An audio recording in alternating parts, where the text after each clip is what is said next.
and that's why another thing that I'm really fascinated by is Obama winning the election, simply because there's only one type of human being on Earth that doesn't appear to have been seeded here by extraterrestrial races. In other words, most of the human beings on this planet are not local. There's a single blue-eyed ancestor that all human beings can be traced back to. The white person did not exist on Earth prior to about 10, 11,000 years ago because of this exchange with higher species in the time of Atlantis. That's when we started to have the first interbreeding occurring that led to blue-eyed, white-skinned people. The only people that actually seem to have been generated by the Earth's own evolution is black people. Those are the only racial types that we have on Earth that you don't see in people that come from other planets, and that makes them very special. Well, and I was going to ask you, of all these varieties, these 57 varieties in the galaxy, why are we so different, and we have all these different varieties on this planet? I mean, are there some planets that have 4, 5, 6 different varieties of humans, or just one? Well, here's the deal on that score. We are very, very unique in the sense of the sheer amount of racial diversity on this planet. And this is from multiple witness testimonies and from various other sources I've used, including the Law of One material. What happened is that... It is fascinating when you think about it, David. Yeah, I mean, the average You've got a planet here with different races of human beings scattered all over the planet. Right. And if you look at our own evolutionary record and what we've gotten from anthropology, there's 5 different major seeds of human civilization that all basically occurred at the same time, independent of each other, where these people look different and they have different basic biological characteristics, and there's no real genetic linkage that ties them together of having the same species or the same racial distinction before. It's like there's 5 different groups that all showed up at once. Science will say that environment and climate is what did this over, thousands and thousands of years. Do you accept that at all? I guess not. You can't explain why climate, for example, would lead to the physiological differences such that Asian people have very different looking upper eyelids, and the whole structure of the skull is different in shape. And you have African people that have much larger noses, much larger lips. The conventional explanation is that white people's noses are taller because it's cold weather and they cool the air down on the way in. Black people's noses are flatter because the air is hotter and they don't need to cool it down. That's very, very hypothetical. There's no real science to back that up.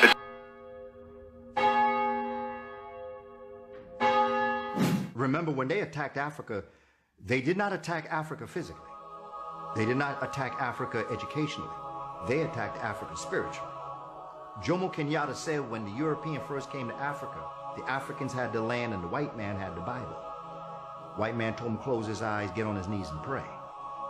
Jomo said when the black man opened his eyes, the white man had the land and the black man had the Bible. We have bought into a story that we told them. They have twisted it. They got it twisted. We have now bought that story back.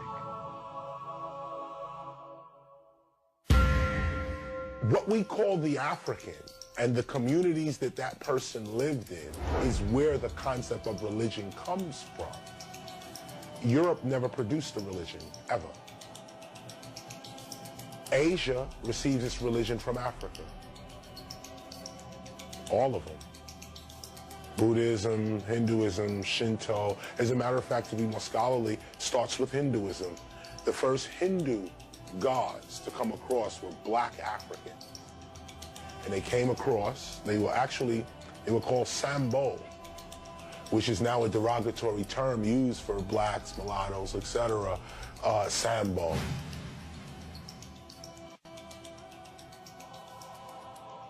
I said Judaism, Christianity, and Islam are merely fragments from the periphery of the African spiritual system that you call voodoo. People said, you can't even go there with that. I can go there with that. And I can take on any theologian that you got, bring them down, and I'll show you. Give me your 12 tribes. Give me your 12 disciples. Give me your 99 pearls of faith of Islam, and I'll show you those are nothing but sets of qualities and attributes, and I can juxtapose them in a perpendicular line besides the Orishas of the Yoruba, besides the Loas of the Voodoo, besides the Netus of Egypt, and show you we're talking about the same system. Jesus is a name which did not come into existence in the English form until the 1600s. The letter J was not invented until the 1600s.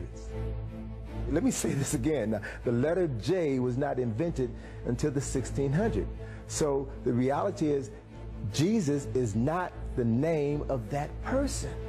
His name is an Amharic name, Yeshua. 1482, Leonardo da Vinci was commissioned to paint a painting of Christ and the 12 disciples. This was 1482, 10 years before Columbus set sail, because that painting would be the greatest weapon used in colonialism, and still is right now, because many black people around the world still have that original Last Supper. And so when Leonardo was asked to paint that picture, he got his uncle to actually sit in, and this is an historic record. He got his uncle to sit in and pose as Christ, and he got 12 criminals from a local jail who happened to be available to sit in as the 12 disciples.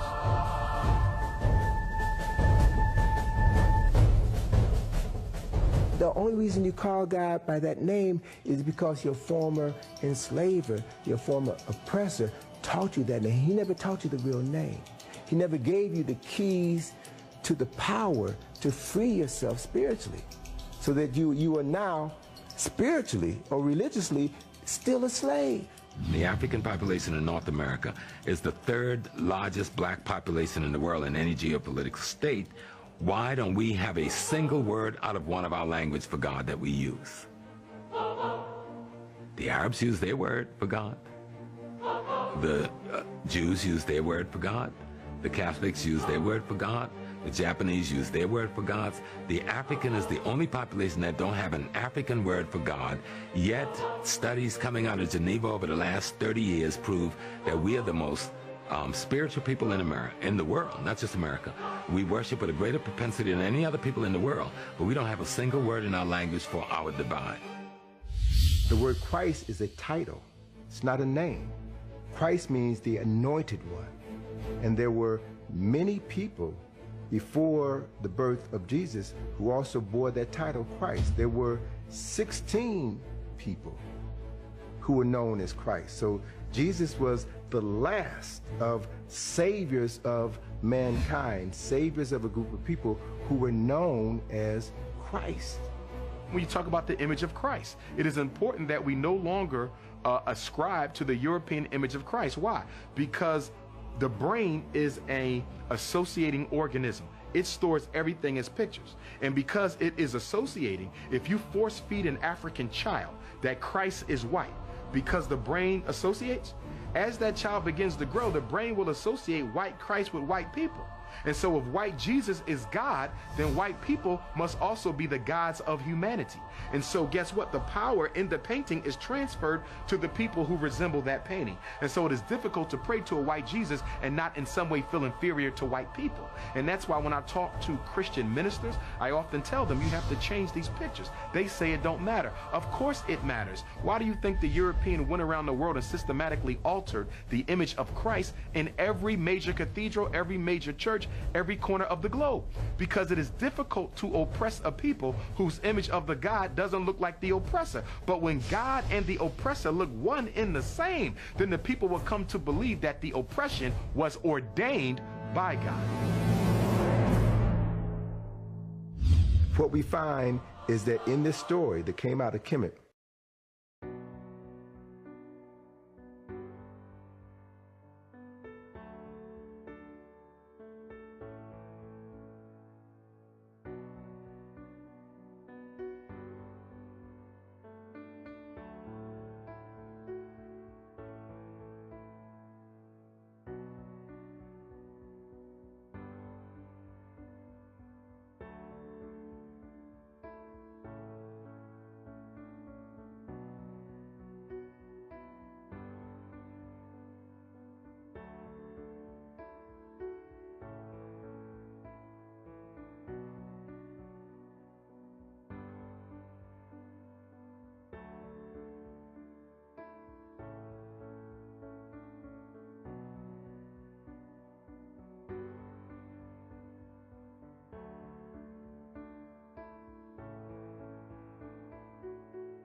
King Tut was the real Messiah. Like they say King Tut was the real Yeshua. And even when the president had went to Egypt, as soon as he got elected, he went right to Egypt because that's where he's from. And they was calling him King Tut back then. And then Dr. Delbert Blair was saying how when King Tut came through, they did like some type of King Tut museum or something through, I think, Chicago or something. And he said that the people went crazy. Like he said, them people inside, they knew that King Tut was the Messiah, the spirit inside of them. But when you go to the older types in Africa and looking at the so-called Twa people or the Kakoi people, the ones who speak with the click languages, their skin colors range from, well, I have to defer to Brother Brown here, who's seen those people. And some of them are light red or high yellow, or some of them are dark brown, some of them are purple black. But in hair texture, what did you see for the hair texture? The wiry hair? Okay. So it's more of the curly hair. And yet it is made reference to that the people who were present as your Dravidians had straight hair, but the dark skin tone. And certainly Africoid features a wide range. And that is true of people present in the North and South Americas as well. So I'm of the opinion that the hair color, the hair texture change in a result to the local environment of probably what foods that were being eaten, or also an adaptation to the climate. Now the climate is certainly warm. 120-degree heat ain't nothing new. But the question, what role does woolly hair play in a hot environment? It allows for more cooling of the scalp because the hair is curled up, and you can and as the perspiration goes across the head, it can cool down the brain case. But I think there's also a food connection. So I don't know what that is at this time. But the question comes, what about the types? Now, in looking at in Africa, there are, if you go into a thing called, this is on a genealogy of the Prophet Muhammad, a very, very important article written by Wayne Chandler in the Journal of African Civilization. It says that the people who are present now and are in Saudi Arabia or the Arabian Peninsula or in North Africa are considered to be either the blue or the red. Now, by blue, it's referring to blue-black. Blue-black. And by the red, it's in reference to lighter tone that might sunburn easier in sunlight. And so you would have, I'm going to come to you next. Hold on a second, man. So you may have, now true in North Africa, there were incursions post-Ice Age of certain Germanic tribes who went all the way from Germany, northwestern Europe, all the way and then crossed over and entered North America and moved into places that are later to be called, like, I have not been to India. And she made reference to Dr. Yosemite Jakanen, who said he had seen or knew of a group of Africans, one tribe that had a shade of black that was even more black than blue-black. So, in a rule of, on that one, I would say that the people who have your color and my color are more the same. That one, it speaks to some recent mixture, not distant mixture. We're talking about the past 4 or 5 generations. You look at people present in Mexico, we lose sight of the fact that the vice president of when they first became free, was a black man. that black folks were moving into Mexico and in Texas to escape slavery. And black folks and brown people in Mexico fought united wars against slavery all along that border. In a place like California, the last governor of California was named Pico Pico. Hey, black man.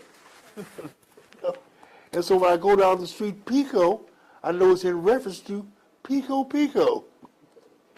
Yet there's also another twist. The name for California is Califana, who was the name of an African Amazon warrior queen who had moved from North Africa to Baja, California. And records for her are in the state museum, in the museum in Sacramento. So that there's a lot.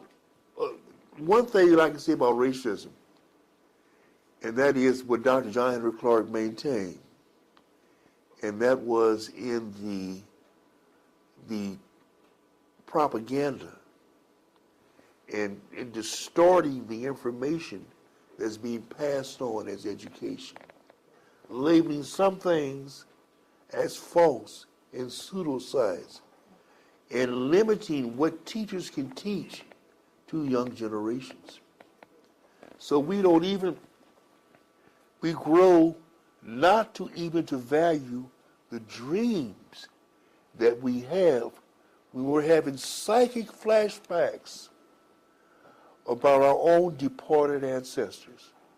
Grandma and grandpa, and showed up in your dream because they wanted to look in on their grandchildren, generation in the future, and you thought you were being chased by the boogeyman.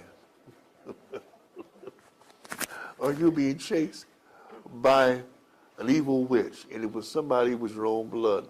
Love you. Melanin is a neurochemical that is produced in part through the pituitary and the pineal gland. They both play a central role in the production of melanin, which is ultimately responsible for the color that we have in our skin. Now, historically, it had always been thought that melanin played a significant role in the intellectual propensity of African people. For example, when you study some of the Greek writings on melanin or the color of Africans, many of the Greek philosophers believed that melanin played some sort of a role in how Africans had been able to create and develop some of the sciences that they had come to be known for. So melanin was always considered an intellectual sort of a chemical. The pineal gland, which produces melanin, it's shaped like a pine cone. And the origin of the word pineal literally means resembling a pine cone. Now, in ancient symbolisms, the pine cone has always been represented because people knew the importance of the pineal gland as it related to melanin and the universe. Melanin is a molecule. And the concept of melanin is, it is black in its nature. And we find it in the cosmos, we find it in the heavens, we find it in water, we find it in land, we find it in everything that exists. The sperm of the male and the egg of the woman, they're both layered with melanin. So that when the sperm penetrates the egg, there is a melanin explosion. And that melanin helps to formulate the fetus within that egg. And that fetus is literally coated with the melanin substance. And that melanin substance then goes on to form the brain and the central nervous system. So every human being begins with a melanin explosion. Melanin is an intelligence. It's an intelligence because it is the dynamic, the primary dynamic in every part of the cell. It's a primary dynamic in the core of the human being as well as to the surface of the human being. Its intelligence is responsible for the forming of the nervous system. Every part of the nervous system has these little black dots all through it, which essentially carry information. So melanin, from a physical standpoint, is that substance that accounts for what black people refer to as soul. We move differently, we walk differently, we talk differently, because we have access to a different form of energy than other folk. Not only is melanin a pigment, which is so obvious, but melanin as an intelligence is a communications module that essentially broadcasts as well as receives information by way of light and sound frequency signatures.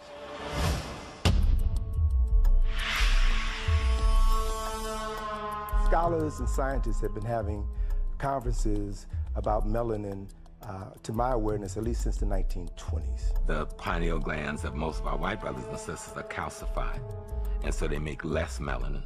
And that comes from the historical relationship to what we call the Wormian Ice Age, that 10,000 years of glacial freezing that happened in Europe after the Africans who were the Grimaldi moved up there. And so it became the survival of the fittest. Who was able to adapt could survive. Who wasn't able to adapt died.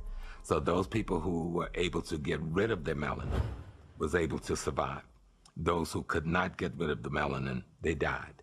These scientists said that the pineal gland, they refer to the pineal gland as a vestigial organ, that is a calcified gland within the body that served no purpose, as if the creator would create something that you didn't need. And it was only after the Vietnam War, in the late 60s and early 70s, that they began to rewrite their interpretation of the pineal gland. The reason for that was that a large number of African Americans fought and died during the Vietnam War. And whenever a soldier dies, there's an autopsy that's performed before their body is sent back to Dover Air Force Base. And what they discovered, what these physicians discovered, is that when they performed the autopsies, the 75 to 80% of the African American soldiers had a large functioning pineal gland. The pineal gland is normally about the size of your thumb. So it was not a vestigial organ in 70 to 80% of African Americans, but it is a calcified organ in 75 to 80% of people with European ancestry. So they began to reevaluate the pineal gland. They began to reevaluate melanin. You need to go and rent the movie, because it was key that the movie came out this year. The movie 2010. You gotta go rent this movie, 2010. It's key that you go rent it, because the movie came out in 1984, based off George Orwell's 1984. It came out in 1948. Now the movie 2010 comes out in 1984. Now it's interesting because when you're going to go see the movie is they got a joint venture that went to one of the moons around Jupiter. Right? But something happened 10 years before. There was a group that went, and the whole system was run by a computer.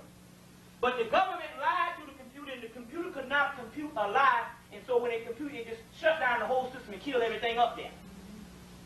So this time the Russians went, and Roy Schneider, which was in behest of the government, of the American government, he went along with them because they probably were trying to, he went along just simply to find out what went wrong 10 years earlier, or 9 years earlier, you see, around 2001.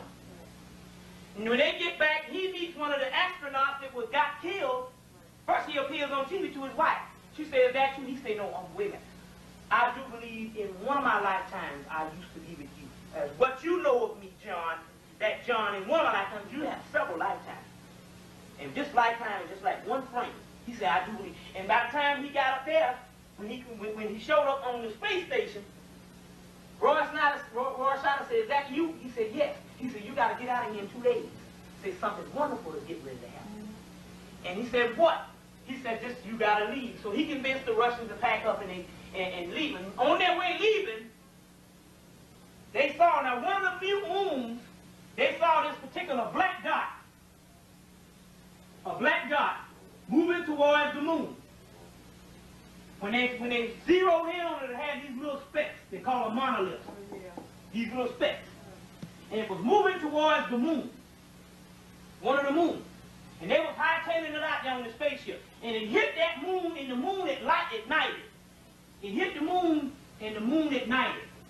Now, very interesting. You got to go see the movie because you got to understand these crackers do not put things out just for doggone entertainment. You think it's entertainment. They put it out to teach their children quantum physics and different things. This is the Kundalini in you, and this is the black dot. Once this is ignited, you get the halo around your head like Jesus, because all of you are God. John chapter 10, verse 34, 36. Let's start right now and get these Bible verses. So nobody don't think I'm crazy. You go right to your King James Version. John, Psalms, and if you want to buy this book, Annalise Scarron. Annalise Scarron, ye are God. But one thing, if you don't buy the book or whatever, you just get these Bible verses. That's what you're going to do, because you want to go to your King James Version. You're going to say Psalms. What's that? Psalms 82, verse 1. Right? John, and I say this on every last one of my lectures, because one of my teachers once told me, he said, you don't tell black people nothing. You give them this right out of the Bible. Because in the long run, this is what the deal is. Everything, the mystery of everything is you, God. God is you. And you one with the Creator. That's the mystery to the whole mystery system. There ain't nothing mystical about it. I'm going to go into some deeper mystery, but one of the bases of what you're supposed to base everything is you, God. You're not man, you God. Just like the same Jesus said, I've done works, greater works you shall do. Be ye perfect as I am. You can't have two perfects. Right? Now, John 10, verse 34 to 36. And also Psalms 82, 1, verse 1 to 6. And Romans 8,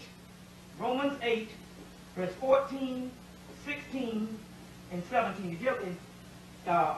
16, 17 is now. Did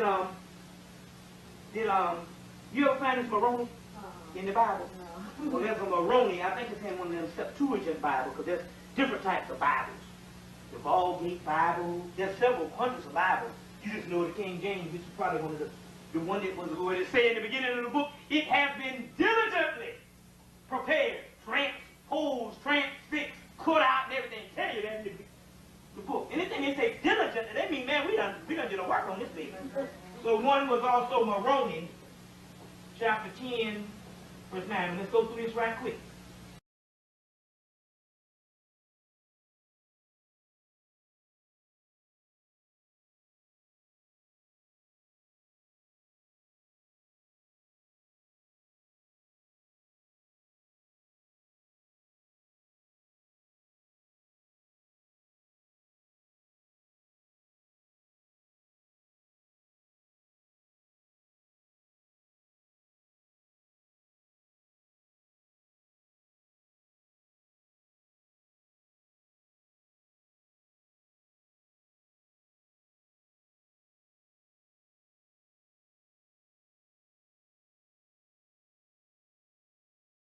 Before I explain this up here, 2010. Psalms 82, verse 1. And the God standeth on the congregation of the mighty, and he judges among the gods. That's God standeth on the congregation of the mighty, and he judges among the gods. Who are the gods? You are the gods. Jesus answered unto them, is it not written in your law that I say that ye are gods? And he called them gods, from whom the word and the scriptures came, and the scriptures cannot be broken. Saith him, whom the Father hath sanctified and sent into the world, thou blasphemest, because I said that I am the Son of God. He's saying, telling the followers, is it not written in your law that you are God? You the same as I am. And the second one, Romans, explain what he's talking about. For many is led by the Spirit, for they are the sons of God, and the Spirit bears witness. Thank you. And the Spirit bears witness with our spirit that the children of God, with the Spirit, that the children, that we are children of, we are the children of God, excuse me. And if children of God, then heirs. It means you the same son. And if heirs, then joint heirs with the Christ. That means the Christ ain't got nothing on you than what you got. And I'm going to go into some stuff called a royal bloodline in a few minutes.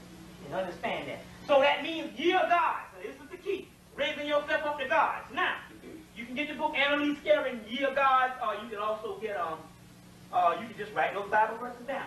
Now, when it hit this particular part, this particular moon turned into a sun. When they got back to earth, there was two suns in the sky. And he said, our children will never know the earth as having one sun. But the other second sun gives us a new lease on life. Now it's metaphysical. The metaphysical part to the story is that there was not, when this thing hit, there was not supposed to be two suns in the sky. The other sun was supposed to be inside of the original people, which is the black dot melanin. And once up the cosmos ignites this sun, it transfers the energy down and opens up the suns to you. Now, this particular thing came out in 1984. And who would ever know that in 1994, this whole thing that went down with Jupiter last year was all a part of that 10 years later. The whole thing that went down with Jupiter. And the cracker knew he tried to stop that, so the first thing he did was he sent a bomb up to blow the damn thing up to keep you from getting the juice. But remember, you can spit Jupiter, Earth on Jupiter 1,000 times. See, we would think that he would say it was a comet, but see, Bill Cooper in his book, and Bill Cooper and him had already broken news that the cracker was going to launch this rocket. And you can spit the Earth on Jupiter 1,000 times. So that means it was almost like a doggone earthquake, like dropping a pin. It didn't do nothing. And you still got the juice. Why? Because the Dogon repolarized Saturn and Jupiter on April 23rd of the Sigil ceremony, and the black people was doing it right here and now. We'll go into that in a few minutes. But you got to get the movie 2010 that explains that, 2010, that explains that type of event that was actually going on. Y'all with me? So that's when you want to rent. They don't do anything, not unless they put it in a movie.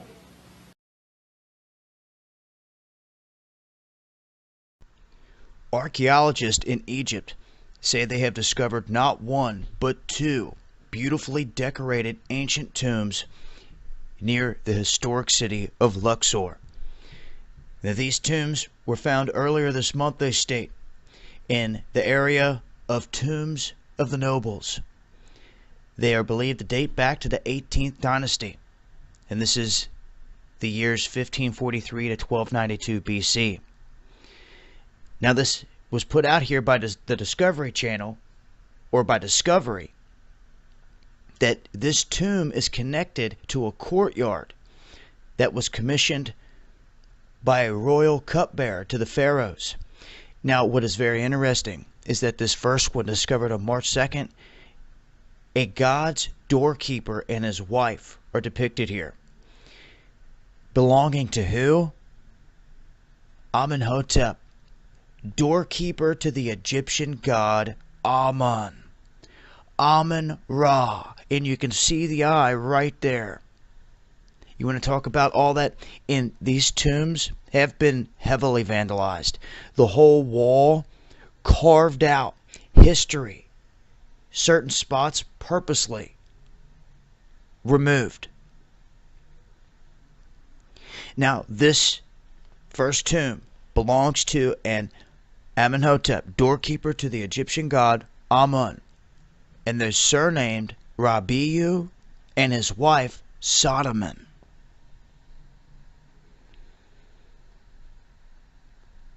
I want you to also make note, Ankh, how large this individual is compared to everyone else here.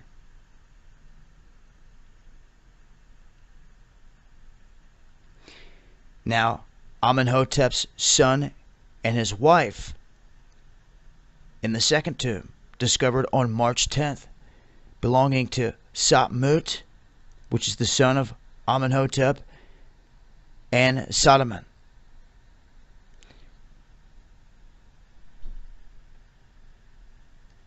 So look inside these areas that have not been seen in a long time. Now you can see that there's mud daubers or something that's come in here and built up on the walls. But you can also see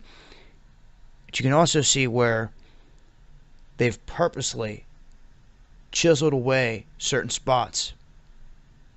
You can see here they've chiseled away all of this. Everything it said, and you can see they've chiseled all of this writing out. Right above the heads here, they purposely took it out, and they took out this being, this person, You can see the arm coming out. And these two looking, and this individual holding this branch that goes all the way up through all this and all the way down through here. And it looks like maybe the arm came out, extending. They completely took out the individual here. And once again, these individuals being way larger than the rest here. Now on the other side where this guy is standing, you're going to see the same thing. Right above their head, the same area has been removed. Certain things have been removed. Certain areas. Whatever was said there, and right above his head here, certain things have been removed on purpose. And notice, for some reason, you can see the eyes of all these individuals. Up here, when you get to these guys, all the eyes, or the heads of the eyes, the faces have been taken off of these individuals. You'll also notice that this being here has been removed. The whole individual is gone. And this first person on both levels here reaching out kind of mystically to this entity or person that is no longer there. Here we go. Here's the other shot. See what I'm saying? The same patch of information above their head has been taken out. And the same entity, whatever's sitting here, has been removed on both sides. Whoever it was. Anyhow, that's a look for the first time inside of these tombs that have just been discovered. And amazingly enough, this one belonging to an Amenhotep, doorkeeper to the Egyptian god Amun. I'll leave links.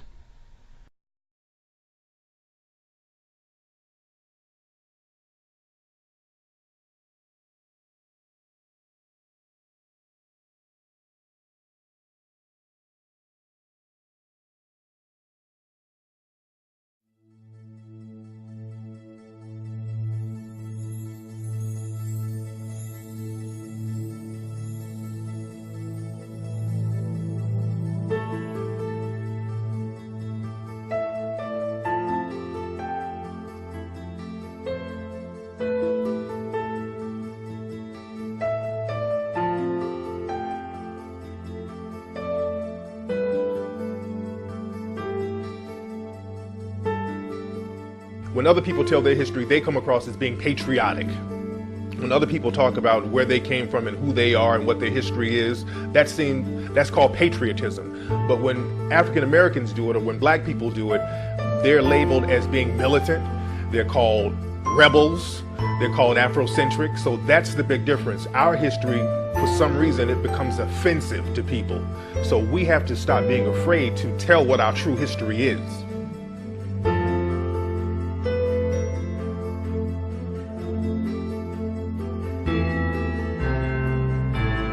Studies will show that the dominant population here in America especially, and in Europe, have wanted to claim everything for themselves. And so they have made up a lot of stories as they traveled to places. And as we know, all of the places that the so-called European or the white explorers traveled, when they got there, black people were already there. Some kind of black people, or yellow people, or red people, or brown people. You as a black man are the root of all of the civilizations. Every body they've ever found, every tomb they've ever raided, whatever it was, they found something symbolic of the black man, either our features, your nose, your mouth, your head, the way we looked, our hair, even braids, everything. The makeup of a human being's self-esteem, self-image, and self-concept is not only based upon one's family history, but it's also based upon one's racial history. So when you look at the self-esteem of black people and black children, you can rest assured that at least 50% of how high or how low it is contingent upon positive information that they know or don't know about who they have been in racial history. And over the last, I would say, 1,000 years, there has been a protracted effort and an ongoing effort by those in power, the European powers especially, to make sure that what we have done as an indigenous, or what we call autochthonous peoples, Earth's autochthonous peoples, is erased irrevocably from the minds of all our people. Only a people who haven't learned how to respect themselves will let someone suggest themselves that they forget about their history. If you know yourself, there's no way that anybody could ever do the things to you, or would you do the things to you and yours that we find ourselves doing. So that, and in many ways, I don't really think it's hidden. It's there. It's just that they're not allowing us to understand.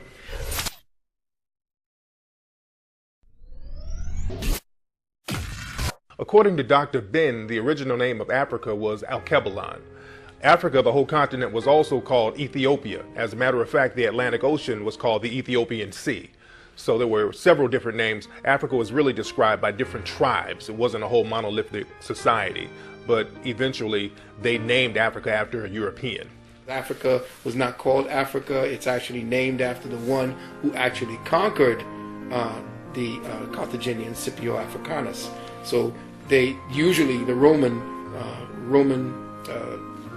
types of system is that the conquering general gets to name the region he conquered. He gets his name to be placed on that region. So Scipio Africanus they named a certain terrain after him. So everybody just said, well, let's call it Africa or Africanus. But if you look to Dr. Ben's work, you'll find that it was called Kush, and you'll find it was called Alkebulan. It had many names: Ethiopia, which is essentially Greek, but a whole continent was once known as Ethiopia. It's terrible, about just where math came from. All of the pictures that they've shown out of Africa, they've never really educated the Americans, white or black, about what really goes on in Africa, what some of the cities are really like, and that we're not running around over there with Tarzan.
There is a false impression that the study of the mind did not begin or did not become scientific, whatever that might mean, until the late 1800s. And the story goes that Western Asiatics, also known as Europeans, also known as European Africans, through their rediscovery, I put the word rediscovery, of hypnosis. And let's freeze frame the word hypnosis. Supposedly Anton Mesmer, about 100 years before, who had in Germany had been about the work of the study of hypnosis, or being able to put people in states of access to various levels of consciousness. And then later, around the 1830s, and then he was discredited because he began to move into other areas which were not considered politically safe. So they were called non-scientific. But please be aware that Anton Mesmer emerged out of a time during the so-called Renaissance in which the rebirth of Europe took place, when they were able to, quotes, to break back home again and were able to, as the Moors were pushed out of Spain in 1492, a not inconspicuous date, mind you, and when they were pushed out of Spain back into North Africa, that these Western Africans had left their residue of culture that had enabled the Europeans to come out of the Dark Ages, because they had been locked away in Europe when it disintegrated with the fall of Rome, which itself had arose when Egypt went through a period of demise, largely as a result of climatic change, not military might. Let's be clear about that. The North Africa in the desert. There's a whole stage we're trying to consider right now. But nonetheless, Anton Mesmer, coming out of the resurgence of Europe, which itself was revitalized through a number of so-called crusades, which were desperate attempts to reestablish contact not for the Holy Grail, but for knowledge. That was the fragmented remains of Africa, in particular Egypt. But not to say that Egypt was the owner, because there were things that did precede Egypt. That's another question. But back, Anton Mesmer, 1600s, and then later in 1700s, and then later we have the Charcot, and then we have a person that you've heard much about by the name of Sigmund Freud, who is championed as the student who then advanced the study of psychoanalysis, or the so-called moving into the unconscious realm. At this very time, 1990, April, there is currently an exhibit at the University of Chicago called Freud and Art. And in this exhibit, it reviews the artifacts from the Sigmund Freud Museum in London. You can also preview this by getting a hold of that. It's published by the Freud Museum in London, and if you go to the University of Chicago, it will also move around to various universities around the country, including Stanford and University in South Carolina, I think even the University in Texas. But it shows that Freud had been a very active student of Kemetic culture all of his professional life. All of his professional life. It says that at age 7, Freud received a book from his father, a Bible, in which it showed the various Kemetic gods. And then in his 30s, he had a dream that his mother was being carried on the back of figures who had wings for arms. And he suddenly remembered that book, supposedly, and went back to it. You can see that Sigmund Freud's desktop was completely filled with African statues, including that of Jehudi, Ast, Wosir, or Osiris, Ast or Isis, Horu or Horus, completely filled. You can see that he even, every morning he got up, he rubbed the baboon, a symbol of Jehudi, every morning in a traditional way, because he was, and then if these were, that he surrounded himself with these items, and they were largely, especially Wosir, the so-called god of Amenta, or Amen, or the special place of the abode of the god, this all-black world, and you say, oh, he was studying African, he liked these things because they were nice artifacts. Right over his couch, in which he analyzed, we'll show pictures of it in just a minute, he analyzed his patients in 1936 in Vienna. He had a picture of Ramses II of Abu Simbel. Now you know that statue of Ramses II and Abu Simbel is as black as you want to see. You can't look at that statue and say that's nothing else than what a brother is. And the child of a black woman.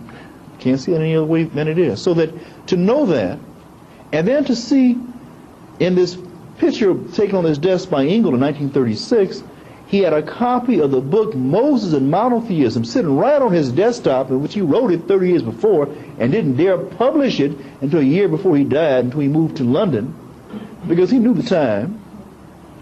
He knew where he was. And at first I was mad when I read that, but I had to just say, and submit to reality. The man knew that if he wrote the truth about the origin of the Hebrew faith, he would lose his life. He would certainly gain no international exposure. He would certainly not be able to advance his rediscovery of Amenta. And there were others who preceded him. This was not a new thing, study of the unconscious. And so he saw that when he went to the study of the unconscious, it was like being an archaeologist, that there was a living library inside of all of us. That we had the burning of the physical libraries, but there was a thing inside of us that gave us a doorway to the library of life, for want of a better word, which Africans call a menta, the special place of the abode of God, that bound you back to the primeval waters of Nun, N-U-N. And Nun is everything. Everything. Everything that was, is, or will be. Because time is an illusion in certain respects when you get deep into it. So that these are important things to consider. And as we approach this question of psychiatry and spirituality, the spirituality precedes the psychiatry by many, many, many thousands of years. And at this current time, the little slice that we're going to call psychiatry is a political determination. It's also a biological determination based upon what humans, in quotes, just be afraid enough to look at. Because fear limits to a degree. Fear of good things and bad. And also as to what kind of and also where we are in space also limits, and also what the seasons are in terms of what particular deities are operative at this time and their interplays. So all that just goes to say that Sigmund Freud, the so-called father of deaf psychiatry, and you hear about, or the study of the unconscious, is based upon a profound study of African psychology. But he couldn't go but so far. Now, I also take the position, I'm going to stop and then go to the slides, that Sigmund Freud, it was because he was a Jew that he had an added advantage over his Gentile peers. Why? I do not know how Sigmund Freud approached it. I know that because he was a Hebrew, and we have to, then gets a whole elaborate question of, well, an Iskazhic, or what kind of Hebrew, a Khazar Hebrew, or what? Or a Kemetic Hebrew, what? You have to talk to Dr. John Henry Clark to give more definitive discussion on that. But this question of what kinds of things had he studied in his Hebrew school is an important issue. Because various fragments of the African study of, or you say the mind maps of psychology or spirituality, one of those fragments was the Kabbalah. The Kabbalah, based upon the so-called Zohar, or the so-called written word that was taken from the unwritten word that supposedly came from Moses, who got it from the Egyptians, and the Egyptians got it from Abraham. Nope, that can't be right. You couldn't get it from Abraham, because Abraham is 1600 BC, and the Egyptians precede that by a long degree. But if we even dare date the so-called Exodus, in which Sigmund Freud in his book Moses Monotheism did document, Sigmund Freud said that Moses was an Egyptian, a Hierophant priest. That's in his book Moses Monotheism. You can buy it in paperback. It only costs you $5 a day. And that he was a Hierophant priest who left shortly from the time of Akhenaten. And then you have to ask yourself the question, now the Jews, the Hebrew trusted that it was Ramses II. And then Manetho says what? No, this period of struggle between the so-called Asiatics was not 75 years, but 450 years, compromising not only the 14th and 15th dynasties, but really culminated with the 17th dynasty and 18th dynasties when Thutmose III finally pushed them back to the eastern borders, northeastern borders, as far as the origin of the Danube in Europe and way east in terms of Asia. If his struggle between the Europeans and the Africans as the Ice Age and the drought continued. But noticed that it was the so-called Book of the Gates that was talked about during the New Kingdom that forms the core of the Jewish Kabbalah, or the so-called Path of 32, with the so-called 10 sephira. So we have to, and then the Africans had 14 gates, and then or 12 gates, or later 14, and later up to 22 stations. So these are actual mind maps, or if you will, portals that lead into domains in the primeval world of none. These are doors, if you will. These are notes. I was speaking to a brother, if you will. These are doorways that can lead into vast areas of information in terms of collective unconscious memory. So I just had to give that kind of historical backdrop to say that it was because I think it was that Freud had an added edge. His study in the Hebraic schools, I find it impossible that he could have studied in the Hebraic schools in the so-called traditional training and not have been exposed to various things in the Zohar. But he will not give that up in Moses monotheism. That you got to bring to it on your own. You got to bring that to it on your own. But it's binding us back, because it says what? That the Zohar was given to Adam, or Admon Kadmon, by the angel Raziel. I submit to you the name Raziel is close to the name sun god Atum Ra. We will have a chance to look at the African images of sun god Atum Ra in just a few minutes. So this is a backdrop just to say what? That the Africans really knew with spirituality, and probably the best example of it is when we found a somewhat intact tomb in Tutankhamun's tomb, in which they had the sarcophagi placed and the symbolic steps. 4 sarcophagi placed one inside the other, with the second and third sarcophagus boxes being separated by a linen sheet with gold stars on it. That suggests, at least when they talked about Africans, our identity, and when you say, who am I? They said each person was a complex person. You had at least 5 or 6 levels to you. You had a mineral body, a physical body, you had a mental body, and you had a lower and a higher aspect, a dog and a human, and you had a soul and you had a spirit.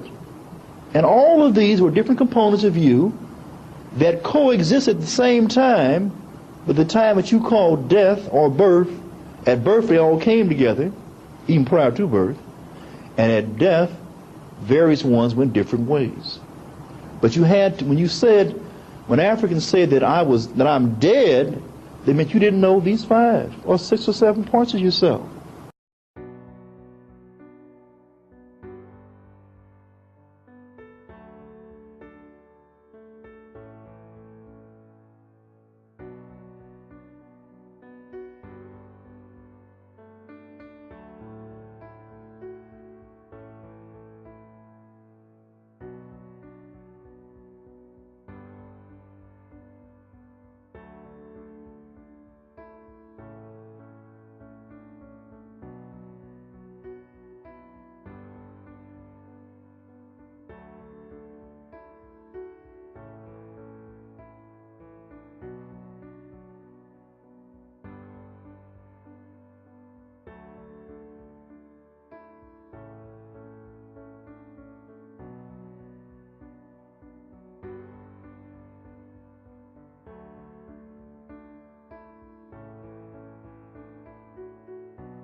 1947, this particular thing happened. Also, when they dropped that atomic bomb, it opened up a portal, and a lot of spiritual images started coming in. It's a periodical table of chemistry. It has to do with carbon. What is melanin? Melanin is the byproduct of carbon. Carbon is black. Saturn is a carbonated mass of planets. It's all this stuff Subject about of all of it. the kinetic images of light, which reviews the 3 phases of sunlight, the 3 phases of moonlight. And you will read about one of the, of course, the phases of moonlight were governed not by the male principle, but by the female principle. So it was the goddess of the rising moon, the goddess of the full moon, and the goddess of the setting moon. Now, it often is shown in Kemetic literature how it was Tahuti who was the god that was revered for moonlight. But you got to realize, Tahuti is shown as sitting down writing the book of life, but he's only writing what he was told to write by his queen. And when you realize that her power to speak, because of her own special powers, is the way that nature designed it, of the God designers writing down what his queen told him. Goddess Ma'at told him what to write down. Yes, she did. Goddess Ma'at was the chief judge of justice. She's the chief judge. And she sent, I'm not going to put it in the past tense because she's not past tense. She's current tense. These gods that talk about in Kemet did not cease to exist at all. They are immortal. What does that mean to you? They know no such thing as death. Neither do you, in truest sense. But anyway, in the goddess Ma'at is shown to sit in the hall of justice with the 42 judges, each one of them judging a particular attribute, whether you did or did not do this commandment. This is the 42 negative confessions. And each one of them stands for, guess what? One of our ancestors. One of the line of our ancestors. And this hall of justice is in, guess where?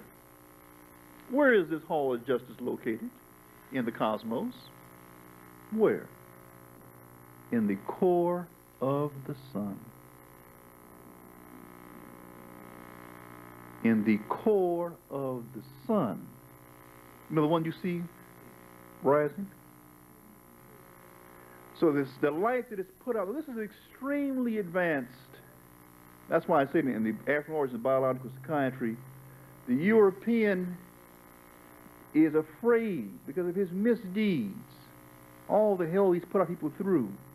He's afraid for the black man to have justice. He said, if I've mistreated him so badly, if I killed and raped his children and his women and him, if I've stolen his knowledge and hidden it, if I've lied and done all these things, he's afraid of retaliation. But even if he wanted to do right, guess what? He even lacks the knowledge that is required to raise you up, sisters and brothers. He doesn't have the advanced knowledge that is required to deal with super advanced parents. He's a child, you're the parent. He rules only because you and I, for whatever reasons it may be, are asleep just now. But guess what? You're waking up. You're waking up. You can feel the stirring. Oh, time to get up now. And you hear the scurrying. Oh no, Mama and Daddy's waking up. Oh, I made a mess. I know Mama's gonna tear me up. Yes, she will. Oh, what is wrong with my house? And here comes Daddy. Mama, What should I do? Don't even need to ask sometimes. Straighten it out. So here we have this monumental time in history in which there is a wakening up, as Ivan Van Sertima said, after the 500 years sleep. Now check these dates out. And I'm saying all this as a backdrop. We've already go to a slideshow in which we amplify some other aspects. In the book, The Columbus Conspiracy by Michael Bradley, it is made known these critical little facts. These are some nice little facts. On that date that Columbus left to set sail for the Americas, he wasn't discovering a thing. You can't discover somebody, meet somebody waiting you on the shoreline who's more civilized than you are. They've already been there. And there have been multiple travels. That's for somebody else to give lectures about, but multiple travels prior to the time of Columbus. On the day that he left was the same day at which the last African stronghold in Spain peacefully gave the power back to the Spanish. Is there a connection? And in looking at the background of Columbus, you get into a lot of intrigue. He may not have even been in terms of his political, spiritual identity. In other words, he was a person who was part of a group of inner knowers who had been in contact with some suppressed knowledge about the real makeup of the history of Christianity and Islam, and especially Africa. So on that date, that 500-year period, and guess when that 500-year date came to an end? Same day, 500 years later. Guess when it came to an end? The day of the rebellion in April of 1992. The day in which African people around the world, especially in Los Angeles, heard it even happen here in Atlanta, in which the white boy had beat down a brother, as we all have seen too many times. You say, I don't have to give you any justice. I'll do what I want. I'll put it in your face. But I said, yeah, check this out. And moved on him spontaneously and checkmated him real quick. He said, oh my goodness, Mom and Daddy are waking up. You drew a line in the sand and said, you crossed it. Get back, Jack, right now. So that was a 500-year coincidence. Not a coincidence, it was a date that marks the beginning and the end, and standing up. Many things taking place beforehand. But let's... The Council of Nicaea was an effort by Constantine to control the people through military and through religion.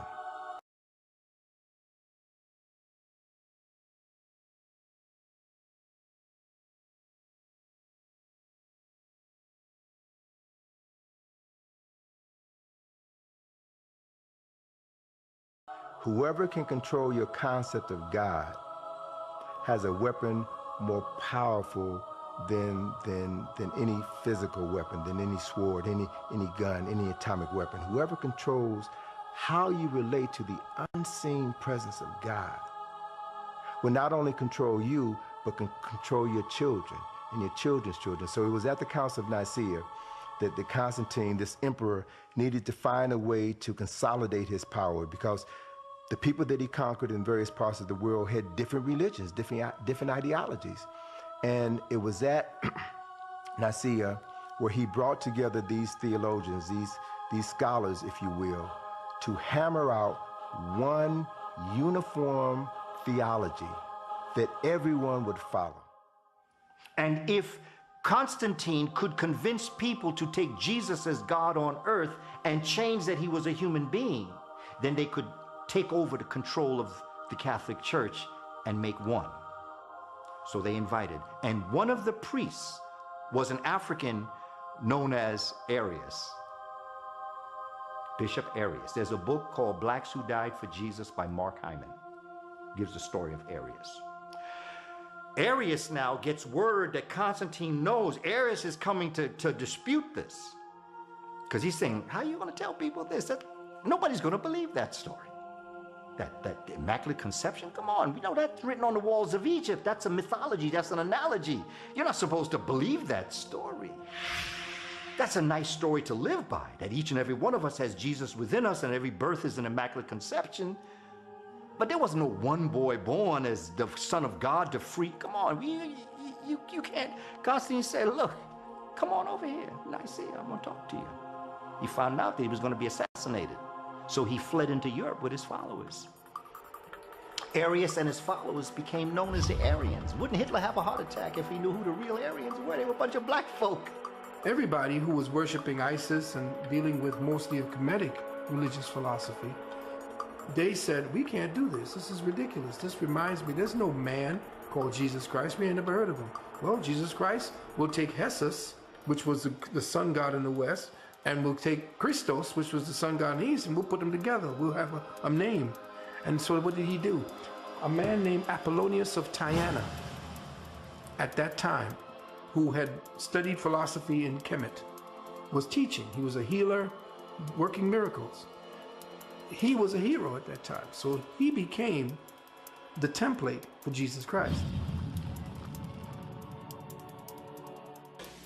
The first. That's the stellar. The newt is very significant. If you notice, they got a black woman arching over. The black woman is quantum physics. The black woman represents the triple blackness of space. Al, which means sun. Or S-O-N, sun. And sun, S-U-N. Later on, translated Al. Al. Now, how you spell Allah? A-L-L-A-H. No, listen. A-L-L-A-H. But it was a T. Allah. Feminine. This T, which means, another word is Layla, which is the word, it means the triple blackness of space. Allah means the mother and the son. Al, which means the son, and La means the triple blackness of space. It means mother and son. You see. El, which means God. This thing here. So now, you have Nut is stretching over her wings that you see on the stellar. In the book of the law, which Awad came and gave Alistair Crowley this little book. This is the second part of the Book of the Dead. In the first page it says, had, which means had it, H-A-D-I-T, the manifestation of Nut. Had it means the black dot. In you, you have the triple blackness of space, but in you, there's a black dot, which is the manifestation of Nut. And then it says, oh Lord, something for the company, unveiling to the company of heaven. Through this black dot, this black hole, you can go right back up into the company of heaven. You see, had is another word called, in Egypt it's called Behutet. Behutet. Now, there is a papyrus called the Legend of Heru Wing Disc of Anpu. It's a papyrus you gotta get. You can get it in Hugh Wallace's Budget's book, From Fetish to God, Ancient Egypt from Fetish to God. The last book, the book that was written the last year of his life. Now in there, they're talking about this Behutet, Heru, the legend of Heru Behutet. And in there it's talking about the ones with the black dots. They're going to slay the evil ones and they're going to cut off their heads. Now, it's interesting because when you reading this, I got the actual Napoleonic Egypt, the actual drawings off the walls of the temple. The Edfu is the temple of Edfu, is the temple of Heru in Egypt. And there, all through it, they got these white people with their heads cut off. That's what's getting ready to go down when you start slaying. But the Behutet means had it, and it means the ones with the royal blood, the seed of Israel. The chosen seed is the one that's going to cut off the heads of these white people, the evil race. There's another papyrus in there called The Destruction of Mankind that's talking about the evil race of men. That's white people. Anybody that kill all the birds, all the land, kill everything on the planet is the evil race. We don't even get in that argument. Now, it says the pure light is colorless. It's so that the pure soul is black. And this is the mystery of chaos.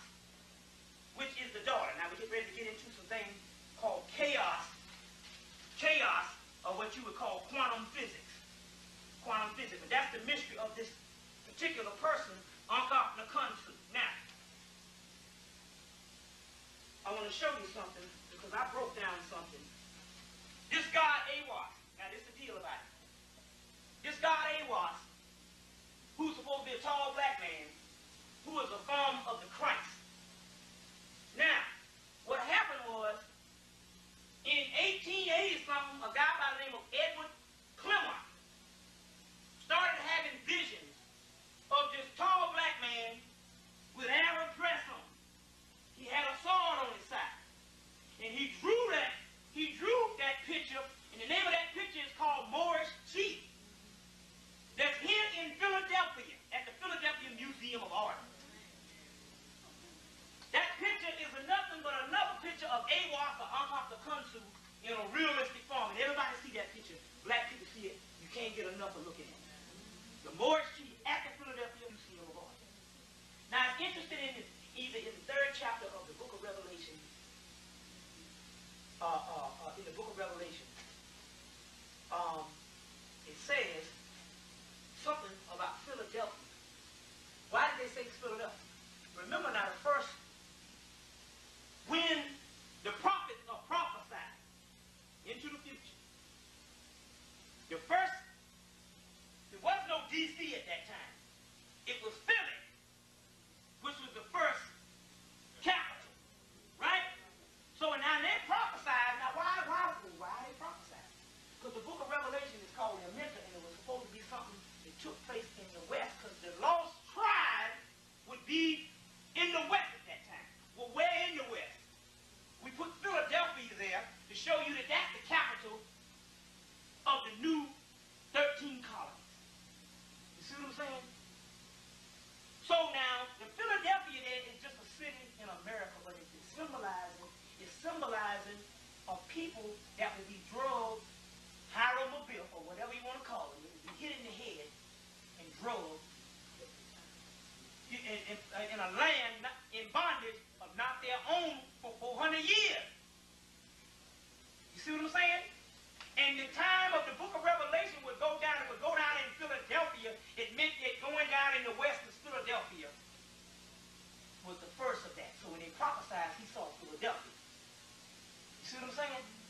But isn't it interesting that this particular God had a roof would end up as a picture for you to see in the Philadelphia Museum of Art. You see?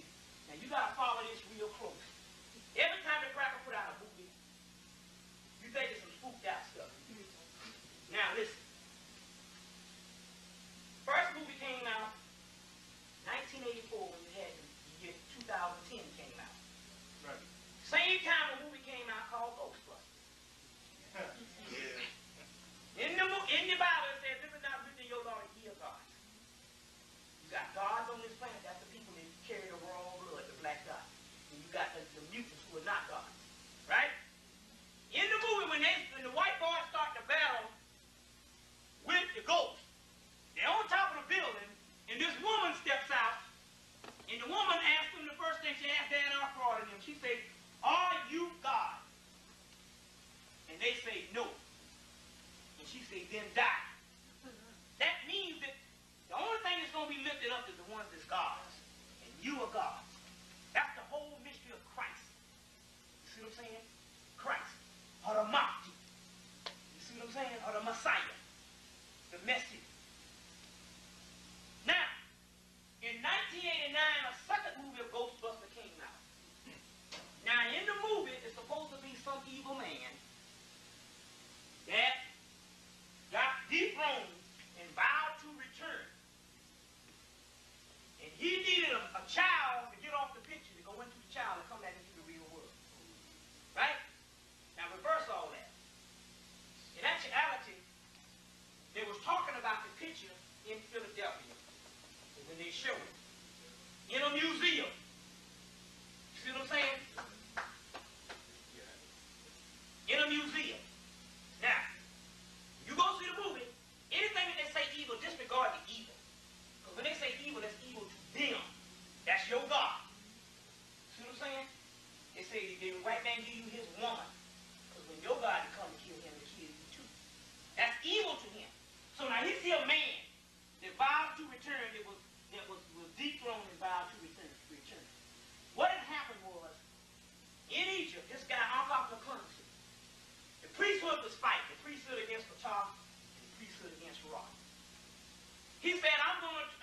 Western state, the older religion called the draconian religion, that it lasted during the time of Atlantis to get y'all out of the fight. But he was unsuccessful. That's the same Alcatraz country. He was unsuccessful by doing it. And so he just said, fuck it, excuse expression. And he just died on that. But he said, I vow to return. When you see the picture, that's AWAS, Heru, whatever. When you see the AWAS or whatever in the Philadelphia Museum of Art, they made it into the Ghostbuster story, which is the same thing. That's the whole thing this Philadelphia thing. Everything is in a movie for a reason. You got to analyze it. Check. Now, I'm going to pass something around to you. I want you to show this. I want to show you this.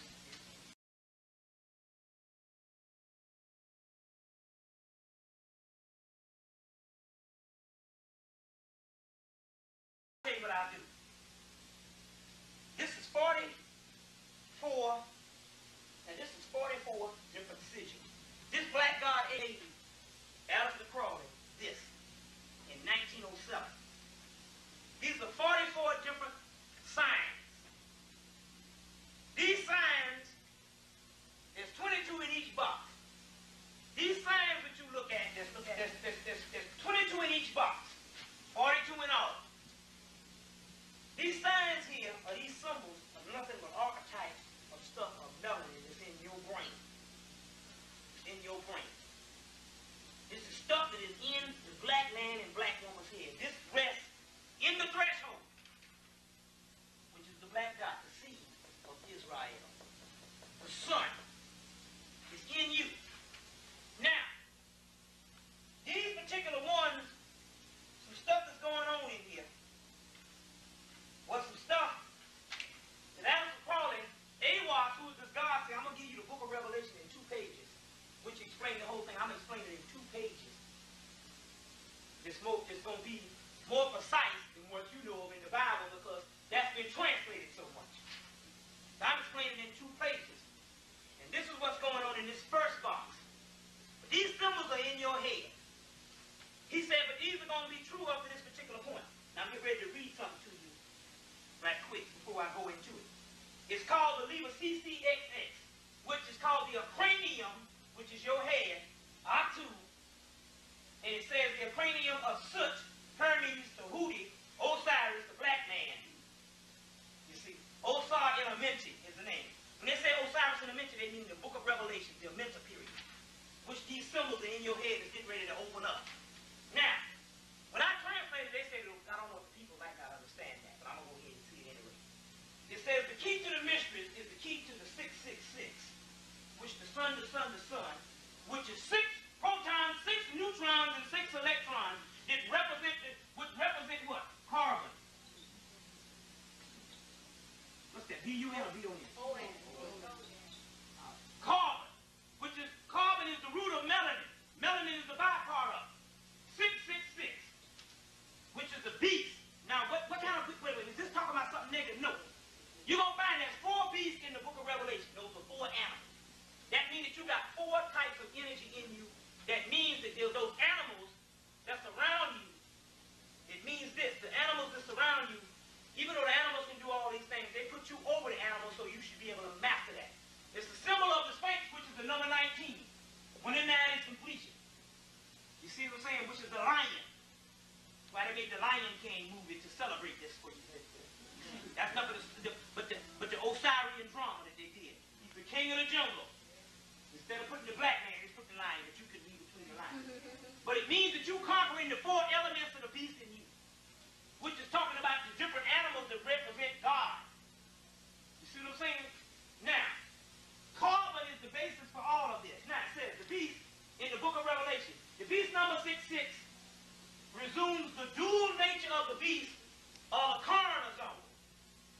The carnazone of the Shigul Da. Da. This word here, Da. Da is on the tree of life, which means black dot, which the white boy took in the movie and made Darth Vader from, which is in the black, comes from the Death Star, which is Sirius, which is the enemy to white people, which is the black dot, which is in you. Okay, you got that?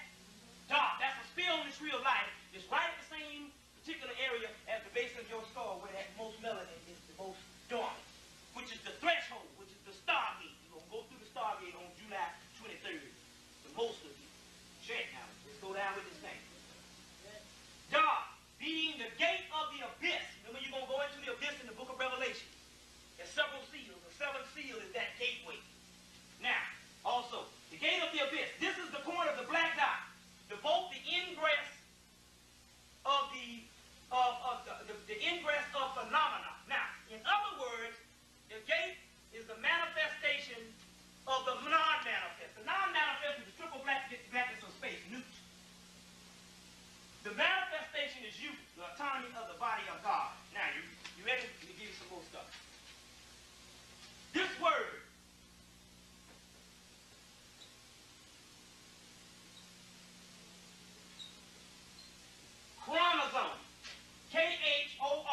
ahead of you, but we're gonna break it down and we're gonna simplify it. Okay. Chronicon, which is the word which is 3 halves of the 666 of the beast, which explains the union of Babylon and a manifestation. You're going to see the whore in Babylon. It opens up the gates of the abyss and admits the forces of universe V of Mayan in the eon of Maya. Now let me explain what's going on. It's as simple as this. What this particular thing see, the Spirit came to me after I went through the fever. They said, well, you can translate some of that stuff. So I said, I can? They said, yeah. So I got this thing and I started translating it. Now I'm explaining what this thing means. It's simple. This is nothing but a big hologram. It's called chaos sphere. It's called a holographic universe. This physical is an illusion. As long as you try to wrestle with the physical, you'll always lose. That's why anything social, mundane, political, and physical, you're losing that because you've already done that. You had the civilization for the last couple thousand years. So when you do something, you don't go back to the stuff. You go to another level. The reason why you fall, you don't fall to get back in the same damn state that you was in before. You fall to go higher than that. So now you're trying to get your civilization back, but remember now in the war in heaven, you fell into this civilization. You once was God. So when you go, you don't go back to man, a man ruling a country, a state. You go back to God. This is about coming gods again. You understand what I'm saying? So the physical is an illusion. You understand where I'm coming from? There's a universe A. Let's write this down. There's a universe A. You got to understand, you got to start working with your mind. They say, as a man and woman thinketh, so is he or she. See what I'm saying? It's all in your mind. You see? There's a universe A.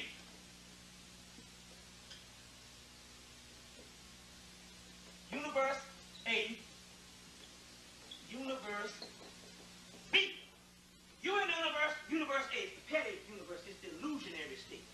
That's why you're fighting with a ghost. It's because it's physical, you think it's real. This is the lowest vibration on the earth. Everything vibrates. This is the lowest, the physical. The molecules are welded together. Your physical body is housing something that want to get out of this thing. See what I'm saying? Now, you want to get to universe B, the real world. So when you look at them stars out there, some of them stars are burnt out. They ain't shine for millions of years. That's a hologram out there. But a cracker can't get in no tin machine and go up there. What you don't realize, them spaceships is balls of light. You see, they can manifest into the physical, but in order to travel that stratosphere, you got to be spirit, which you are. So cracker can't get in no machine. That's why you see Star Wars is always on. After a while, you get sick of that because it's all physical, dark, tin, and steel, and all that stuff. That's the white man's archetype trying to explain spirit. You see what I'm saying? Now, universe B is called Meon, M-E-O-N. And in short, it means the eon of Mayat, which means righteous, truth, order, balance, reciprocity. Universe B is what you're trying to get to. Now, we're going to go into a few minutes and tell you some more. The formula of chromosome, therefore, is a specific reference. Now, let me explain what this chromosome is.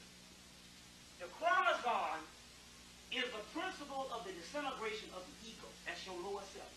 That's what's been fooled to think that everything around you is real, including this messed up body, which is only one part of the spirit.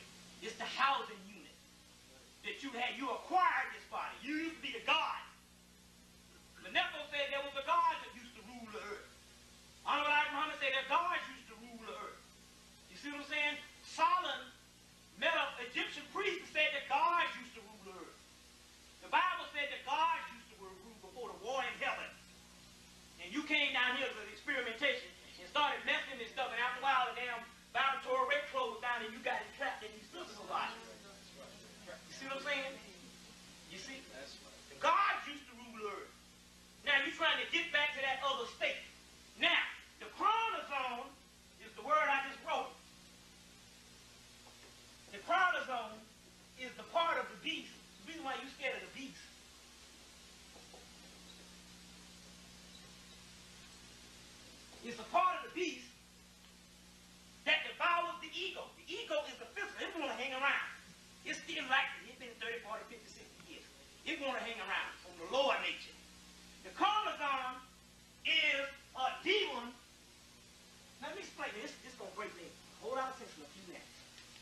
carnazon is a demon.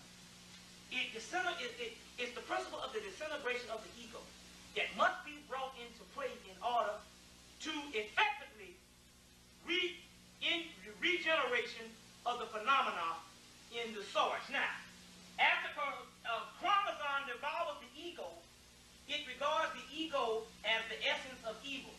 The concept of the carnazon plays a vitally important role in the abyss. That's the part that we're in now, the book of Revelation.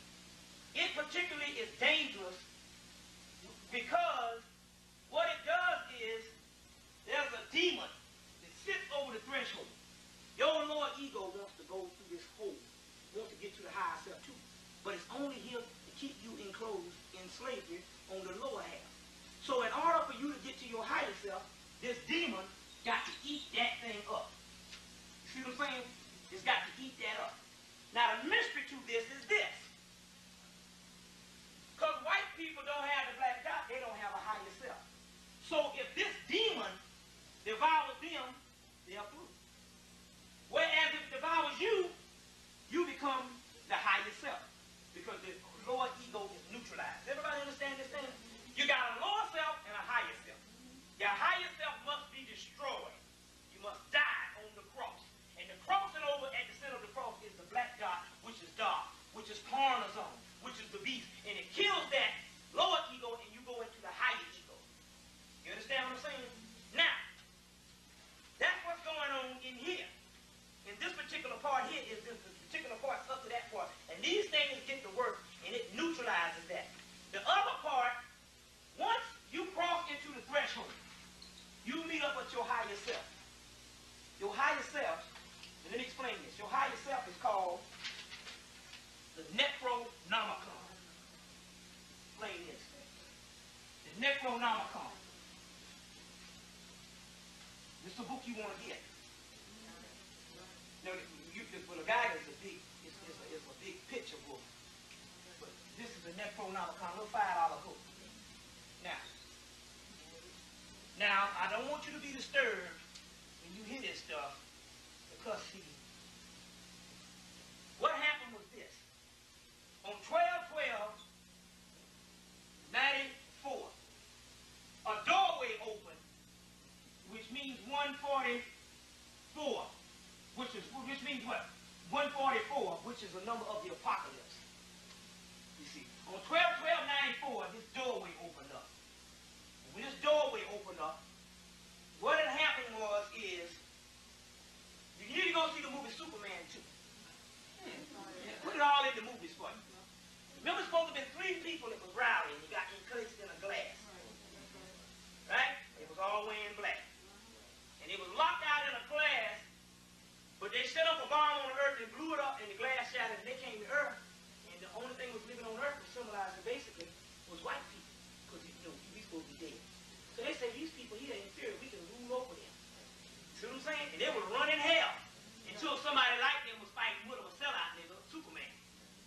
Now, picture them as black. Look, everything they put in the movie, they study the science of the occult, which only means that which is hidden from you. You see? Now, let me explain what's getting ready to go on. On 12/12, the Necronomicon is called the Great Old One, or the Ancient Ones. That used to be you before you fell into the physical and went to sleep. Your higher self was locked out of the time zone and they're trying to get back to you. On 12/12, a gateway opened up, and as a result, this gateway is open, which now these Necronomicons can come through. That's not what your higher self get ready to meet up with you. See what I'm saying? Now, the Great Old Ones were invaders from space, from other dimensions, and worlds and other worlds. They once ruled the earth. That's you, not but you. And was vanquished and expelled by cosmic forces. That was the great brotherhood, giving the children a butt spanking. Say, y'all don't want to act right. We're going to put you down there, and we messed up again, did some experiments, messed up, and created the beast, and all this kind of stuff. Like they said, but don't worry, you're going to learn from your mistakes, and then one day you'll raise back up to God. Your higher selves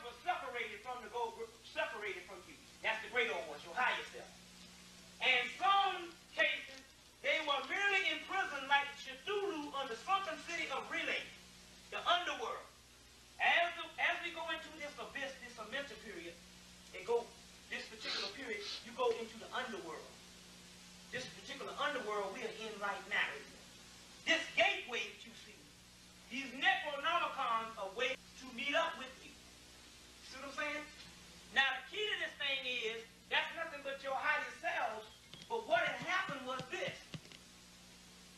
What had happened was this. I'm going to show you something. This thing is supposed to meet up with you, and what happens is, even though you have gone through these certain periods, now, what happened with the dates is the dates are off. You need to follow things with the cycles of the sun. The winter solstice, the spring solstice, the summer solstice, and all these.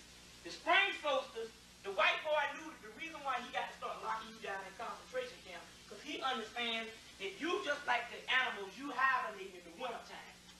And when the spring, you're going to start opening up. And based on the spring equinox, what's getting ready to happen when the sun goes into Easter, the first wave of you that's into the consciousness will start coming into your higher self. You're going to start going into some spiritual things like fever, burning off the mucus and setting your pineal and pituitary area right. Now, since birth, you had 2 guardian angels with you. Now, there's a lot of frustration going on among us. Everybody feels a little frustrated now. Some days you feel like you're all alone, you feel frustrated. There's some things you're going through psychologically. That is because the guardian angels that used to be with you, the 2 was with you all your life, they are now in transition. They have now stepped back and they left you out there alone, and you're waiting for your higher self to come in. You see what I'm saying? Which makes you into God. You see? Higher self will start coming in as the sun starts climbing towards the Easter equinox. Some of your higher selves will start coming in around Easter, around April, and the spring solstice. Now, based on every African, you have your African New Year every July 23rd. And based on July 23rd, you have this rising of Sirius. The masses of the people will start going through their climb of their transformation. The masses will be doing it on July 23rd. Some of the people in consciousness will start doing it in Easter. Now, what's happening is this is a great stargate that's getting ready to open up. But the mystery to the stargate is on the inside of your head. You see what I'm saying? That's the stargate. So as the sun starts going into another cycle, you are going to start to open up because you are one of what you call the Holy Grail, the royal blood. The bringer of the Holy Grail is a dot that may therefore be energized, and the offerings of terrestrial alien race of humans that chant in communion, in communication with the gods, or the royal bloodline of the black race. Now what it means is this here. The bearer of the Grail descends from the great ones, which embodies a type of blood royal or royal blood. The bearer of the Holy Grail, the black dot, is depicted on the tarot card, the tarot card may therefore be identified as the bringer to earth, the blood or the royal blood, or the blood which flows in the veins of the kingly man. The kingly man or the black man or the black woman, a transhuman intelligence, which means you go beyond what you know of right now. You see what I'm saying? Now, this particular royal blood, is the chosen seed of Israel and the seed of the stars, or the doorway, or the gateway. The bee and the beetle are the zootypes of the black race, descended from the space, destined to supersede the human physical cycle of evolution. Okay, it says that it all started from a fall. This particular fall that you fell in this particular part, it should be remembered that the function of the Grail or the black dot is to contain the holy bloodline of the royal blood, of the real true blood of not a human origin. It is depicted as the myth, as the connection of the royal blood of the ancient ones, or the great old ones, identified with divinity. Now, what it means is, what's getting ready to happen is, based on the first part of you are getting ready, once the sun hits, you're going to go through this Stargate. The Stargate is inside of you. These Necronomicons are going to come back. And you see Ghostbuster 1, you see these little spooky type things that was going up and they was killing everybody. It was killing, that's what's getting ready to happen is this. Once this thing comes back, and it starts, and this particular part comes back, and it connects to your higher self, he won't even be able to kill you. Now, the movie you need to go see to explain that is the movie The Crow. The movie The Crow. If anybody see The Crow, you'll know what I'm talking about. Go read the movie The Crow, and that's the kind of juice you get ready to have. Now, The Crow is the story of a black Christ. They had the white boy. The Crow is the story of the black Christ. The black Christ Soot of the god Cthulhu. Cthulhu is one of the Necronomicons. His name is Cthulhu. The black crow are the Necronomicon myth. The black melanated ones are carbon ones, returning to revenge the black Christ. It is interesting to note that the movie was released in 1994, the last year. You see what I'm saying? Of the millennium, which was actually 1999. It shows the Christ of the highest spirit literally can't die and got revenge. The movie is an explanation of the return of the great ones in the Necronomicon Cthulhu. Now, if anybody saw the movie, these white people, even though it's done by Brandon Lee, which he died on the movie 20 years after his father died. His father died in 1973. He died in 1993. Chinese Mafia or whatever. Go see the movie Dragon. It was all hooked up. They told him not to give out the secrets to the West. Bruce Lee. And when these people here, they kill you, they kill the son and everybody else. Maybe 1,000 years they kill you. Now, in the movie, they broke in his house and killed his wife and killed him.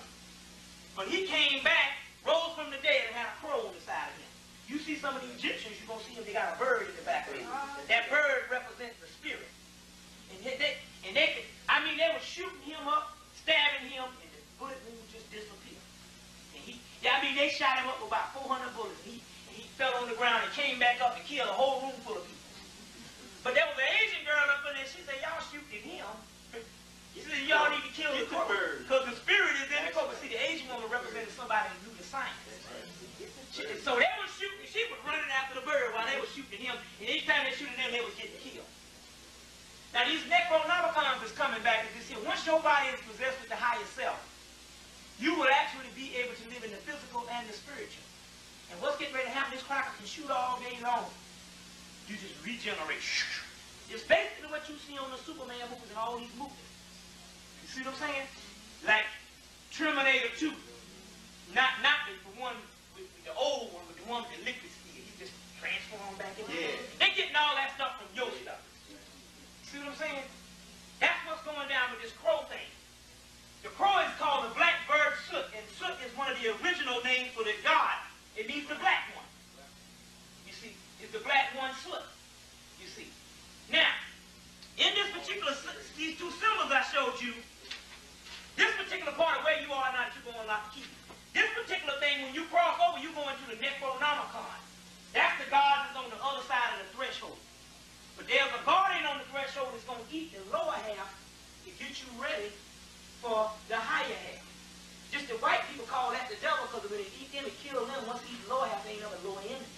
But this guardian is called a Necronomicon, which is, right here. These particular ones, which in actuality is your higher self that rests on the other side of the gateway. You see, on the other side of the gateway.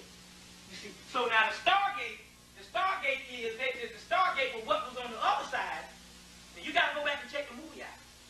Because when I really studied the movie, the white boy was telling the truth. He said that Ra was evil. Ra was not evil to us, Ra was evil to him. He was oppressing the people on the other side. Them people was not black people, them was some white Arabs looking people. And the black people was along with him. You see what I'm saying? The Ra that they saying was evil to white people. That's what they don't want to come through the Stargate. You see what I'm saying? Now the key to the whole thing is, this is the reason why they're trying to lock people down. Now the key is, Spirit came and said, when this thing rises in April. They said they're going to take 3 months to kill the cracker to make sure that the masses of the people get through the Stargate, which is on the inside of them, by June. Now, in the Matrix 4 book, they talk about the Stargate opening up, and the rest of the people will be able to stop, to get get through the Stargate on July 23rd of 1995. That's inside of your particular mind. There's a spiritual vortex that's getting ready to go down. Cracker knows all about it. You see what I'm saying? He doesn't have the thing. Now, what's getting ready to happen is this. Literally, this is a big hologram. In everything, the only thing that exists in here is the spirit that's inside of you and lower energy that they got. But this particular world is getting ready to transform itself, where the whole earth is getting ready to be a sun, a spiritual sun. The earth has everything you got, and the earth is a living organism. It has the kundalini, it has the sun, it has all that. So the earth is getting ready to reunite into another realm. And the only thing that can live on it is the ones that have the actual same things that the earth has, which is the sons inside of you. The sons of God. The sons of Abraham. Abraham means, the word Abra means Abra. Abra. And Abra means son. Ham means what? Black. The black son. Abraham. Black son. You see? The black son. Another name of him is the word Patah. Patah. I guess P-A-T-H. Yeah. A-A. Patah. Patah got 72 sons, which is the 72 archangels in the book of, in the Kabbalah. The 72 archangels. Which is the doggone Necronomicon. They also call the Enochian angels. The Enoch. The Enochian angels. They also call the Vodun angels. They also call the Yoruba angels. You see what I'm saying? They also call the Nether, which means God, which is nothing but you. You are locked out. You locked in your physical body was dead on top of the earth, playing out karma for all these years. Your spiritual one was in a resting place in the subterranean world. That's your higher self, the complete inhabitant. And so, once the earth goes through the vortex, your higher selves have been dead for all these years, sleeping like Osiris. Sleeping is Osiris rises up, and you reconnect back to your original higher selves. You see? Now, the black people that's died since 1985 and all the war, they have already connected. So don't worry about them. They say that the man on earth say that God lives on high, while the angels in heaven say that God lives on earth. You see what I'm saying? They say when you crying for them that died, they are right there crying for you. They're saying because you're the one that's dead, they're the one that's crossed over. This is death and that is life. The ultimate is to die. But now they're not talking about, but see, before if you die based on reincarnation, if you didn't complete the cycle, you come right back down here. You see what I'm saying? It's like a classroom. You flunk the grade, you might go there, you might stay for 10 years, 20 years, maybe 100. But you got to come right back down here. You see what I'm saying? That was the reincarnation, but the reincarnation cycle is over. That's why the white people ain't having no babies now. Because they are low astral plane and they done cleaned out the weak off the low astral plane. You see? It's stuff. The white people got some in 1956, the guy Yogananda took some white people and got them on the astral plane on the 4th dimension, which is the dimension right over this. It's invisible. He put some white people up in a porthole that opened up in 1956. And those people been using, they've been collaborating with the government on the psychic warfare thing. But since 1212, the Necronomicon then came and bit off their heads and killed all of them. So there ain't no white people. Another part of the black dot is called X marks the spot. X marks the spot, which is the black dot. In the Book of Law, they'll show they got one of the pictures. They got a UFO grid in the back of the Book of Law that was given, and this X marks the spot is in there too. Some people say, well, why did God need a UFO? God did it under the UFOs of balls of light. See, what you're gonna find out is once you raise do all that stuff because everything is in the mind of the black man and the black woman. You see what I'm saying? So now they're not having babies and all kinds of things are happening to them because the gateway is open now. The only reason why you don't see a difference is because you still shut down. You open up, all this start disappearing. You shut down based on years and years of diet and messed up stuff. The gateway is now open. Now, I know that sounds crazy. But remember, truth is stranger than fiction. That's right. Go ahead. You see what I'm saying? Truth is stranger than fiction. That's right. If we knew it all, wouldn't be the need to learn no newer knowledge. And if I find newer knowledge and it looked like the same stuff that I had before I started, hell, I didn't learn nothing at all. You see what I'm saying? Now, you gotta look at the concept of what's going on. That's right. You're seeing right now, look, this is the physical. Now, anything that's going against the physical is the spirit. You got the physical and you got the spirit. So now you see what? You see erosion and chaos and anarchy going on. That's good. That's good. Because that means that the spiritual is weakening and the physical is taking over. Dreams and the African connection as how it relates to the pineal. Now, many of you are well aware that since August of this year, there has been an explosion in the subject on melatonin, M-A-L-A-T-O-N-I-N, the hormone released by the pineal gland during the hours of darkness.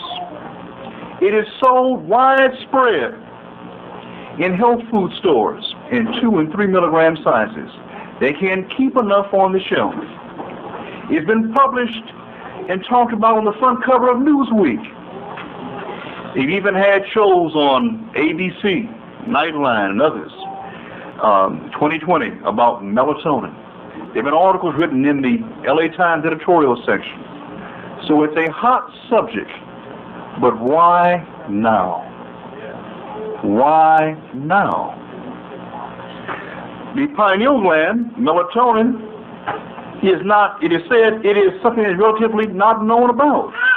There have been 3 books that have been talked about widely, one of them written by a person named Russell Ritter, who is the editor of the journal called Pineal Research. However, if you go to UCLA tonight or tomorrow, you can't even check out the Journal of Pineal Research.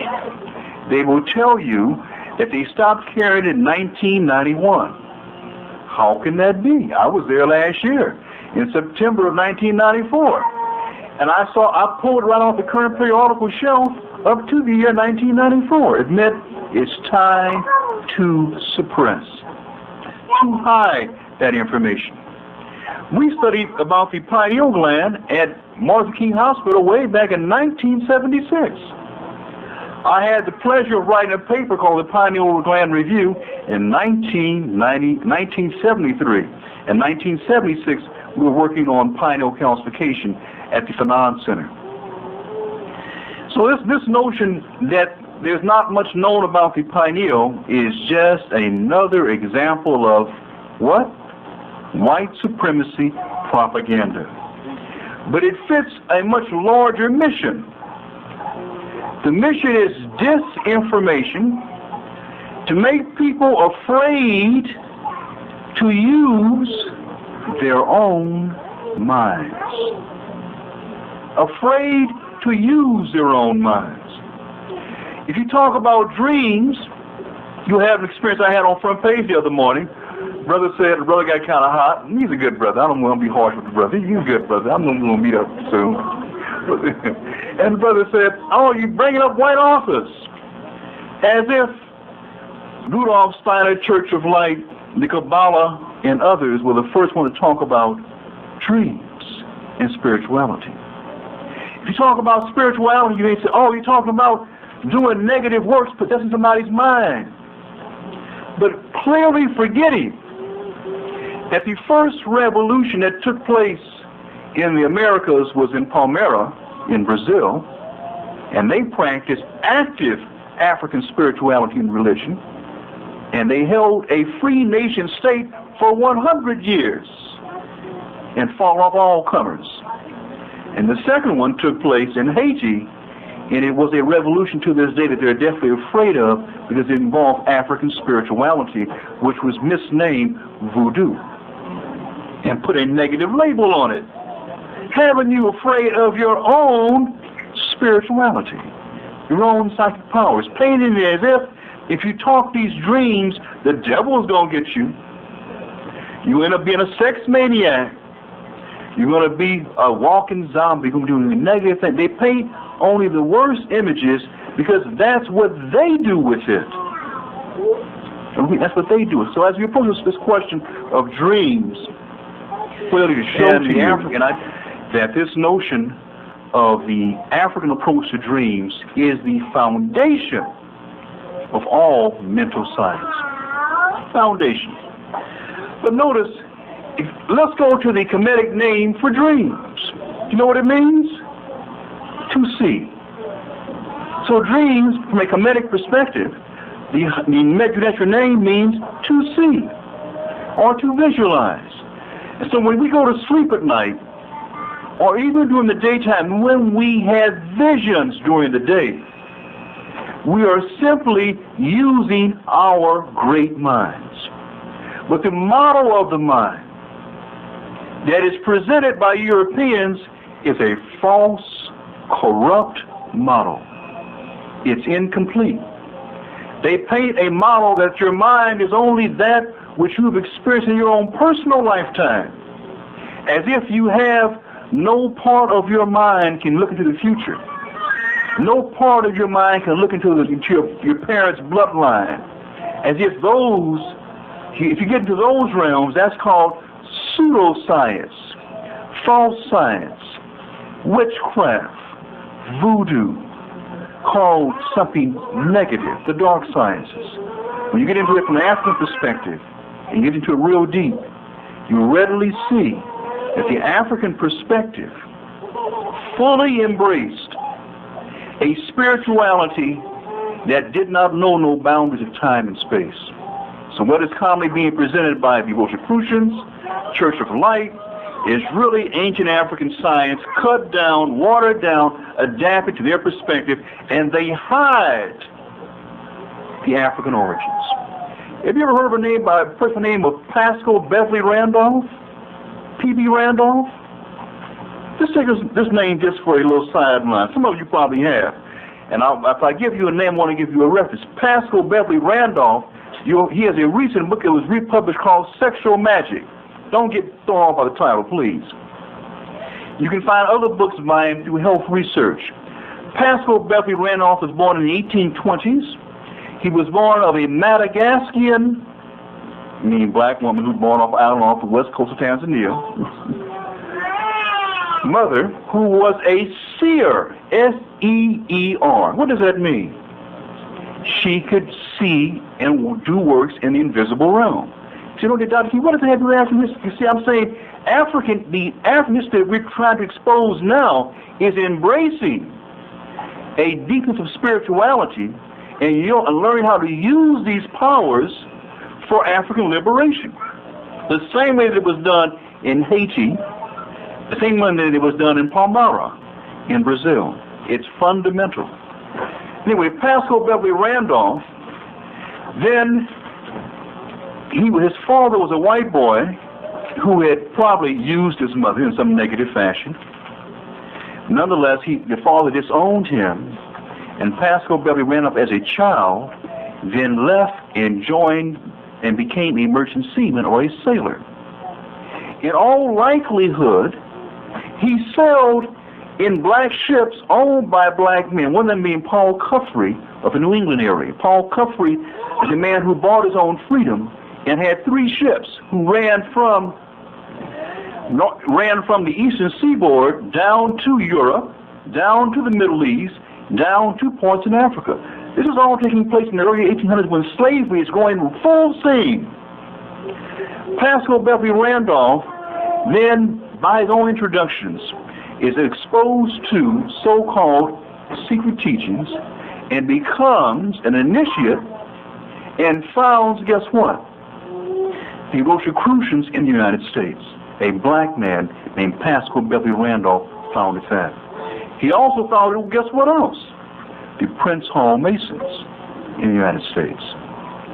And he also worked with, guess what else? He was a friend of Abraham Lincoln. He worked with the Freedmen's Bureau in Louisiana.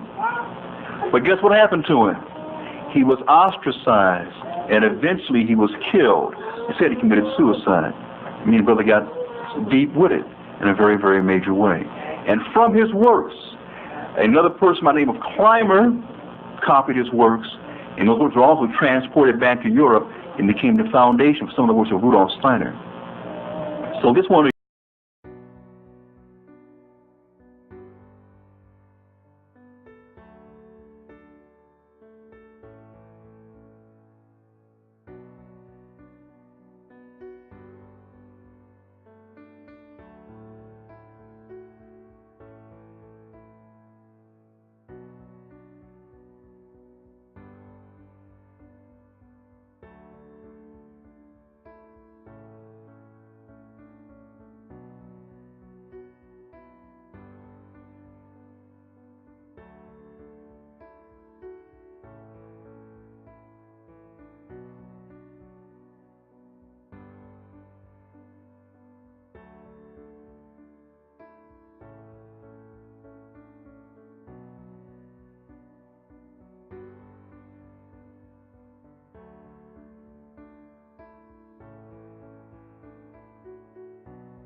It's not anarchy, it's chaos. Now when you register, who are the chaotic people? I'll explain this. In the cycle when the physical was strong, you had order. You went along with the physical and you manipulated the physical in an orderly way. Now the physical is weak, white people got order. And you are chaotic.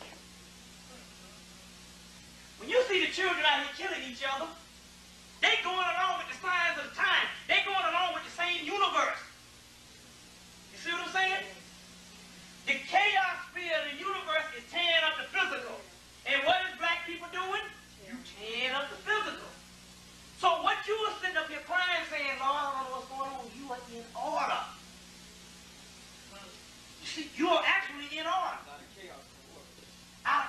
come order. With no chaos, no order. Now what? White people are living longer. White people are acting more and more. A white person has to actually fool you. You actually be thinking in your mind, look at that person. And they treat you nice. You know what I'm saying? Acting. And you admire them. Say, look how white people act. Look how niggas act. But I'm going to ask you a question. Look at nature. Nature is out of order. It's raining when it don't supposed to rain. It's earthquaking when it don't supposed to earthquake. It's snowing here. It's hot in doggone October. It's cold in June. Hot in January. Hot in January. Now, if you with nature, you supposed to be doing the same thing. Aren't you doing the same thing? You can't figure a nigga out what so we don't know when he gonna strike the next. In Atlanta, every time somebody talks something ignorant, somebody come and do something up. In Atlanta last year, I saw another part of my plate on this. 2 weeks ago, some boys get shot. 2 of them get shot. They go to the emergency room. Another brother busts up in there. They got a shootout in the emergency room, and all 3 of them end up dead. See what I'm saying? Straight out crazy. 2 brothers get to fighting over a hot dog. This happened last year. One brother shoot at the other brother jump out the window. The bullet ricochet and kill them all. Over a hot dog. 2 brothers in the project in Perry homes, pitching pennies and kill each other over 4 cents. Well, when you look at it, you're saying it don't make no sense. Don't supposed to make no sense. Everything that's making sense is pure death. That's going along with the system. Everything that is out of order is just like nature. Nature is transforming. Let me tell you what happened. Let me explain what's happening. Let me explain what happened. Your body, your skin might look all right. Start taking some colon cleanser and clean out. Guess what? All kind of rashes and shit start breaking out. You see what I'm saying? All kind of rashes and stuff start breaking out because the toxins is coming up. Before the toxins was hitting, it was embedded, it was laying dormant. It's piling up. But the toxins, you start breaking out again. See what I'm saying? When the earth is going to another level, it's cleansing itself. First, it starts going through volcanoes, earthquakes, erupting. You understand what I'm saying? You're going through another thing. You are shedding the physical form of things that you completed this cycle. You completed this cycle when you died and left it for the white man to take care of. You see what I'm saying? Now you're coming up. Now everything is going. See, everything. See, I noticed they get this thing that's getting ready to come on. It's coming on TBS down in Atlanta. They got Malcolm Jamal Warner and Tony Brown. All these people sitting around a table trying to understand the black problem, trying to make solutions in the physical. And they don't get it. See what I'm saying? They wrestling with a hologram. This is a damn hoax. They still on the planet. They still here. Yes, they don't understand. The Bible tells you to be in this world but not of this world. It says he who loves this world will surely lose it. And those who hate the world will inherit the kingdom of God. There's 2 books out now. 2 books called, one book is called Cryon 1 and Cryon 2, the end time prophecy. And in the book, they talk about all the stuff that will be going down. And in the second book, they say, don't think like a human, which means don't be thinking like the stuff down here. It's Cryon 1 and Cryon 2. Cryon, I think it starts with a CRK. It's in Old English letters. Just go to the thing and say, I want Cryon 1 and 2. Cryon. Get these 2 books. The cracker who's channeling these books is on it. It's telling you all the stuff that's going down. Oh, you mean Chiron? Chiron or whatever. Chiron. C-H-I-R-O-N. C-H-I-R-O-N. Okay. Oh, Chiron. Okay, that's it. I was saying Cryon. Everybody down in the South say Cryon. You know what that is. No. Wait a minute. No, this is Cryon. Not Chiron. Now, there's 2 books out. This is Cryon. A white book and a blue book with those silver letters, Old English letters. Those are the 2 books. They got all the science in them. Little books come out at $14 a piece. Get those books. You see, of end time prophecy. Get those particular books. Because those books are accurate because they talk about the indigo ones taking over the planet. Indigo means the blue-black one. That's us. The indigo ones. You see what I'm saying? The indigo ones, which goes with the number 26. And the number 26 is Capricorn. And when you see Capricorn, you're going to see this picture of the sea goat, which you thought was the devil, which is nothing but the ancient black man that they call him the devil. That's the white man's devil. You see the star, you see the crescent. You see the Kundalini. And on the new ones by Geiger, the Necronomicon, which is the big books for $69, you see he got dreadlocks. That's the Baphomet. That's the Predator in the two movies, The Predator. Like I explained in the movie The Predator was nothing but the ancient black man. How did Arnold Schwarzenegger kill the first one? He tried to kill the first one, he had to put on all mud. They say that the heat supernova would turn himself black to go up against this Predator, who came from another planet. You understand what I'm saying? Who came from another planet. That's the Predator. In the Predator 2, he's supposed to be more powerful. They couldn't get a white man to kill him. That's why he came in 1990. They had to get Danny Glover to try to kill him. But Danny Glover went up with him, and they got in a fight, and both of them got hurt, but Danny Glover wounded him. And when he wounded him, all the other Predators was on the ship fighting. All the other Predators came out, gave Danny Glover a gun, and took him back like saying, brother, we the same people. You just shut down. Your energy shut down, so you look like that. We look like this because our energy is not conducive to this low level, so we look ugly because we're in opposition to the physical. Outside of the spiritual, we are a beacon of light. You see? And he gave him a gun. He said, we'll be back. They didn't kill him because he's a brother. They're saying you're one of the same people. They gave him a real old gun. Like real old gun, like saying, a real old gun. Like we've been here before. We've been here a long time. But you saw him, he had a boomerang, he had dreadlocks, and he had a spear. We love East Africa. And this is the power. Ain't nothing can kill us. Only thing that killed us was a person like you. Black man. All of this was a family fight. And the brother said, shoot, I'm going to do you Flatbush style. So the brother threw down with him on the ghetto still. White boy couldn't do that to him. So the brother dusted that Negro behind off, because there's an old saying and stuff. So there's some Negroes went to hell. And first they went to heaven, had chicken bones all up in the clouds. God said, hold on, I got to get him out of here messing up heaven. So he called down, three called the devil, said, you got this spot? I got some brothers up there. The devil said, hold on a minute. He said, he heard some commotion. He said, hold on. The devil came back and said, man, I got some brothers down here. They done out the fire and installed air conditioning. So that's the same thing. You see. So now, but what he was saying was we just two of the same people. You see. So you got to start thinking on another realm. Matter of fact, he defeated him with his own weapon. With his own weapon. Took the boomerang and stuck it in his chest. Took it. When he got it, like he stole it. He took it and tied it on himself. Now, I'm going to get this mug when I get up in this building. And so he went up in there and the brother started fighting. He said, I got something for you. Yeah. It's, so all that stuff is talking about the same. You got to start thinking on another realm. What you thinking is so all the black leaders and everybody, they trying to run and hang on to that when they're going against their own Quran, their own Bible, and all that. Because in actuality, what it means is that these Negroes don't believe in heaven or hell. But they don't believe in heaven. What I'm saying is they don't believe in nothing but the white man. That's what they really believe in, because they do more of his business. You see? So they really don't believe in God. They don't believe in God. You see? But that's all the part of the divine king. The divine thing, because in order to believe in God, you got to believe in yourself, because you're God. You see what I'm saying? So now the key to the whole thing is this here.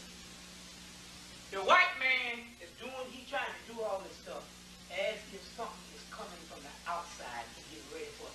But what he don't know is that he's living in the God that's going to take his behind and take his head.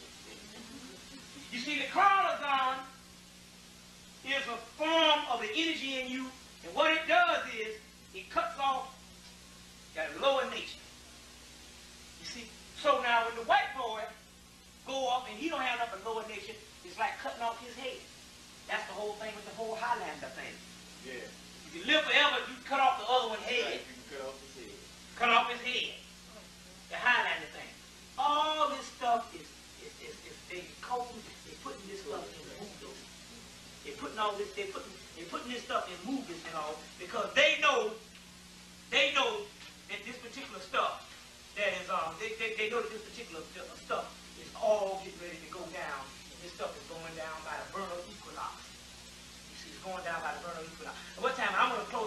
go to question and answer. Yeah, 9:45. Yeah, well, let's do some question and answer right quick so we can do some things. Now, look. Here's a picture come from England. And if you look at it, it's got a picture. You can pass it around. It's a picture of a black woman, a pretty black woman. She got something coming out of her head, but it's a demon. But see, what happened is, because this lower thing is, this spiritual, this lower vibratory rate cannot accommodate the higher, your body adapted to accommodate it. But on the inside, now outside of this thing, this would look like, in heaven, this demon would look like her. You see what I'm saying? Would look like her. But down here, because this is not conducive to the third dimension, this demon looks like this demon. But upside, it looks like her. You see what I'm saying? So they had to put the physical body. But this is the stuff that's on the inside of you, and that's the stuff that's killing the white. It's going to kill this white boy. You see what I'm saying? So a lot of things that you're thinking that is all spooked out is nothing but this. See, the white boys tapped into your stuff in the early 1900s. What he did was, it's two different, let me show you something. Yes. Yeah. A.E. Waite's book. Now let me show you something. What he did was, he understood that there was no such thing as devil. He understood that there was only one thing in the universe. And that's this.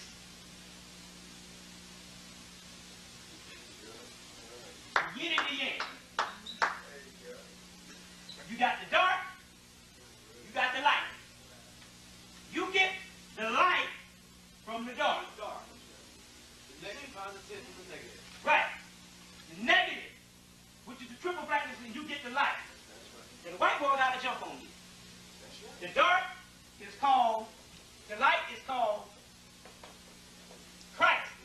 The dark is called Soot, On, Off, Satan. Chin. That's when God says, Satan, get behind me. He's saying that my dark half, which is the power, get behind me. Now this is what the cracker did. He went into when he found out, went into Egypt and found out this, he said, hey, look. He said that most of the religions teach about the day side of Christ. Yeah, yeah. But in order to get you to Christ, you got to understand the mysteries of the dark side. Because the dark side, the light side is nothing but a reflection of the dark side. So this is what the white man did. He took one part and gave to all the religions. That's all you worry about. That's right. But he realized that you could never get to this side because you don't have the battery that you, which he locks up in his lodges. And he calls himself the Illuminati, the Illumined ones, because in actuality, he understands what I'm learning is the real thing that illuminates you. From the dark, you get the light. See that in photography. Right. You see? From the dark. So what he did is he took all your science and he cut you off from this side. When you hear about this side, you say, I don't want to mess with the dark side. That's the dark side. No. It's on the dark side that you cracker mess around with and don't have the body to mess with. Then you burn up, eternal combustion. White people just catch on fire in flames. They go crazy. Start going crazy and all this stuff here. You see what I'm saying? But he understood, he kept it separated. You'll keep on with the scene, you won't have no Jew. That's why the church ain't got no Jew. Y'all sit there, niggas in the church that's dying, crazy, everything. He taking your stuff in the lodge, and he running the world with the little bit of stuff that he can run off of this, off the dark side, which is nothing but the melanin side. You see what I'm saying? That's to say, A.E. Waite's Book of Black Magic. You see what I'm saying? But then you understand how to, but see, these ancient cultures like the Vodou, they still got the dark side. So they can take these things on sigils, draw some stuff that look like that, stuff like that, and do that dark side to make the light side work and be messing up things. Crack going in and go crazy. You just, oh, that's Illuminati and devil stuff. No, man. This is the stuff that works. That's only the reflection. That's only the reflection. That's why you just can't play all the doggone time. You see what I'm saying? That's only the reflection. They put that in, they put the praying and all that stuff in the time when they knew that the white man was coming and going to be a savage.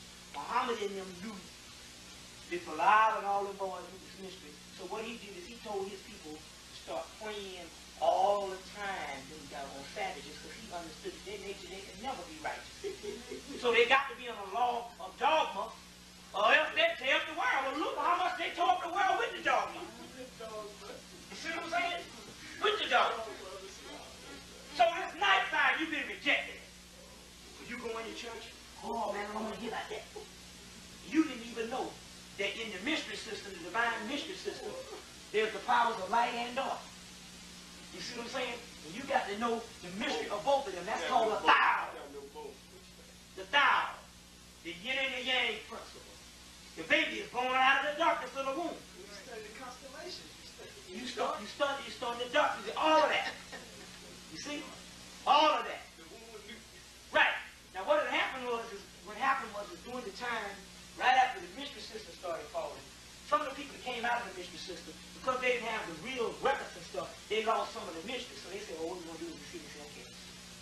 These are black people. White people wasn't even around at this time. They go, well, look. They say, well, I tell you what we're going to do. They say, we don't want the ones that's following us to start tapping into some rituals. Because the black people, they can tap into the rituals and do some stuff and be higher than us.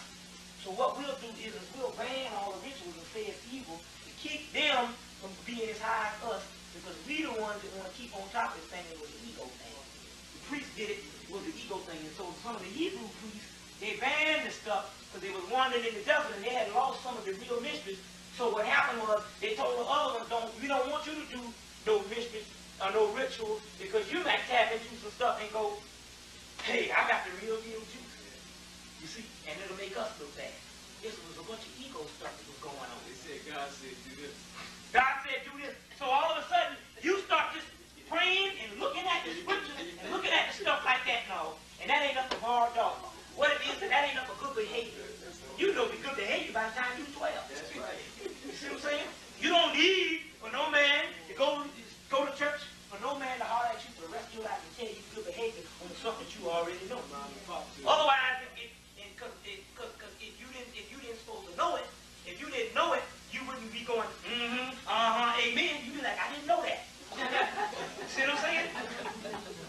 But then again, if he's teaching you something 10 years down the line in a real place of worship, if he's teaching you something 10 years down the line, you're supposed to have nobody sitting in the church, because you are all supposed to have graduated and going on to other levels and teaching other people. Each one teach one. But you stand in the same one, and you know the biggest idiot in the world is the preacher.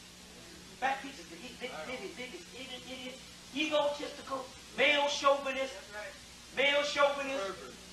pervert, and he ain't got nothing to do with spirituality whatsoever. He couldn't get God to talk to him if he fell on God. You see what I'm saying? There's a preacher. You see, I'm called to the Spirit. No, brother, you're a black man. You spiritual, and you just spiritual about things, period. I'm called to the Spirit. You see what I'm saying? All this kind of stuff. So this is some of the science and stuff. And so what you thinking of, you got to reverse everything. You got to reverse everything, because we are in a big hologram. And you trying, but see, now you're getting ready to go through this gateway. And all what you think is, it's just like going to disappear. You see, it's just like it's going to disappear.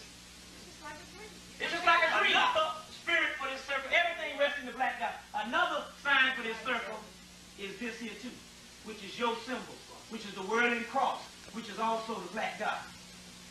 That's another sign for this symbol. You see what I'm saying? Which is the whirling cross, which the white boy stole from us. You see, that's one of the most sacred symbols there is. You see, the whirling cross, which is nothing but the same thing. The whirling cross. The word Kim, which means black. Chemistry, but the word also, in Latin, the word homo. Homo means black. Which homo is the origin of race. Homo erectus, homo habilis, homo sapiens sapiens. Homo, which means black. So they were saying it's race. Oh, it's the planet that they know it's black. Who also means black, and it also means light. If you the who man, you the God man. If you the Tamma who, you the created who, which means white, light, and bright, which means the white man. Also means black. There's so many words and all that also means this particular part.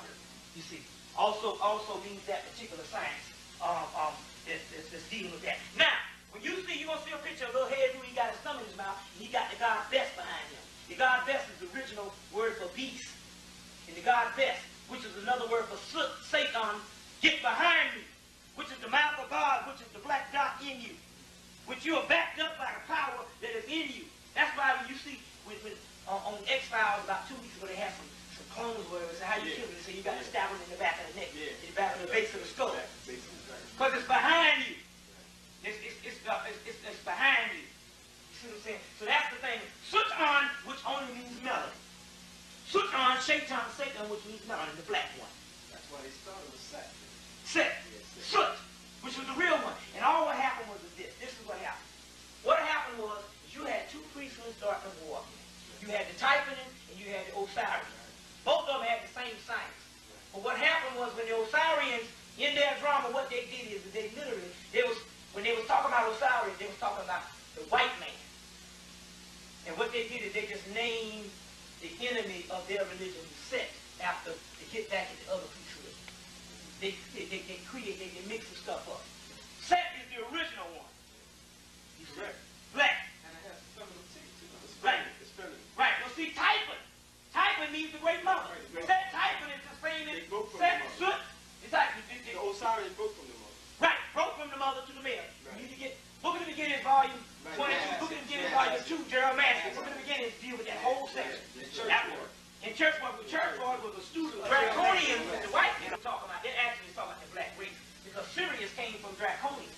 Because it was the first star to be born out of all, of seven. So when they say the Draconians, they're actually talking about the Typhonian race, which is black people. So when they say the reptilians, they're just talking about the people who got the full access of the Kundalini energy, which is black people, because you got the head, you got the black dot that rests at the end. So it's the full access. White people got Kundalini, but they don't have the Stargate to bring them to the higher self, because there's no higher self can come in. He says Satan and Titan, or Tiamat, which he ain't talking about no what's called it. The white man know that with the stuff that he's worshiping is worshiping ancient black man. You see what I'm saying? The ancient black man and all and stuff. Now, somebody had a question. Yeah, this is what I want to say. Now, the book you want to get is Quantum Psychology by Robert Anton Wilson. Yeah. But look at it. It's the black dot and the sun. You see what I'm saying? Quantum Psychology. Psychology. And so now he's real witty and humorous. So you got to really study when you talk. All his books are like that. Right. But one of his best books is The Cosmic Trigger. Yeah, Cosmic Trigger. Yeah, Cosmic Trigger. One, which is the best one on Sirius. But Quantum Psychology by Robert Anton Wilson talking about the black dot. And this is talking about, basically it's talking about melanin magic. This is melanin mind magic. And he's telling you things to do in this particular book. In the particular book on quantum psychology. And it says how brain software programs your world. This is the brain software, a computer chip. And it's based on this, it programs what you know of in life. This is the one you need to get. Quantum Psychology by Robert Anton Wilson. You see what I'm saying? And check this out. Look at this. It says, there's one part in here where he says about how many heads do you have? One or two heads. You see what I'm saying? And then it says how some people only have one head. I don't know who that is. It's white people. You see, so he's dealing with the melanin magic in this called quantum physics. But this here is quantum. Share those with you. But go ahead, in terms of this African connection, and the way that I've been exposed to it, is that when you study the pineal gland, and when you hear about melatonin, you won't hear any of this that we're talking about now. They had to talk about melatonin these days for one very good reason. Because you had begun to read about it and talk about it and ask questions and to do things in your own operations. I began to get phone calls from brothers in Trinidad, sisters in Jamaica.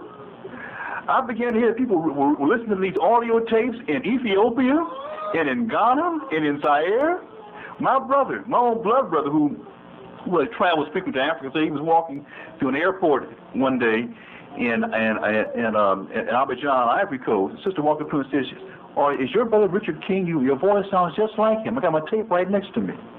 So I'm saying the word has been spread, not my word, because many have gone before me talking about the pineal gland. But melatonin, it came up that through our work we came to see that black people have different levels of melatonin in their bodies. Black people have much more active pineal glands than white folks. I repeat that. black folks have much more active pineal glands than most white folks. Not all, but I'm saying in a general kind of sense. That the pineal hormone that was being produced by black folks was about 2 times the amount of pineal hormone that was being produced by white folks. Now do you understand why they must take those pills? Now do you understand why they must take those pills? And guess what else? Not only is it a question of the melatonin pill, it was also a question, here's the big fundamental question, of what's happening in the ozone layer. In these next 5 years, most of America, most of South America, Central Europe and Asia, and Africa in particular, will be exposed to almost lethal doses of ultraviolet light, B and even C. And what does that mean for people who have blonde skin or reds? It means either your skin must become darker or your incidence of skin cancer will become so great that you will not reach late adulthood. You will not reach late adulthood. In the next 5 years, Dr. King, where do I find that reference? You find that reference in the Tuesday issue of the LA Times and in the issue of the journal called Nature, published in England. So that's where you go back and look at the Tuesday issue of the LA Times, and you'll find it in I think, in the first few sections. In the next 5, that means between 1995 and the year what? 2000. In the year 2000. And what does melatonin do? They will not tell you in these little health journals that melatonin turns on pigment cells, skin production.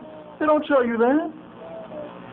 Now, some people say that melatonin will lead to less actual sexual function. Is that true of all people? No, that's part of our concern as a people. We have to turn our socialization skills. No, by no means. It has a different kind of function for people of different kinds of pigmentation and a very opposite kind of function for another kind of pigmentation kind of scheme. But nonetheless, melatonin, a hormone released by the pineal gland during nighttime, it was said to have been discovered for the first time in 1956 by Axelrod and Workman. How could that be?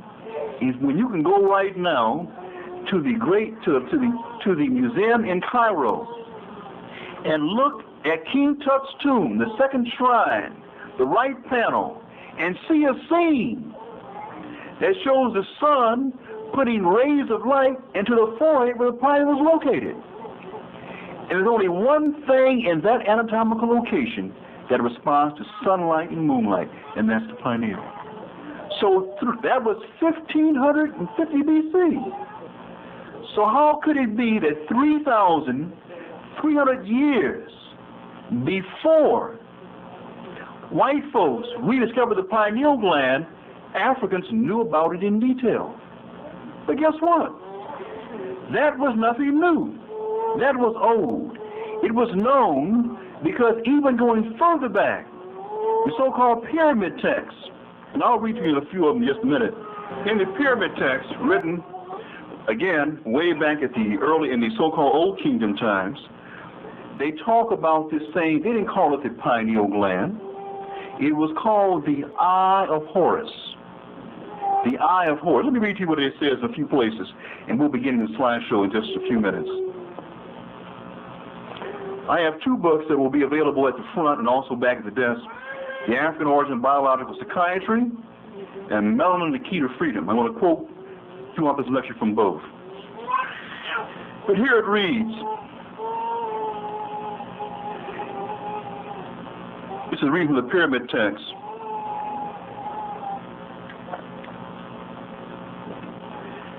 Now they even knew about what happened when your inner eye wasn't working correctly. They said that if you had a defective eye, and if you look at blacks with a defective eye, guess what happened? You saw the opposites of what really was there. That if your eye was injured, your inner eye was injured, you could look at black and you would think you were looking at white. So in other words, it causes a reversal of the images. So I'm reading to you from paragraph 157 from the Coffin text. And you can buy the Coffin. They're available in paperback. He said, and Ray said to Horus, let me see your eye since this happened to it. Now again, this is sun god Ra. This is a mythological statement saying that light is speaking to his son after his son has had his eye damaged. And there are at least two levels of discourse here. One level is that Horus was battling Seth. Who is Seth? At one time in history, Seth was a positive southern god tied to the moon. We won't be able to go into all that kind of dialogue just now. Later on, Seth became known as the people with sunburned skin, the red of skin, and it became synonymous with Europeans who were crossing over the deserts trying to re-enter home. The Revelation tell you stuff is getting ready to go down, or the Holy Quran tell you what's going down. That means that the black man put it in power before it went to sleep. So he can't do nothing. Only if he got power over you, if you give him that kind of power. Now, let's go on with this Amenta period. Number one, you want to get a book. You want to get a book that's going to break down the book of Revelation. The name of this book is called. I gave a girl one for a present. I gave mine away because I'm always giving away stuff. The book you want to get is Emil, M-I-E-M-I-E-M-I-L. Emil Bock, B-O-C-K. It's called Apocalypse of St. John. This book here breaks down that book of Revelation on a, it just breaks it down so precise. That's the book you want to get. It comes out of England. It's $21. Emil Bock, B-O-C-K. Apocalypse of St. John. It's the one you want to get. Now, so we're in this particular Amenta period right now. The deepest part of that Amenta period starts on July 22nd. No, excuse me, December 22nd to January the 19th, which is Capricorn. The sea goat, which is Capricorn, known as the devil in the Tarot, and also Saturn is known as ancient Satan. Ancient Satan. Now, I'm going to the fall of the heaven in a few minutes, but a lot of this particular stuff, it's all explained in your Quran and your Bible. It's just that it depends on who's teaching you your Quran or who's teaching you your Bible. They can spook things out, or they can break down those sciences in there. Because all the sciences in there. You just got to decode it. You see what I'm saying? So it's all explained, and you don't need to get out of this spookism type stuff. Now, in the Amenta period is going to be a great judgment. Hear the great judgment. It's in the Amenta. You hear the great judgment. It's in the book of Revelation. And when you go to the temple walls, you'll see Osiris, and you'll see the people standing there to be judged. You're going to get the book from Fetish to God in Ancient Egypt by Ewatis Budge, and you're going to read the chapters on the underworld. That's the part where the sun goes into the underworld, which is the black hole. And in there is a great judgment. And it says the judgment is not supposed to be for all the people in the world to be judged. Only the enemies of Ra and Osiris. Osiris is called what? God of the perfect black. And Ra is the god of blue-black tint. It will say the enemies of that, in which you are Osiris and Ra also, so it means your enemies. So it's not talking about judging the seed of Israel, which you are the seed of Israel. Israel. Isis, Ra, and El. Israel. The mother, the son, and El, which is another word for El, is the son. Israel, the mother, the son, and the son of the son are part of the Trinity. You see. And the secret seed of Israel, the seed is the black dot. You see what I'm saying? Beth means house. Ham means what? Comes from the black word Cam. Comes from this word Cam. Means what? Black. Equals what? Black. Equals black. Bethlehem means the black house. This is the house. This is the temple of God. Allah. The arm, the leg, the head. The arm, the whole. That's it. I self, Lord, and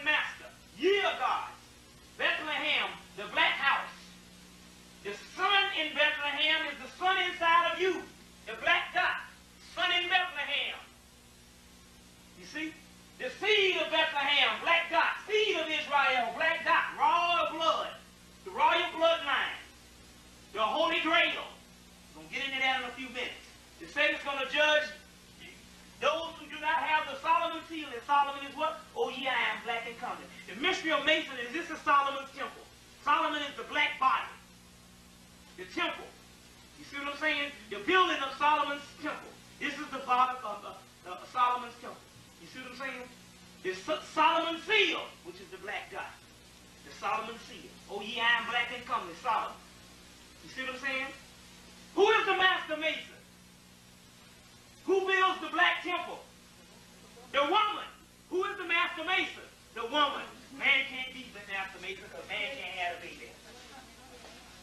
Who is the master mason? The archetype of the universe. The woman is the master mason. She has the Solomon's temple. The autonomy of the body of God. Check. Woman, you master mason. So why you didn't go in masonry? You the master mason. You the master mason. The womb. Which is the sanctum sanctorium. You see what I'm saying? Seed travels up the fallopian tube. You see? So now they got the woman, they got it all back. When she gets married, she going up her fallopian tube. That's supposed to be the man walking down the aisle, going back up into that. Because that aisle represents the birth canal. They got it all backwards now. You see what I'm saying? They got the woman walking up. How the hell a woman gonna fertilize her own damn self? They got it backwards. The cracker back. Take everything back. You see what I'm saying? Take everything back. Let me show you another one. Let me show you another one. The word Cahuti. Okay? Let's see how to say that. K, what's that? H-A-T-I. Cahuti. It means black. It means black. Also means pyramid. And also, in the pyramid is another symbol for melanin. The symbol of Kim, which means melanin. The black pyramid, which means melanin.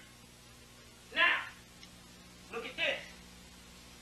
Take a woman and do this. Let's say these big old thighs. Thank God for the woman.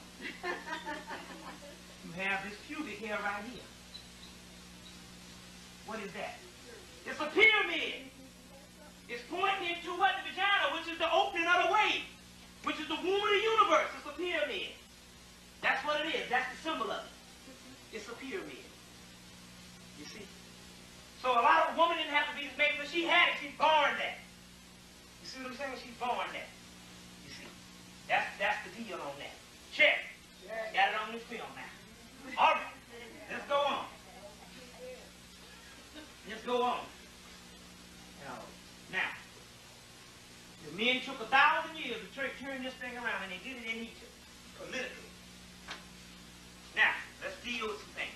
In the Amenta, going to be a great judgment. It meant to judge the unfit. In the book of law, which we'll go into in a few minutes. See if I got my book of law up here. The book of law is the last prophet. This is the last book to come down in the 20th century. This book came down in the 20th century by a cosmic messenger by the name of Aiwass. Aiwass. I'll show you who he is in a few minutes. Aiwass. The most ancient God is the same as all our hosts, and we'll go in there in a few minutes. In the book it says we'll only save the ones that's the lords of the earth. The word more means lord of the earth. It says we will only kill the filthy. Don't worry about the filthy. Who is the filthy? That's the swine. You know, we've been talking about these things for over 100 years, and in actuality, we are the ultimate failures of these things. And the reason why is because we have outgrown these particular things, and also it's bucking the spirit because the spirit never told you, or any, what you would call any religious doctrine, never said that you would inherit the earth as what it would be, as the same what you would see based on what the white people would be. In actuality, it said it will be a new kingdom.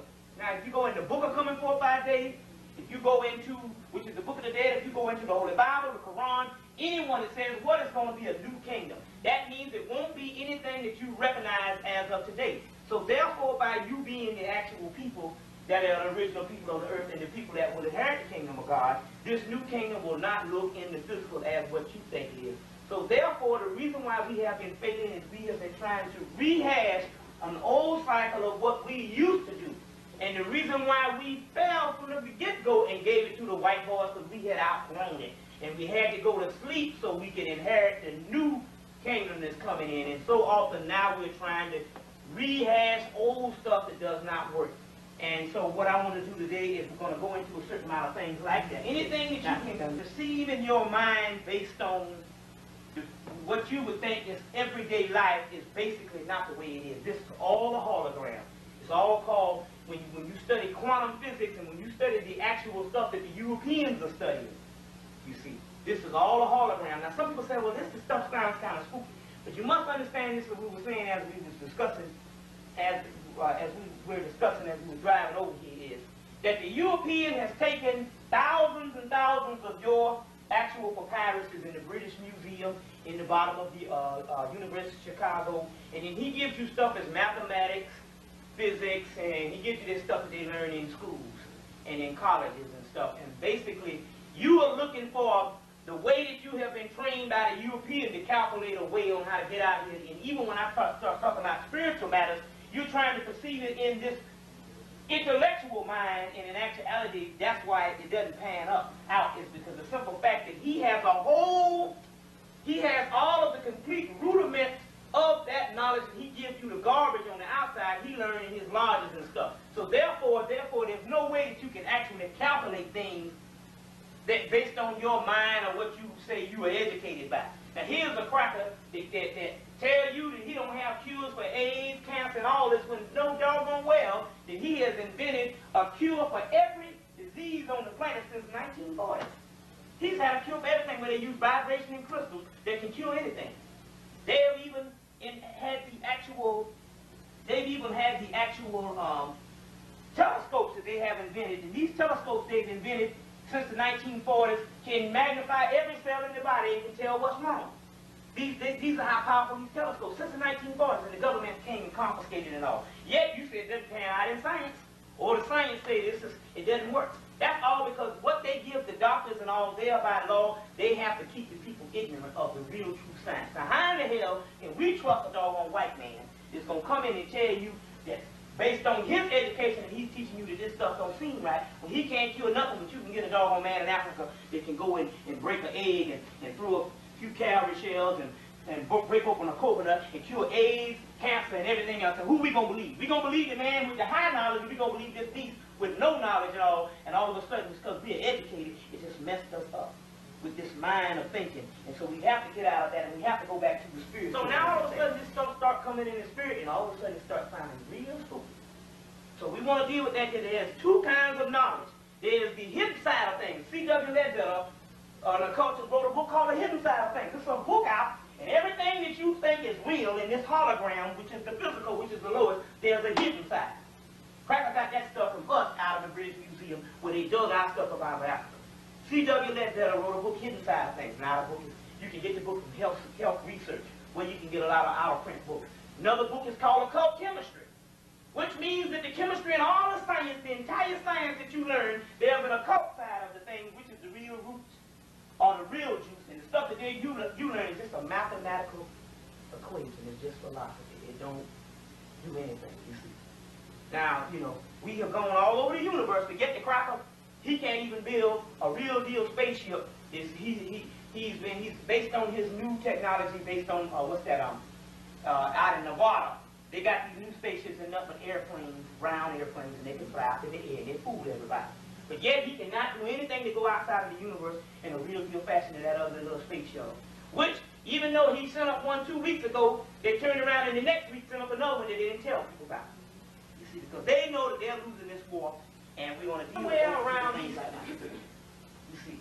And when we start dealing with the vernal equinox and stuff, you will understand why they have to do 100 days talking about the spring equinox, because they understand there's going to be something in you waking up around that time. The brothers and sisters on all the black churches are owned and operated by the New World Order. So they are part of the problem. Inadvertently, even if they don't know it. But somewhere in your bigger upper echelon churches, they know what's going down. So now you can understand why the system, why you can have a group of people that can be ignorant for the last 140 years. Because it's systematically controlled. And this is the reason why in the early 1900s, they went in and closed down a particular church in South Carolina that was dealing with Yoruba, Vodun, Igbo, and each person had their particular religion that they did inside this building. And they closed it down and built them a United Methodist Church, or one of these Baptist churches and all, because they can get them under that law, because they got a control over that, as well as your schools. All your black schools have to have the same tax exempt thing, whereas even though the black students just get around it, they technically by law cannot operate this stuff. And you can understand how through education and all this, how people can be fooled all these years. It's because the churches and the schools, but mainly these churches and the black colleges, are all a part of the whole new world. And I can't think of the bill, but anybody that's know the tax exempt thing, this is one of the actual bills that's also true. Now, we want to deal with two things. Just going down on the hard topic here. We want to deal with the AIDS thing, because now AIDS is now so-called become the #1 killer in America. But they said even though the black woman makes up 20% of the population, she's the #1 carrier of AIDS. #1 because it's an open system, and the man, his penis, it takes a little more for him to get it that particular part up in that little small hole and stuff, whatever, we know what the deal is. On the other hand, but on the other hand, we understand that based on Medicare, and we having access to the poor you are, the more access you have to clinics. Therefore, they can shoot them all down, and then the AIDS testing started being you can go to these clinics and get AIDS tests. #1, they're saying now that you've got to get the perm out of your head for the simple fact now, that this is it. Do you know that this perm now, based on the black dermatologist, and also that now this stuff based on your skull, that particular, any kind of chemical, don't have to be just no light relaxer, what the hell is that? You see what I'm saying? Any kind of chemical, your skull, your brain has to breathe just like anything that's got to take in oxygen. So your skull is not a hard piece of brick that anything can go on. Your skull has pores. You see? Your skull has pores and all. You think it don't have pores, get into some bone marrow trouble and see with your ass, if you don't have somebody to donate that bone marrow, will you be messed up? Check. Now, based on that, your skull has pores, so when you put this stuff on there, there is a particular, it's almost there's a particular, this particular stuff is some green stuff that is now settling on the sister's brain, on the skull, and now it's going to the brain. Now, this stuff is starting to cause cancer, those fibroid tumors, rashes, and eczema, breast cancer, coming from this particular stuff. Mood swings, and one thing they said they started dealing with, because they came on the new CDC report, the report is the number one recipients of glaucoma. The glaucoma, which is the eye disease, is now black women. It's because this particular stuff now got something to deal with the actual eyes. So now they're going blind because of this particular stuff all to get to here. You see what I'm saying? We understand the whole thing with Madam C.J. Walker. We don't want to go into the psychology. But now what we're going to say is, if you love black, you got to get to these sacred antennas and take that stuff out now. Now, also, they said that it is a complete trigger to, how you spell AIDS? AIDS? AIDS. Why? Because now, you remember the guy that wrote the book, Animals and Digestive System? You know that the AIDS also come with the whole meat thing. You see? And it triggers, even though the AIDS, sometimes you won't even get it. They say that the black man and black woman digestive system, you can't even catch AIDS. But based on a certain amount of entry, based on the immune system, not your digestive system, your immune system is so strong, based on it being weakened to the point where you have your mutant, like your regular white people, you can catch it based on certain diets. Mainly the carnivorous society that we have turned into with meat. Well, another thing is they're saying a direct link with weakens the immune system even worse is because even in your Bible it said a woman's strength is in her hair. Well, one of the most particular points is your crown chakra. It is weakened. It weakens the whole immune system. So therefore, it's a direct trigger to trigger the AIDS that they're actually doing. You see, in the clinics with pap smear and all this kind of stuff. You see, and you notice the whole deal with everybody in there. You ain't right if you ain't got this stuff in there. You see what I'm saying? So now we're talking about things that you've got to, things based on things that we have to start eliminating just to survive now. You see what I'm saying? Not talking about the spiritual purposes that when we get ready to go into, when you getting ready to go through this new stargate, where these spiritual centers get ready to open, you got to have the double helical structure hair, which is the double DNA hair, which is the only one, which is the most divine hair on the planet, is the double helical structure DNA hair has got to be unleashed, which has got to be at its finest point. So that means you got to get that real black stuff growing again. You see what I'm saying?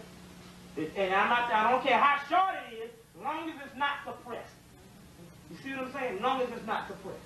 So this particular DNA structure here is the stuff that's going to lift you right off the planet. This is what you're going to go through the Stargate with. So this is some stuff that you also need to deal with also. So now, one thing you got to do is you got to take that out now. Because now it's not just a matter of just fashion anymore.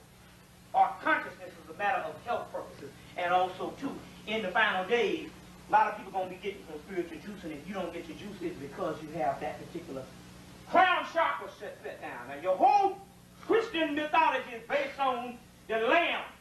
And the lamb is what? Lamb's wool, which is the crown chakra, which you see, which is the symbolic of an afro when you see Jesus with the halo on his head. This whole complex of your whole crown chakra, spiritually, when the spiritual energy rises up, is based on the end result of the crown chakra. So if the end result is the top of the tree of life, and doggone, then we know that in actuality you suppress it and all other things just shut down. So we want to deal with those things also.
Going right along with things that's going on in the news. Now, they're talking about, now this is very key because they're getting ready to unleash some things, because one of the ways that they're getting ready to tell people that they got to lock black people down is because of some new disease. They already got the AIDS thing. We know that about the AIDS thing. But we know that they got these new diseases. Now, they just had it on day one last week. You know, they just had it on about these new diseases that they had. Now, it's interesting because let me get the notes on this thing. Now, this particular virus they had It said, now it's interesting because I said, okay, let's see about this virus. And it started working out again. The deadly virus, they were supposed to start it again in Africa with a monkey. Now, damn, now, wait a minute, now, hold on, now, you got the AIDS thing now, okay. We know that you cooked that up at Fort Detrick, Maryland, and we know that that's a biological warfare. You understand? Otherwise, you wouldn't have ended from the homosexual, the next person getting it is the black woman. You see what I'm saying? You see, I mean, why you didn't get that freaking white woman? She's much more freaky than white, whatever. You see what I'm saying? But all of a sudden, it's going down to the black woman. Which you see what I'm saying? But on the other hand, also, too, you know now, because we started changing recently, because the black woman was the last one to sell out. So all of a sudden now she going with the white man after years of the black man going with the white man. She done gave up. We understand the whole psychology behind it, because ain't no brothers out here but still yet. Messing with the beast is a no-no. Now, number one, do you know they got actual books they had out in the turn of the century, and also in the 19th century, the 19th century, in the 1800s on how to eat Negroes. There's actual book. Eat a nigger with basil. Well, now, they didn't tell you they got another one of these guys that they doing the same time with the OJ thing. They only aired it one or two nights on TV up in New York. Got a cracker, ran an ad in the paper. I'm getting back to the AIDS thing, but I don't want to get this. This cracker runs an ad in the paper. You know how he's got his ads now. White man looking for sexy black woman, and now he got a line out the damn door. You know, because everybody wants him a white man or a white woman now. So he got a line out the door. He get these doggone sisters home, knock them in the head, and eat them. They busted this cracker house. This cracker got bones on top of the stove in pots. They didn't tell you about this new cracker. You see. Now they come to find out that's an archetype that they always been doing. They used to do millions of those things in slavery. So now all of a sudden these archetypes, what happened is to recorrect history, every now and then these crackers are supposed to be so civilized, those things that come through. You have a Jeffrey Dahmer and you got this new guy. Now going back to this, they got this new thing that said this new virus that is in Africa. And it says coming from monkeys. So-called new virus from Africa is called Ebola Zaire. Ebola Zaire. Now it's interesting because now when they started studying this stuff, I say now if some stuff, if the same stuff surfaced from the AIDS thing, I know that this is nothing but some new stuff for us. Okay, it's the monkey. Okay, we got that. Okay, now you got a doggone monkey. Now, hell, the earth is millions of years old. Now all of a sudden monkeys and stuff is coming down with their damn disease. You see what I'm saying? You see. Please. Now, okay, you got this monkey. Now, this new monkey that killed out hundreds of Africans, thousands of Africans that died from this thing. Okay, now the next thing they know, they're testing it at Fort Detrick, Maryland. Now, wait a minute, hold on. Wasn't that the same place that you cooked up the AIDS? Now, all of a sudden, Fort Detrick, Maryland is back into this thing where they testing it. But it's interesting because one of the monkeys got out, but it didn't kill no white people. But yet it killed 1,000 black people in Africa. Oh, okay, now that's one of the ethnic warfare diseases that you got cooking up. You see, you know the monkeys and the white rats is nothing but the guinea pigs. Ain't got nothing to do with that. One of the monkeys got out and no white people died. But yet all the black people, 1,000 black people done died in Zaire because of this thing. With the greatest immune system in the world. On a continent that's conducive for the immune system because it's not outside of the doggone habitat. Whereas now we know that they got over 8 million black people that's got the AIDS virus and walking around ain't doing a damn thing to it. They like a bad cold, you know. You see. With the big greatest immune system, but all of a sudden they done killed all the people over there with a better diet. But he got over here with this cracker with 98% doggone mucus, and he walking around mutant now. Ain't killed none of them. Right. You see? I said the next thing I know, I said, well, next thing I know, the word CDC out of Atlanta come up. I said, okay. That right there lets you know that it's the same thing.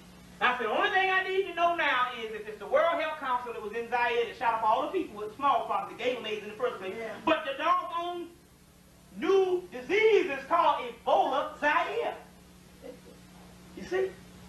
Now, and the white man comes on the phone, he said, you know, he said thousands of diseases that's cooking up in these rainforests around the world. We don't know how long it's going to take before they get over here. Now, wait a minute now. Here it is, you the beast, and every place after sacred is deadly diseases and stuff, not old. Not unless you're saying that you done brought them in rainforests around the world. They kill out the indigenous people. Check? Yes, yes. So now we know that we are right in the middle of this particular New World Order. A lot of things. Then all of a sudden, in the middle of March, this say he got 100 days before they got to establish their new revolution, new January. All of a sudden, in the middle of March, they got a movie coming out in the middle of March. On the diseases with Dustin Hoffman and an all-star cast of a monkey getting out from place. Huh? Outbreak, a monkey getting out and everything in pandemonium. They put it all in the doggone movie. See what I'm saying? All this stuff is countdown to the New World Order. Now, the next thing is this. You know that they're getting ready to do this whole crime thing, so now what first thing you do? They now have declared that the gangs are the #1 enemies, with the public enemy #1 by the FBI. That means once they made a public enemy #1 by the FBI, that means that all, you see, a gang, the only thing that constitutes a gang is 4 or 5 Negroes congregating on the damn corner. You see what I'm saying? So who are they saying #1 enemies? They're saying anybody that's black, you see what I'm saying, that's not palatable to the marketplace and respectable to the government is public enemy #1. Now we got new reports that the whole gang things from the mid-1980s up was all organized. That's right. That's right. Now here's some people that's organized in every corner. They got Crips and Bloods down in Mullins, South Carolina, populating 6,000. Yet we can't even come together with PhDs and open up a damn candy store. Yet every person got a gold tooth on his organized. That ought to let you know that the government organized all of that. They're more organized ever. They're organized systematically across the country. Who do you think did that? Who do you think funded the operation? How do you think they got all this money and all the dope? It was all organized by the government to start a crime epidemic and a crime hysteria. That eventually the white people will say, get rid of the Negro. All a part of this particular scheme is going on. And now they've already declared, a month ago, public enemy #1. The government did a month ago. So now that means that anybody congregating in a crowd unlawfully, and unlawfully just means lottery. Just in the wrong place at the right time for the crowd. Okay, now check it out, because I'm getting ready to, okay, I'm setting you up, but I'm getting ready to show you. Now, this is not just a bunch of things that get ready to go down. Or just say, well, oh, so those things are new. No, I'm getting ready to show you how they get ready to do this thing in a few days, in a few months. We right in the middle of this thing. Because they talking about having you in the concentration camp by June. Yeah. Now, take it up, let it alone. Now, #1, we do some other things. #1, we come to find out that Richard Pryor, when Richard Pryor got burned up in 1980, remember that? Yeah. Went to the hospital. They gave the brother a lobotomy. Oh, that's why right after that he ain't never been funny since. Yeah. Remember now, this brother, I remember him in 1979. He came on Johnny Carson, and the brother was sitting in the chair. He was so funny. But remember now, they had to get the Negro because the nigga had the whole TV show where he was dropping all the science in his TV show. The reason why they took it off, he was getting too black. Oh. You see? He was dropping all the science, and next thing you know, this brother was so funny. He did that one he did one lecture, the one with the White Album. He did it in 79. Got burned up in 1980, and when he came out after that, the next thing you know, he and little white people moving the toy and stuff. He did live on the Sunset Strip, and he would have on the red suit. He was so corny and it was just ridiculous. You see what I'm saying? Because they gave him a lobotomy. And then the next thing you know, now all this crazy stuff going down. And the nigga can't even walk, I believe. Last time, Vanessa Williams said they did the last movie he did with Gene Wilder was a corny movie. Last movie he did, she said the man was in pain 24 hours on the set. She said they had to work hard just to get a movie that would normally take 2 months to wrap up. They had to do 4 months because he was so much in pain. We just dealing with things, we just dealing with the hard copy. Now the white people now, they know that in actuality, that there's certain things that's rejected, and when I get further down, I'll show you some things. That a lot of organs are being rejected and all this kind of things. The white people know now that based on genetic engineering, now we've already gone through the science of this, so some people want further detail, we'll deal with that in question and answer. Based on genetic engineering, they know that their particular makeup and the pig makeup is the same. So now they're getting ready to get organs from pigs, for certain gene organs from pigs. Also, they understand that based on the last year or so, they have now cleaned off the energy from these lower astral planes in which these white people come from. In the first place, they're cleaned off that. And the only babies they're having are ones that was on the way before then. And so now this is the reason why they are attacking the abortion clinic, because because their birth rate is down almost like I think it's 1 out of damn 7. You see. So now the white man is going far enough. He is now trying to impregnate apes to have babies, and also cows to have babies.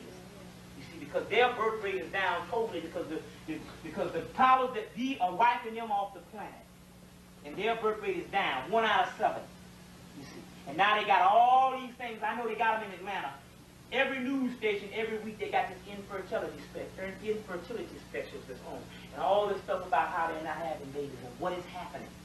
That's because they're not. And so now the whole abortion thing that they're pumping up is because the government has got to come in and say, you got to stop the abortion.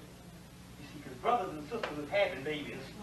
That was all stupid and all, you know. But you got to stop it and all, because now you are killing the little babies that we are having. You see. And that's the key. They're encouraging them, whatever kind of way they can have the babies, do it, and they're going to even pay them money. You see. That is all because, and so now they're even fertilizing apes and all this type of stuff. Now, we know that things are going down because, like the sister said, things are not as they are. You had us, what, sleet and snow in Egypt and in Jerusalem and different things like that. Ain't never snowed and flooded and stuff like that in the deserts before. That is because now we understand that we are right at the time, and when I get deeper into this mental period that we have just come out of, we'll understand that the mental is equivalent to the revelations. It's the same thing, and we'll go into that in a minute. We just want to do this hard topic right now. Y'all all right? Earthquake in Japan. Like I said before, there was an earthquake that was scheduled to hit California again. But what happened was because Japan bought up all the buildings in California and don't like Negroes, they took on the karma. So therefore, also go look in your book of Revelation on the 6th seal. When the 6th seal is broken, I behold a great earthquake. Now you had the San Francisco and you had the LA one, and a few buildings were damaged, but this thing is not, it's worse, way worse than what they tell you. Yeah. I mean, they already counted. If they say 6,000, put in 2 more thousand. Now after they said 6,000, let's say some of the 8,000, and they haven't even dug up the buildings yet. You see, they haven't even dug up the buildings yet, so it's thousands of bodies. And this, I mean, have you seen the pictures of this place? We know that the earthquake on a miraculous proportion in this dispensation of time that they're talking about in the book of Revelation is hit. So if it hit in Revelation, it means that you were right in the middle of the Revelation. And based on the Revelation period started in September of this year. And y'all stick with me because a lot of stuff is real key. And all of a sudden, things are going down as scheduled. And one of the particular ones is the 6th seal in the book of Revelation will be a great earthquake. And boom, this thing happened just like it did. You see, these are things that's actually going on, because, that's a mutant truth that don't love black people and love white people as well. So therefore, so now they got a whole thing, now they got this mutant Asian thing going on, this Asian white man thing going on, where they're trying to even have white people say the Asians are a little bit stronger, so it's to try to cohabitate your race together. You see, with this whole thing, so they're trying to pair them up and hook them up. You see, with the whole race thing, so they can try to save themselves. All kinds of things. Now, it's interesting because HBO and all of your CNN and all of your networks that's running the world, they wanted to try to get one last piece of the world that they could not get, and that particular part of that world was Asia, a part in Mongolia, where it's Tibet. So they went in with Korea to send up a satellite about 3 weeks ago, and the satellite blew up. That's right. Think about HVAC. Remember that? Well, HBO and the people is the one that gave them the satellite technology. They're going to come on TV saying the Koreans' technology is not that good. They don't want to sending the thing up over there. But what had happened was, it was a spaceship came, a UFO came and blew it up because they didn't want a satellite going up to that last piece of Mongolia that would get all this destruction and this mind thing that they do on the media. So they blew up that particular thing, satellite. Now it's interesting. In 1992 LA riots, they locked up 10,000 black men. Only 1,000 came out. Next thing you know, they got trucks reported going upstate with people in them. Then when somebody questioned about it, they said, "Oh well, what it was is we wanted to train some black people on how to work, and we wanted to train them, so we had them." Yeah, you right to train them in work camps, concentration camps upstate. Over 9,000 black people. They already took off. You see what I'm saying? But if it don't come on TV, nobody never know nothing. Nobody never complain. Because y'all ain't in the conspiracy. Well, let's say they are not. Y'all people up in there, y'all know that. You see. Now, You know the hot nuts program, which is going to be a big disaster. They're going to cut out this hot nuts and they're going to give it to the states. You see, if it's not a, remember now, if anybody understands the 60s, it was, the only way you got some stuff was with a federal intervention from the states is what gave you whatever little civil rights you did get. Now all of a sudden they get ready to give it back to the state, you ain't going to have no lunch. You see, now they know doggone well that some of these black children, it's hard enough, especially with welfare, you get $150 a month and stuff, and $150 a month is going to give you about 1 week's worth of groceries. The way we eat and all that. And it's hard enough. Sometimes if you didn't have nothing, you can at least depend on one meal a day. You see, that's all you need in the first place. So those children could at least go and get the hot nuts then. They get ready to cut all that out. And so the actual person was this particular some white people were saying, man, that's going to be a total disaster if they cut that lunch program out. Knowing that they give it to the states. Now we talking about the states, especially down south. You talking about states where they'll execute a Negro right now for looking the wrong way. You see what I'm saying? On other sophisticated terms. Now if you give it to the states and stuff, you know it's going to be over. They're not going to foot the bill. You see what I'm saying? So now, these are some other things that's actually going down. Now, you know these books called the Matrix. Matrix 1, 2, 3, and there's a Matrix 4. Well, in the Matrix 3 in 1991, they said it was a train that derailed. Now we get real funky. There was a train that derailed going between Miami, Florida to Oregon. It derailed. And they know that this train, they said several trains, that was a route for several trains. And when it derailed, they found a boxcar full of shackles. And they said, well, we just found one. We don't know how many has made it across in the 80s or whatever. We don't know how many is going to go after. Just can you imagine the amount of shackles that they have? So, okay, well, that does not mean it's just shackles for the prison system. Oh, yeah. Well, we'll come to find out 2 weeks ago, one of my friends was working on went down to Valdosta, Georgia. He was from Florida. Went down to Valdosta, Georgia, which is right outside of Florida. And he went down to, he was working on some trains, unloading some trains that they get big money to unload some trains. And at doing break, you know, he was walking around the train and stuff, and he's in the consciousness. And he walked up on one train and opened it up, and, you know, the boxcar was open, he looked in there and was full of shackles. But the key to these things is this particular shackles that they got, they was made into the train.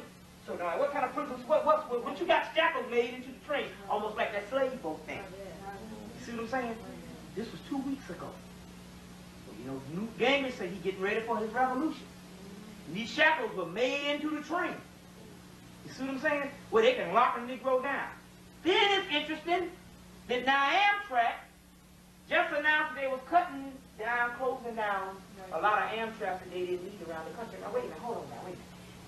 Nobody don't ride the bus no more, so you ain't got two means of transportation. Airport, which is too high. And most people don't like to fly. A lot of older people don't like to fly, so they take the train. So you mean to tell me you're going to cut off this whole parts of Amtrak. Then all of a sudden we get a report from the Spirit always will give you something. We get a report from a sister in school said, well, it's interesting because in Indiana, they closed down the Amtrak station and they got barbed wire all around and made it into a miniature concentration camp. Which is right, because the simple fact, if you're going to haul Negroes, you can't do it by the trucks and stuff. They might break down and some stuff, you do it through a train system. You see what I'm saying? That's how they did the Japanese in the concentration camps in World War II. And remember when they got the Indians and would ship them to a concentration camp in Florida with Geronimo and all that, they put them on the trains.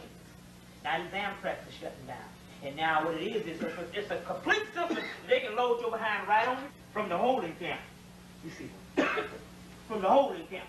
So these are some things that's going down, and now this stuff is going right into this particular part. Now, dealing with some stuff, why is it that they will take these black men from the LA riots and 10,000 of them? Because now the new thing is this.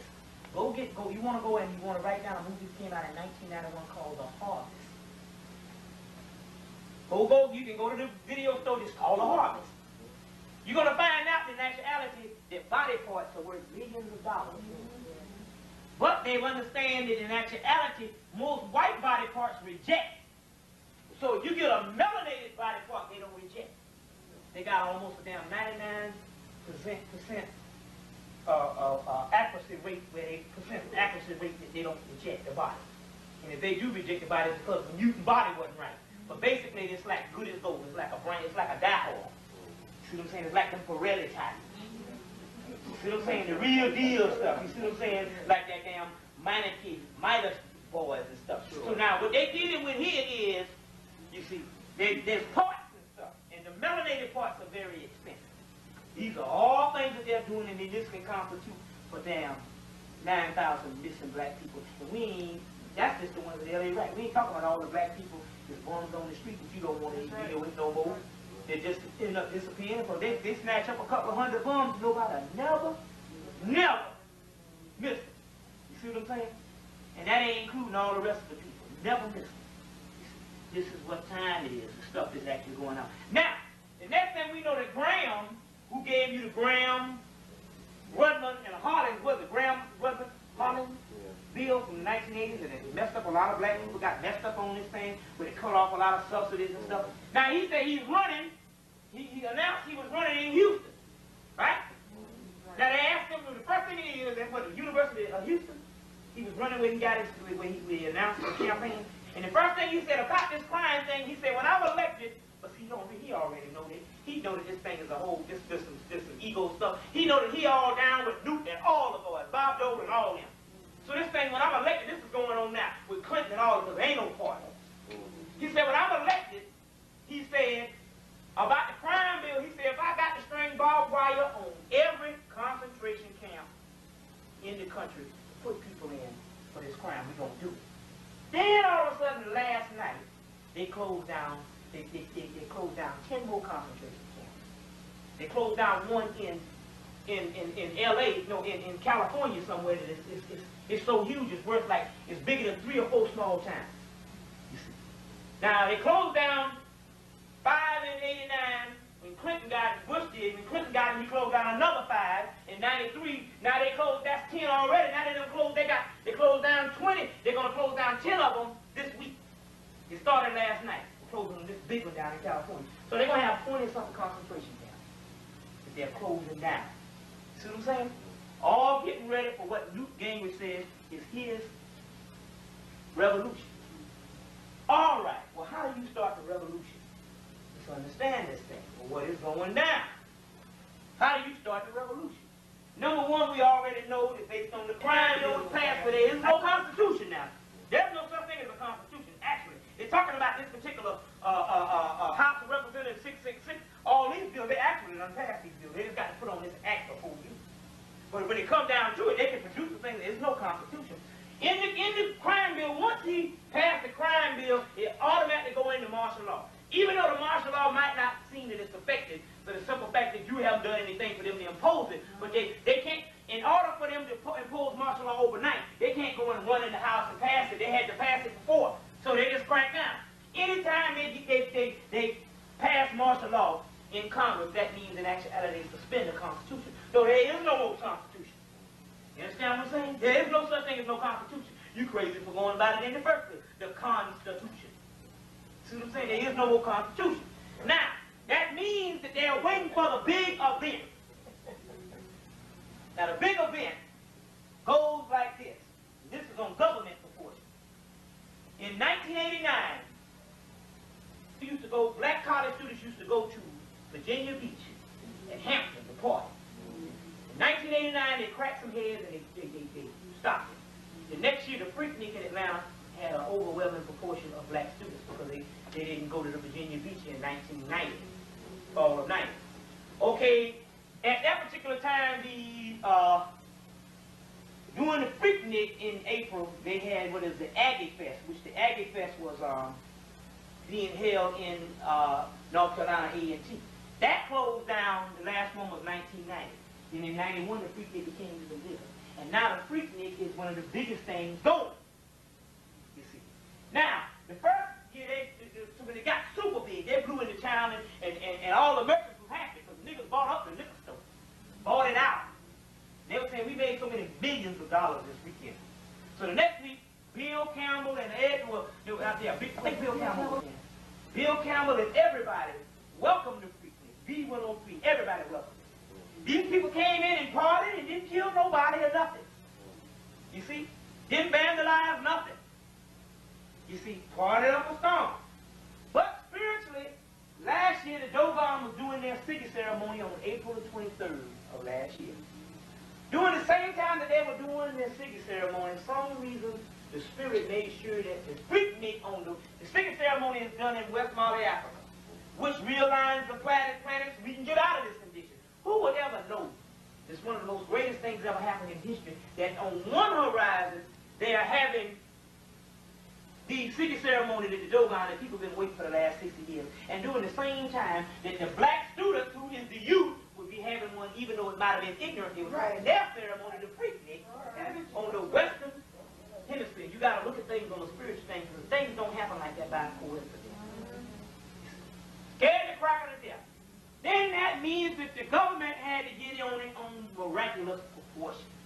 So all of a sudden, January 1, they got a war on Freaknik. The city of Atlanta just declared war on Freaknik. Now, hell, white people been going down to Fort Lauderdale since the 60s. Yeah, that's right. Or the 50s, killing people and every kind of thing. Oh, they was college students. That happened. We just got our little thing going good now. They declared war. No Freaknik. They went to the schools and told them not to have it. The schools said, oh, we can't. We got nothing to do with it. We never had Freaknik. That was the students. It was an outside event. We don't have nothing to do with it. You can't stop those students from getting in a car and coming down someplace. You see, they declared war, and they just welcomed them last year. The city of Atlanta welcomed them. Now, this is interesting, because I do believe the first part of January, we got Bill Campbell and a bunch of mayors up in D.C. begging the government to get on top of this baseball thing. Now, Atlanta lost so much money because they don't have Braves baseball. Now, here you mean to tell me, now let's look at the psychology of this. You losing money for Braves baseball. The Falcons are losers. Nobody don't go to their games. They got the lowest attendance ever in the world, in the history of Atlanta Hawks basketball, because they traded Dominique Wilkins, and now nobody don't go to their games. So now your sports ain't bringing in the revenues, and now you don't have baseball. And so it hurt you so bad you had to go to D.C. and beg Bill Clinton and the Congress to tell these crackers to pay. And you mean to tell me some Negroes gonna come in your city and gonna buy all your liquor and gonna spend millions of dollars in 2 days? You see, they're proving that the college students don't tear up like some other people and all this type of stuff. And they're gonna, only thing you need is a damn bunch of boxes and some sticks the next day. And you mean to tell me you're gonna shut that down? When your city is hurting because you ain't got no sports going on? That you gotta go and get some scrubs that retired from minor league in 1990, falling all over the base. Some stuff just don't pan out. But all of a sudden, Atlanta declares war on the Freaknik. You see. All right. Steve Copley comes to Morehouse College last Tuesday night. Said that he went to the Boule Convention, the Negro Boule Convention in San Francisco. Well, I don't know where they had that. This last summer. And Vernon Jordan was the keynote speaker. Now, Vernon Jordan, keynote speaker, his speech was on how they got to stop the Freaknik. Now, we know that the Boule don't make no decisions. Them a bunch of damn, the yes man, the white man's niggas. They don't make no decisions. If the white man approves of the Freaknik, they're glad to do it. Anything the white man down with, they down, oh, that's just another Fort Lauderdale. They don't care. You see what I'm saying? It is the white man's niggas. Well, why is Vernon Jordan talking about it? Who is Vernon Jordan? Vernon Jordan is the right-hand man to Bill Clinton, who is Scrolling Key and Skull and Bones and the whole Illuminati. So that means that Vernon Jordan is giving an order that's coming down the tube from the big boys in Washington, D.C. And he's giving it to the Negroes that do the master's bidding and carry the stuff out in these cities. So he comes in and tells them, look, you're stopping Freaknik this year. That's what the white man done told you to do. Bill Clinton, Newt Gingrich, and all of the boys down is in the Illuminati. Because there ain't no such thing as no government. It's a one-world government. They said stop the Freaknik. Then all of a sudden Bill Campbell is declaring war on Freaknik. Out of the blue. Need the money. But he declaring war. Well, wait a minute now. Hold up. Didn't they just pass a bill to say that public enemy number one was any games? Is now the public enemy number one? Well, what constitutes a gang? Anybody congregate, more than 5 people congregating in a place at one particular time. Can you imagine? The first thing they said was, number one, they closed down all the parks. Now that means you got thousands of black kids coming from all over the country with money, and ain't got no place to go. Well, if you are congregating in a city with no designated place of destination, that is constituted as what? Lottery. And anything over than 2 or 3 people is a gang. Public, and you are now what? Public enemy number 1. Well, let's get a little funky. Number 1, they said anybody caught with alcohol is going to jail. Well, the white man ain't gonna close down no alcohol store. If they sold out a beer in Atlanta in 2 days, and it's what's called, you know, doggone well, the white man gonna sell his beer. Plus, if anybody ever went to see these parties, the brothers come with trunk loads full of beer and liquor. They come with the stuff. So they say anybody caught with liquor is going to jail. But the niggas gonna be drunk before they roll into town, before they get on the highway. You see, before they get on I-95, I-20. You see, they're gonna be drunk before they come. That's college students. That's what you do. You go to school and you acquire a taste for alcohol. Or either you go to the army and you acquire a taste for alcohol. You see what I'm saying? Well, the Freaknik is bigger than that because it ain't just college students. Everybody getting down with it. They got people, hundreds of people coming from Miami, from all over. So now the thing is, all black people getting down with it. Because it's big now. We going to Freaknik. But they ain't got no designated place to go because they're closing all the parts. So that means that you got the National Guard and all them coming in. You see? Now it's interesting. Now I wouldn't be just reading some stuff, but see, the Spirit always does some stuff. I had a woman call me last year crying on the phone. She was a psychic, but she's an expert on astrology. Based on her calculation, she said something awful was going to happen to the Freaknik, at the Freaknik. And she was crying. She went out of town, but nothing awful happened. But see, sometimes, based on the cycle, because the white man got the time on that stuff, it can be a year off. And she gave me the actual reading a year before. You see what I'm saying? Now, we know that they got to do all this stuff, but they got to crack down, excuse me. They got to crack down. I need some water when I start spitting. They got to crack down because they know their time is up. We're going to get into it in a few minutes. So, they just declared that these black college students are the ones to do it. Because they don't fear the other brother out in the street. They've been killing him since 1985. You see what I'm saying? They locked him up for the last, you know, anything. But these black college students, that's a different story. You see. But see, you know that these black college students ain't the same old funkified black college students. These bugs, the same ones that's in the classroom, will kill you just to look at you the right way. Because there's a new black child out there. That's right. See what I'm saying? You see. They just don't take no junk. That's a blessing.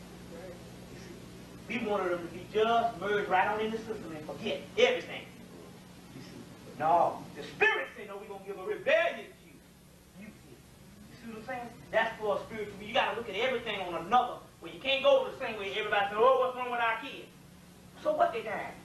There's no such thing as that. They're just shedding the physical body. They getting to the place you get ready to go early. That's perfect. You see what I'm saying? Now you got more of him on the other side. Pleading your behalf on the Godhood court. Check. You got to think of things on another level. So now this whole Freaknik thing is going down, but it's coming down from Washington, D.C. Declare war on the students. You see what I'm saying? Declare war on the students. They wanted to do it when they had the Million Man March. It was supposed to be in March, but now Farrakhan changed that to October. Ain't time enough, but we got to lock them down. And the first initial time is we got to lock them down because first of all, we got to realize them. Them the same, when we did the FEMA sweep 2 years ago, when we first enacted our King Alpha plan, and we had to enact it, and we had to see what you was going to do, the first ones that bowled up to the cops and kicked behind were the same ones that's having the Freaknik down in Atlanta, Georgia. And it was a spiritual thing because they were throwing it. I guess the cops saying, we ain't never seen no stuff like this. Because remember now, the white people are geared to fight wars on the outside. They've never had a war on the inside, but they're geared to fight. And the most deadly war they ever had was the Civil War. Almost killed the whole country. You see what I'm saying? And it was crackers against crackers. What you think about brothers? You see, so they're not equipped to fight guerrilla warfare. So they sitting up up here and they looking, they throwing tear gas, and the black people running at the it's like somebody throwing out dollar bills. They throwing tear gas, and the brother was putting a rag over the head, running at the tear gas, running, trying to catch it, and throwing it back at them, and for some spiritual reason, the tear gas was getting hooked up under the mask. And they were throwing bricks, and the bricks was hitting the pavement and bouncing up under the mask. And they hurt about 60-something police. And I mean, they fought courageous. I was proud of them. And I ain't never seen no stuff where they was throwing tear gas, and the tear gas, the brothers was running after the tear gas like a damn football. Every time, everywhere the tear gas go, here come a crowd going at the tear gas. These people looking saying, you know, when the tear gas comes, people gonna be running. This brother was like, you know, psych him out. This brother was running after the tear gas and throwing it back, and they and I mean, hurt about 60-something cops. You see, went into the Korean liquor store, broke in it, took all the beer out. Once they got the beer, them niggas quit though. Soon as the beer came, them mother said, it's time to stop riding. And the next thing they know, they done took over some dormitory. They done had a big party like an hour later. Soon as they got all the liquor in the beer, that was it. And I mean, girls was walking around in heels with six-packs. I said, man, you know, when in the Korean store, took all the groceries out. You see, right there televised. Turn over cars, blew them up, and all this. You see, so now they knew, so they know that the one they was going to attack the next time was going to be the AEC, but they said, hey, we going to fight. You see, we're going to fight. They come to find out the jazz and the Bodun, the voodoo, are the same Bodun rhythms that's in voodoo, with the same stuff they were playing in jazz. That's why when they took Coltrane and he blew the horn, and a woman and his sister wrote down every note and gave it back to him when he went on one of the furs.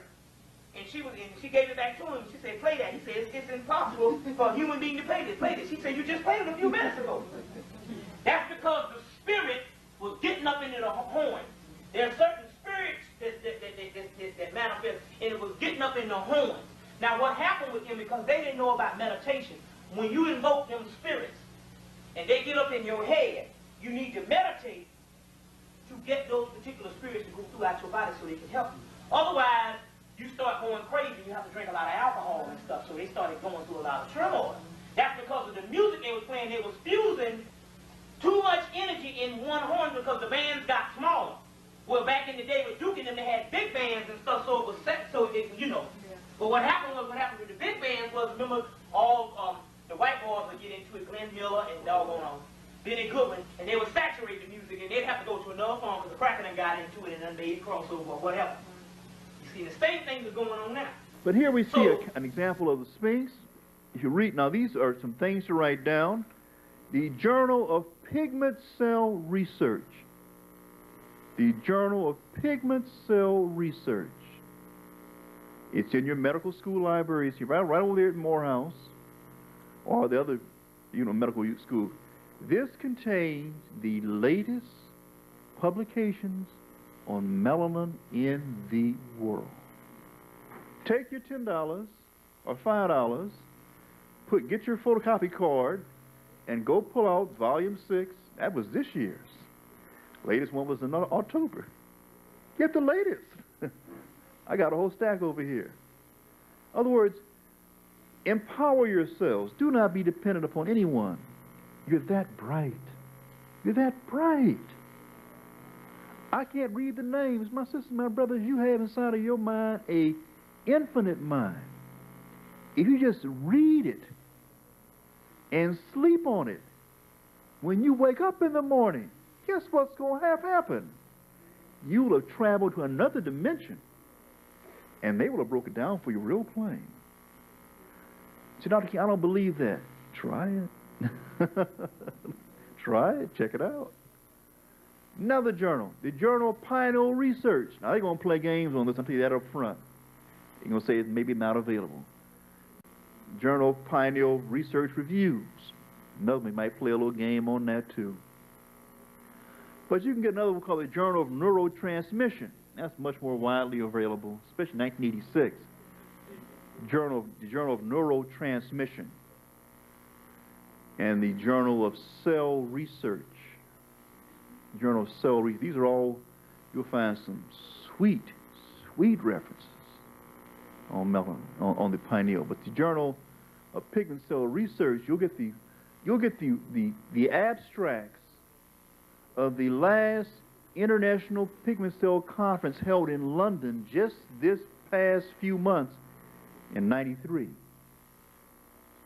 And you'll get their abstracts, and there'll be one-page condensation of each of their presentations off the top. And they also try to make them jargon-free, so you can get it off the top.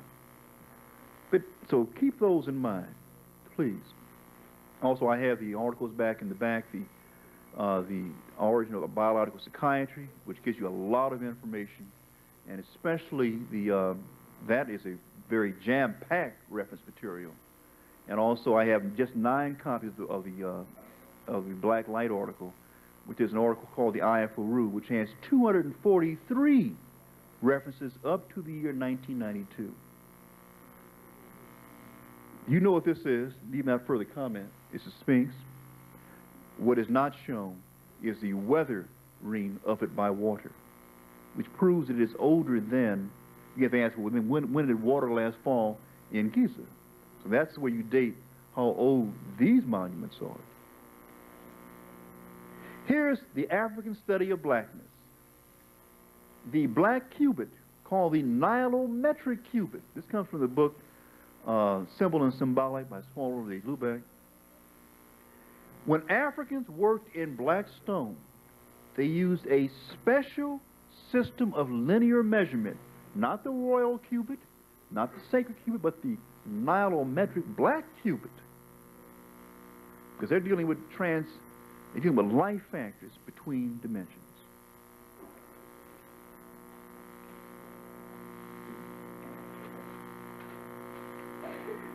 Tomb of Ramses VI, from the book Tomb of Ramses VI, showing the solar bark of Ra with the African image of sun god Ra. This is the image of what we knew the phase of the god of the sun to be. This was our image of God. I mean, not the supreme God, but one of the major immortal deities which lives where? In you. In me. Up close. Oh, it's not blind. Of course not. There you are. There you are. There you are. Now, if you see him, if you turn his head around, you would see who? You'd see her. So understand, he was born from not a man. That's not even reality. He's born from what? A blackberry. He's born from a black woman.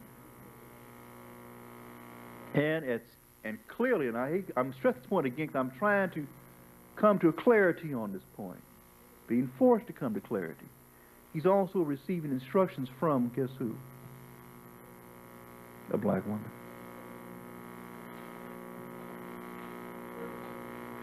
Oops. This is, of course, this, you know, is the first king unified Upper and Lower Egypt, but that's a certain point in history. We don't know how far back there were other unification events. This is an Anu, a so-called one of the noblemen of Abydos, the same place where the head of Osir was found, was supposedly buried or returned to. These you've seen before. I actually received them from Brother Listerville Middleton, who I think received them from Brother Asa, right here out of Atlanta. So this is again showing the African, where you have the image of the black man of Egypt and the black man of other parts of Africa, and also the European right between the two black men and the Asiatic. That is a brother right inside of his burial coffin. I'm just showing that to show again his face looks like any brother in this audience right now. Any. And showing the difference between what appears on the surface of that coffin. Because it's just like right now, if I get into a Ford, it doesn't mean that I look like a Ford. You know, it was just cheaper to buy a Ford than make my own Ford. spirit of Tutankhamun. There's his pineal gland right in the center of his forehead. Side view, Tutankhamun rising out of a lotus flower, lotus blooming. But what about the science, the melanin science behind that number right there? When you dip and you dap, when you're feeling your moves, when you've been studying and finally it all comes together. When you're back up into a corner, you can't see how you're going to pay this bill and that bill, and you say, what the hell with it, I'm coming out now. When you're in that kind of place, lotus blooming, you draw upon a transcendent level of operation. You're drawing upon your melanin mind. You're drawing upon your blackness. Ancestors tell you. Here is the unwrapping of the head of the mummy form of Tutankhamun. Here is the wrapping over his head. There's the upper bandage wrapping over the top of the crown. Why was an extra wad put on the very top? Because you wear a crown on top of your head. You got something special up there. That's your doorway through which you leave each and every night when you go back home to communicate and to be raised up and to be renewed. And there on the top of the head of Tutankhamun are these serpents. They were put in a linen fabric with golden beads. Now, for those students of anatomy, you know that those serpents end at a place called a certain fissure where you have a motor strip and a sensory strip either behind or behind or in front of it. And guess who this is? Tutankhamun's face,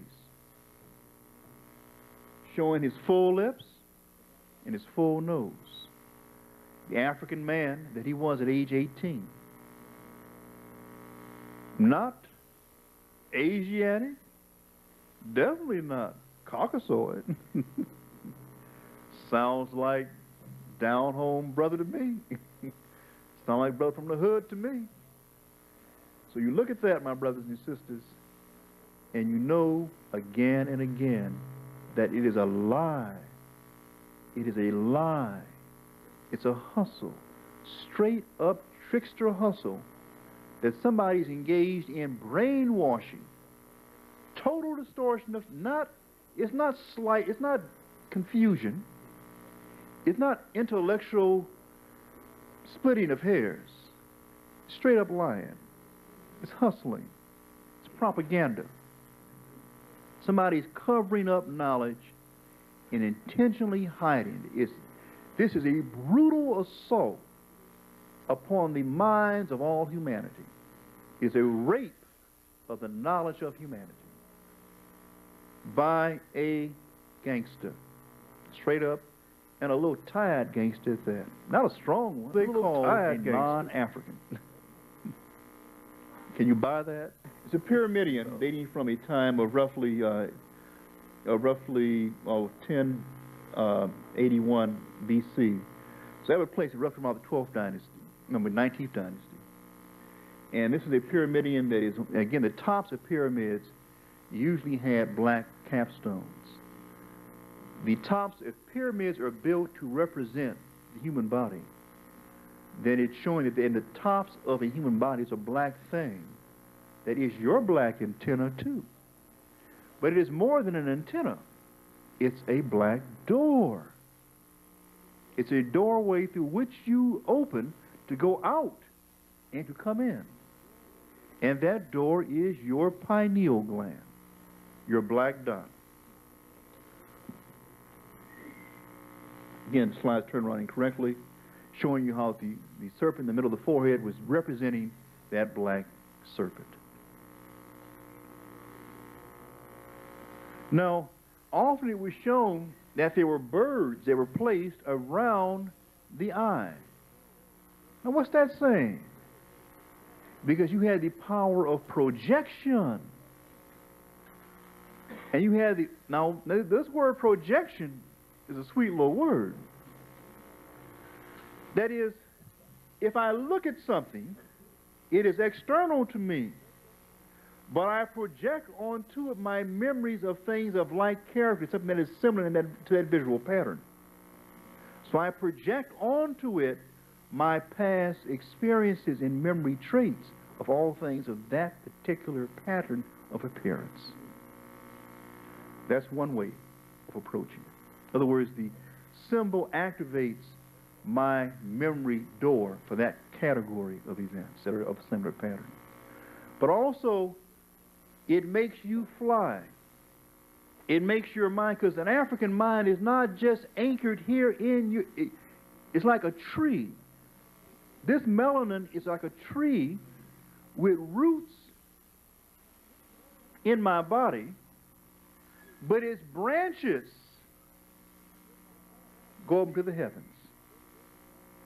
So when you compute a thought, you compute a thought for your own individual mind, but you also tap on cosmic mind. See, you can hit seventh gear. You can get into overdrive. You can go to top line connection. Now, the polite names in the European world are what? Collective unconscious, Akashic records. Those are the names in two different disciplines. Or you can use other kinds of names. You can, the limbic system, the limbic forebrain. You can talk about the diencephalon and the rhombencephalon. You can talk about all these other kinds of approaches. You can talk about the neural networks, other kinds of approaches. You just called it what? None, N-U-N. The waters of the cosmos.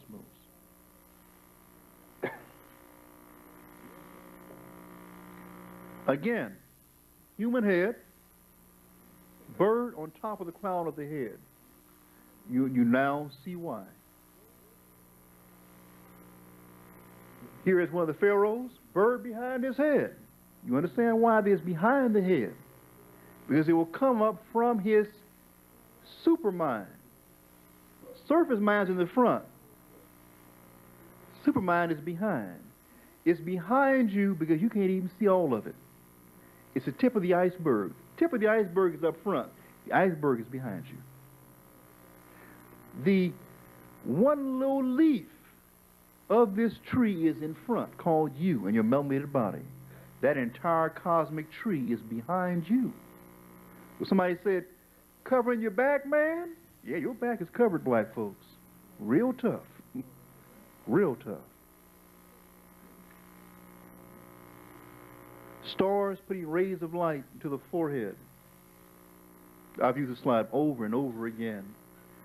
But if you read from the book The Shrine of Tutankhamun by Piankanov, it gets into some very detailed discussions about the relationship between how the stars put light into us and how we as gods put life into the sun itself.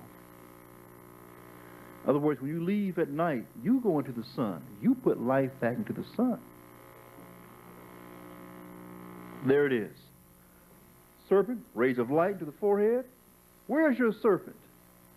Ah, feel your backbone. And very importantly, the woman's clitoris and the man's penis. Not trying to speak in a derogatory fashion, but speak about it in a glorified fashion. Two serpents, serpent above, serpent below. The tricker talks about the serpent below. Oh, don't you touch any of those serpents. They're all evil. As soon as you turn your back, he has grabbed his medical staff with the caduceus, having two serpents. He says, now, that'll be $1,000, please, for consultation. The one in the middle, oh, yes. The one in the middle is the one that is involved of what's in the middle. One that's in the middle is where the woman's womb is placed. And this is the place where the creation, Dr. Ben gave comments on this in the fifth Melanin Lecture Conference, that this was the God that was involved. This was the God Khnum, K-H-N-U-M. And it was the God that was involved in making man and woman on the potter's wheel. So it is that part that has the formative processes in the fallopian tubes and in the uterus, also in the man's testicles. Because in the man's testament, in his family jewels, so to speak, they originate in the abdomen. And then as it comes time for him to be born, they descend into his scrotal sac. Sometimes, not always. Sometimes you got to pull them down, okay, and then they'll become inactive. And also, even during his daily movements, those testicles will move up and down that spermatic cord and go back into the abdomen, and then come back down again. That's high. Now that's some of the advanced science. We have to get in. We have to talk about. I have to study that further. But the woman's in her womb, for example, is absolutely critical things. The woman's pineal gland releasing melatonin at exactly in mid-cycle. The melatonin release is timed to happen at the same time that her egg releases that life egg. The LH and FAC level, which is peak, the melatonin maybe play a role in triggering that release. It affects the hypothalamus and pituitary in turn. At that time, she would tend to have her menstrual cycle may not known all, but sometime when her menstrual cycle is running late, other than due to the natural facts of life, it can be because she has not had enough exposure to light at a certain time in the midday. The fluorescent lamps won't do it at all. This is especially true during the winter months. So that when that is going down, be certain that you get that noon, not that setting sun, not that rise. The rising is pretty good now, but it is that noonday sun, that 12 to 2 time. Get that, and things may suddenly turn back around. Want to be attentive. We run on a 40-day cycle. Sisters run on a 28-day cycle. It's a rough kind of figure. A 28-day cycle. So we go through those phases over a period of 40 days, and she goes through a period of 28 days. And usually about 5 days before or 5 days after the onset of the menstrual cycle is a time, or especially around ovulation, is a time that things can take place, especially 5 before the onset, the so-called premenstrual syndrome. Again, Africans knew about this combination, the opposite, the black and the white. Melanocyte the melanocyte originates in neural crest, moves out within the first few weeks of life and vaginates into the skin between the upper layer epidermis and deeper layer dermal level. It has the melanosome, which are these packets containing melanin that's inside of these arms called dendrite. Again, the melanocyte is a nerve cell in skin. And these little packets, little balls, are things called melanosomes. They contain melanin. And black folks, and there are 4 stages of melanosome development. Stage 1, 2, 3, and 4. Stage 1, empty. Stage 2, machinery, no melanin. Stage 3, half full. Stage 4, fully full. Africans, mainly stage 4. Asians, stage 3 and 4, more 3 than 4. Europeans, stage 1 and 2. Europeans have to have about 30 minutes of exposure to sunlight 5 days in a row for their machinery to come online and be able to pump melanin into their skin cells. You and I, right now, please. But we can also overdo it by heavy overexposure. But again, we have so much melanin online. When I'm exposed to light, as you are, I may turn red for a minute, but it's going to go on to brown, then on to black. So right now, winter months, I'll get a little tone or 2 lighter. Come around August, I'll see a different shade in here, at least 2 shades. The question just asked very show last night about the ozone layer is real, because that level of skin cancer is increasing profoundly in European groups. Profoundly. Their birth rate is plummeting. Europeans, they are dying faster than they're being born. Their populations are shrinking. And that's for those who want to call themselves European. Again, most of those who call themselves Caucasians in America are actually black folks passing for something else. I repeat, most of the folks, a majority of the Europeans in the United States are Africans of mixed heritage passing for white. And I'm not dismissing their psychotic conduct. When you pass over, you're crazy. I'm just trying to get some money to bring home. Most of you don't come back home. Most of you usually become more vicious than your oppressor. Because you're trying to, quote, qualify. You'll accept. You think I'm really white now, don't you? I did kill 10 of them. No, so don't buy that game. Don't buy the game that because a person is passed over, that they can be trusted. No, you're going to stay in the game to the end. Now, there are the other complex people who do play these intermediate roles, come back and forth, but I'm not here to split hairs. I'm here to deal with what I see the majority kind of conduct. Majority kind of conduct is a psychotic kind of conduct in which people of color right now in December of 1993 are playing heavy skin color game right now. Okay, here are the four stages of millennium we talked about, 1, 2, 3, and 4. Again, the upper one is, let's see, the one that is labeled B is from a person who is part black, part white, and the upper one in A is a person who is European. Notice in B, you start to see large clumps. These are melanocytes with the little melanosomes in them. They tend to clump around the nucleus of a cell, partially as an umbrella to protect the nucleus from being affected by ultraviolet light. But also we have to get into the question of resonant light, how light can hit melanin and then hit up a resonant frequency, then give off a radio frequency wave or a magnetic wave that can further amplify certain segments of DNA chain. So it's not a question of all photoprotection. It's a very advanced question of amplification and selective amplification as well. Here is black person. Much larger amounts of melanin clumping, again, primarily around the nucleus.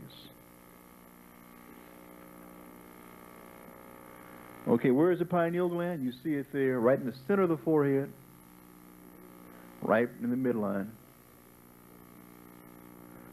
And this is a thing called pineal calcification, in which Europeans usually have a calcified pineal, usually in about 60 to 80% of their adult population. Africans, 5 to 15%. What is pineal calcification? It's where the pineal gets so much calcium inside of it that it shows up as a spot on an X-ray from a regular X-ray, also on a CAT scan. All pineals have some degree of calcium content. But when you get heavy pineal calcification, you then have a reduction in the amount of the pineal hormone that's being released. It drops to 1/2. So here at Plain, brothers and sisters, African people have twice as much pineal hormone in their blood as Europeans. Straight up fact. Now, can I give you the test? 1, true or false? African people have large amounts of pineal hormone, melatonin in their blood? True or false? True. Let us move on. Fundamental. And why do you say that? Because we have a lower amount of pineal calcification. We only have 1/6 of our population calcified, whereas you have usually 80% or 60 to 80% of your population calcified. They will then counter and say, well, calcification does not mean that it doesn't stop producing any melatonin. I didn't say it stopped producing all melatonin. I said it was a reduction. It dropped from 70 nanograms in an uncalcified pineal to only 35 nanograms average serum level in a person who has a calcified pineal. If you're a Nigerian, your records are 5%. If you're a black person in Cincinnati, 10%. Black person in Watts, California, 15%. Indian, 25%. In East India, Japanese, 10%. If you are a white person in San Francisco, 65, 55, 60%. If you are a white person in Stockholm, Sweden, 80%. Cold, straight up numbers. You got a black thing going on. Your eyes open. So no wonder they call you soul people. No wonder you feel these vibes and can't find words to put it in all the time.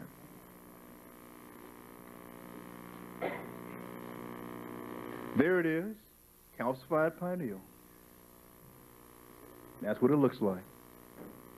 There was one study that was done in an attempt to cover this whole critical fact up, in which they did a study of pineal calcification in people in Uganda during a time when there was huge amounts of death taking place. And they would take an x-ray of the person, then you'd see the pineal that had been cut out of their brain after they were dead. I said, oh no, I can't trust these numbers here. No, this is game here. So I had to disregard that publication. Now, you don't have to, if you don't trust a black authority, but this is for the people who be watching these videotapes, because I can tell by my audience here that you who have been coming to these black media lectures, you guys, you've been raised up well over a period of many years, so you don't even deal on this plane, because you trust what a black man says. You've been woke up a long time ago. Now, for those of you in media land, if you don't trust this lovely black audience who sit before me tonight, if you don't trust me, a black man, I don't care. I care what folks here think. But perhaps you'll listen to your own, Sigmund Freud. Would you please buy a copy of Moses and Monotheism by Sigmund Freud? Moses and Monotheism was the last book published by Sigmund Freud. Sigmund Freud, the father of psychoanalysis, the rediscovery of psychiatry for the European world. A Jewish physician, mind you. Oh, an Askazic Jew. A Khazar Jew. Yes, you should read also The 13th Tribe by Arthur Kessler. Yes, you should. And you also would want to read the book The Columbus Conspiracy by Michael Bradley. Yes, that's helpful. Oh, don't forget Dr. Ben's book, Black Jews. Oh, don't leave that one out. And don't forget Rudolph Windsor, called the book on Babylon.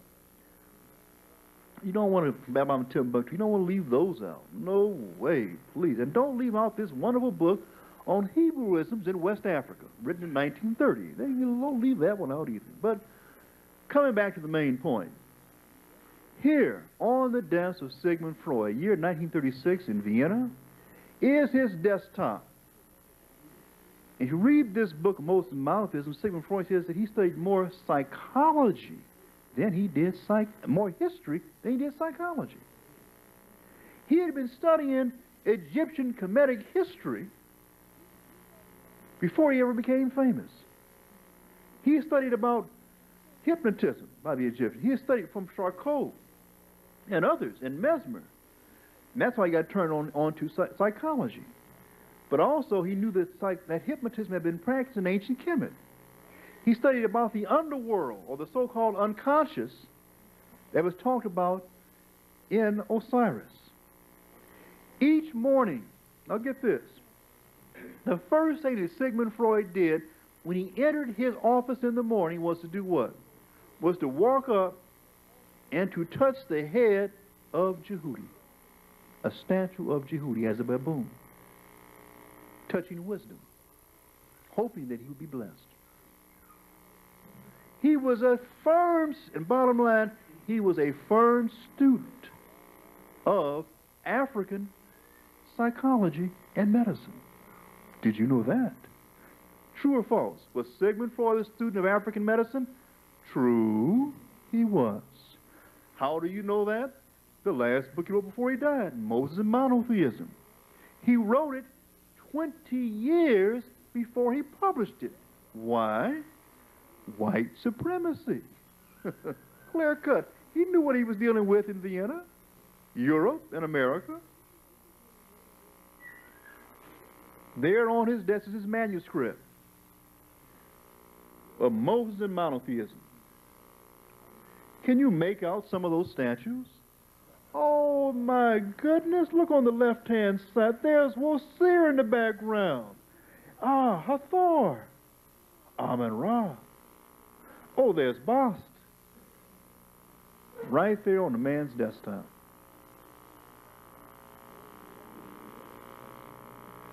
Now, this was the couch in which Sigmund Freud analyzed his patients. You see that picture above his couch? If you went, can you imagine this? Oh, I can't talk to a black psychiatrist. You aren't as good as a white psychiatrist. I know you aren't as good as a Jewish psychiatrist. And then you go into the so-called top Jewish psychiatrist's office, and you look up on his wall over the couch that you're being analyzed on, and you see a print of this. Bam, that's right, brother. Abu Simbel, Ramses II, who was said to have been the person who chased them out during the Exodus. Ain't a bit of truth to that. So you'd want to read, in particular, Hebrewisms of West Africa, and you'd also want to read some comments by Charles Finch in his Message from the Dark Land. He has some nice comments about the time of the so-called Exodus of those people who were in concert with the Hyksos. Here these. Now, do we have to even raise a question as to whose people this man belongs to? Not even a question. Clearly an African man. Oh, and there on the other side is the Sphinx. He was a student of African medicine and African history. Yes, he was.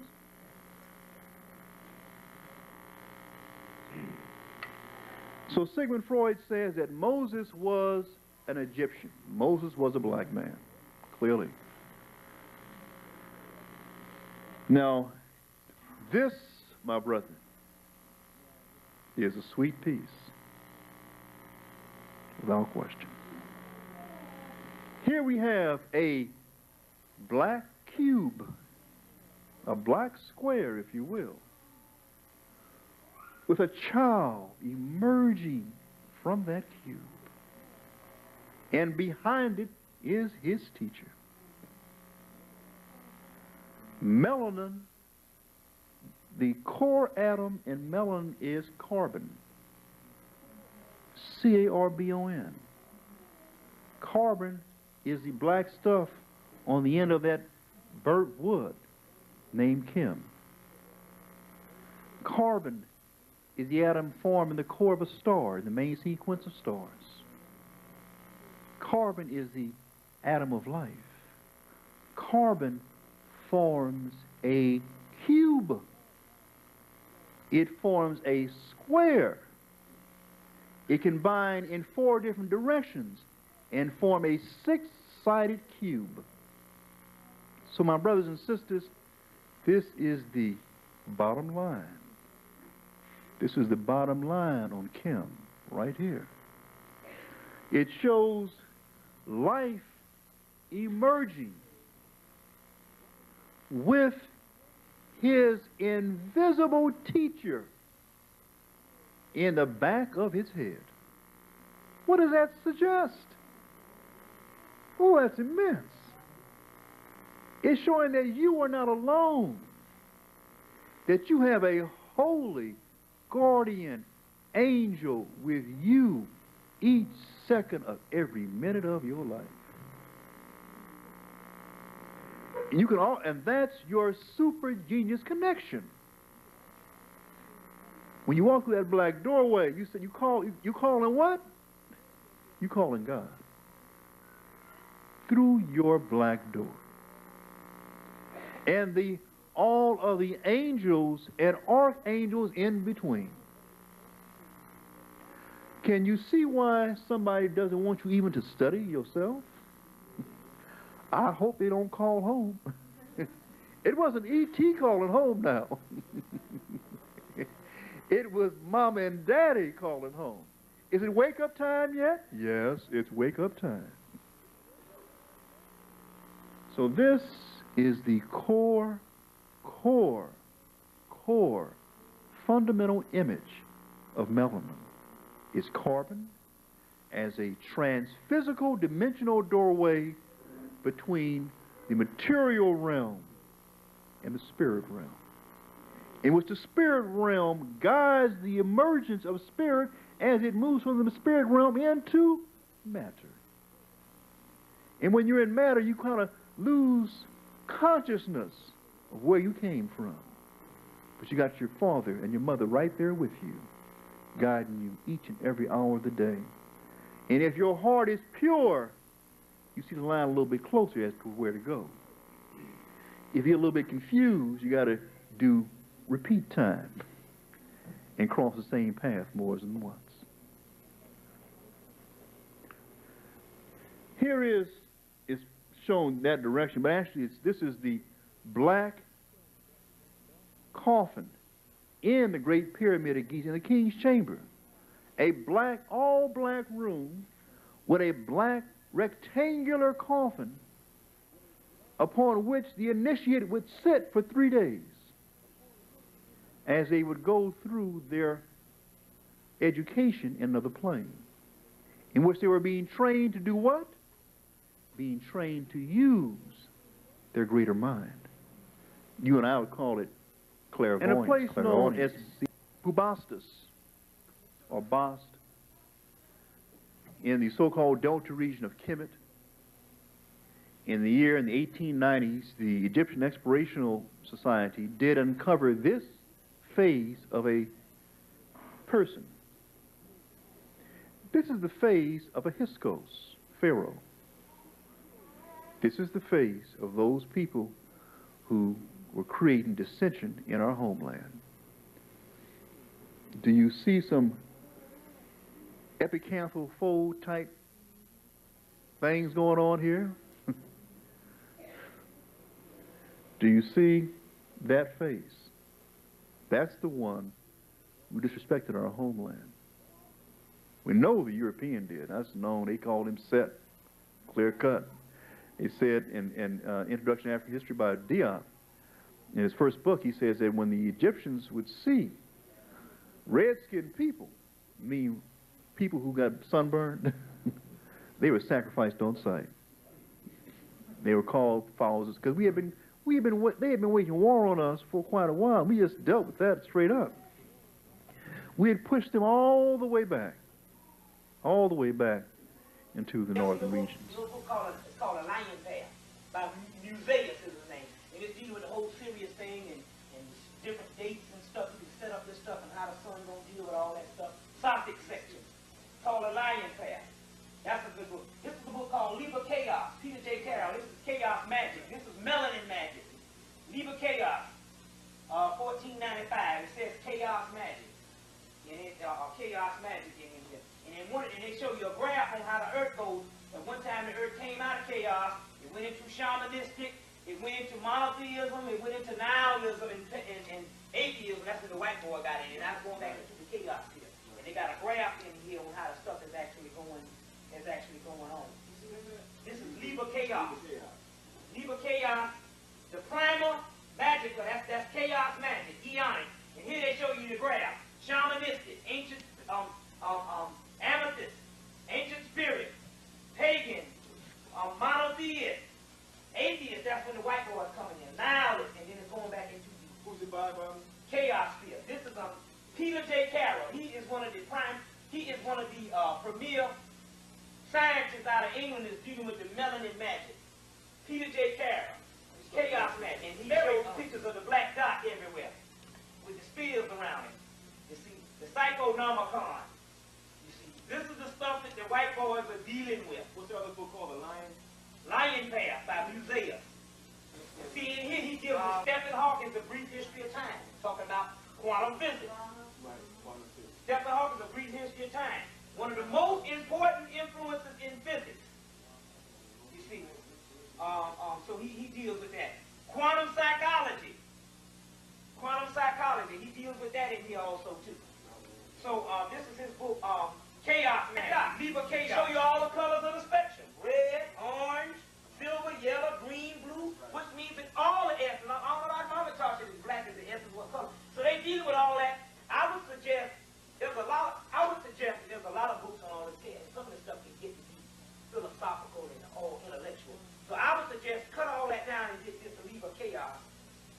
then leave it alone. That way you can understand more about this. So based on that time is gone. So based on that and all, he really ain't got nothing to lose. He said, well, I can kill a few niggas. I ain't got nothing to lose. I'm gonna die anyway.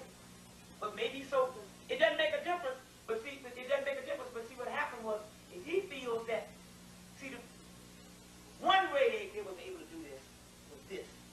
The white man feels that his power was the strongest down there. Why is this? Because he said, well, them niggas had somebody that was fighting outside on the other rim. Why didn't they come and rescue them a long time ago? And so now we feel that way too. So that's for a reason. That's for a reason. Nobody would suspect that we would be the ones to go liberate ourselves. And they can do things with ease, like I said before, the reason why they put those crop circles, number one, they knew the white man wouldn't be able to decode it. But it's to throw him off. So then they put certain things, science, white people, Virgin Mary's bleeding, the Spirit was doing this to throw them off and giving them wrong transmissions, and everybody going to be raised off to throw them off. Now, the crop circles are real scientific things. But see, the white man came and said, had them little white boys like they said it was fake. So the crackers went, so the Brotherhood said, okay, we're going to fix that. The Brotherhood went to the North Pole and put a crop circle on the polar ice cap. And they say the ice so thin, if you step on it, if you blow on it, it'll cave in. The crackers said, well, we give up. Yeah, the UFOs, we give up. Because once they did that, they was like, okay, we give up. And stuff. So they've been putting things so there was crop circles and all. But a lot of things, they've been throwing them off like that. They've been throwing them off. So what they'll do is they'll write all the science and put them in the books, give them the transmission, just tell them, include them, say they're going to be in this roundup. You see, they'll say, you all going to make the cut too. That's to get the book out to us to read. And it don't have to be the masses of black people. Don't cast pearls to swine. They only talk about a small clique. The rest of the people going to go through. See, that's the problem why we can't think. We thinking on a mass movement. Oh, he's the only man that can get the masses of our people. He's our leader. He's our leader. He's the only one to get the masses of our people. It ain't about the masses of the people. Ain't none of the spiritual things ever talk about a masses of people. They say a small select group and the rest of the world shall follow. Don't worry about them. They're dead people. They're going to be dead till the last bit. Then they're going to open up. Don't it take one person to open up the door? Which is also true. Everybody don't wake up at the same time. Morning time. People wake up at 7 times. But it all starts from the first person waking up. You see, so the key is it's the small group. It's the nucleus. Everything is from what? One small dot. One small atomic point. The white man knows that everything's a pyramid, and the ones at the top of the pyramid is the ones that rule everything. That's the capstone. The black capstone. So everything is based on a capstone. That's quantum physics. Not no masses. The masses is the growth of everything that usually is the smallest point. It's the smallest point. So therefore, you don't have to worry about the masses is going to be righteous for the simple fact that the masses got you all. You all. And believe me, you the one, I'm telling you, believe me.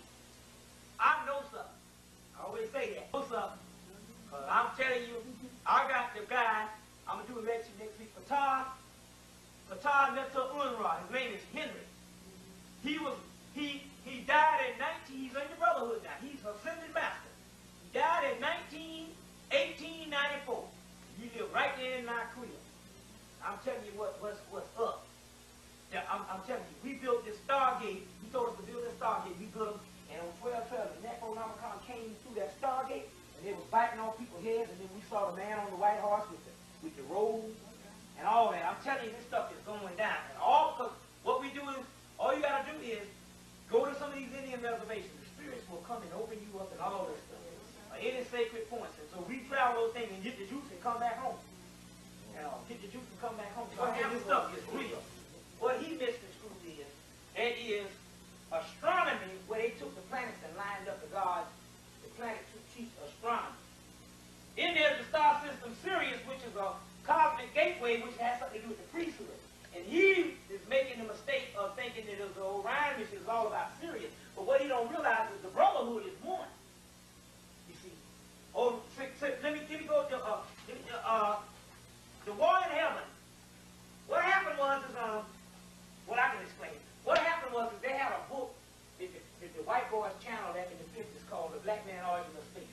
And it's got the true story of what happened on the So by the time, and Deborah Blair read it one time, and he gave it back to a brother. The brother went to California, he couldn't find it. And by the time he got it, they took it out of the Library of Congress, and they banned it.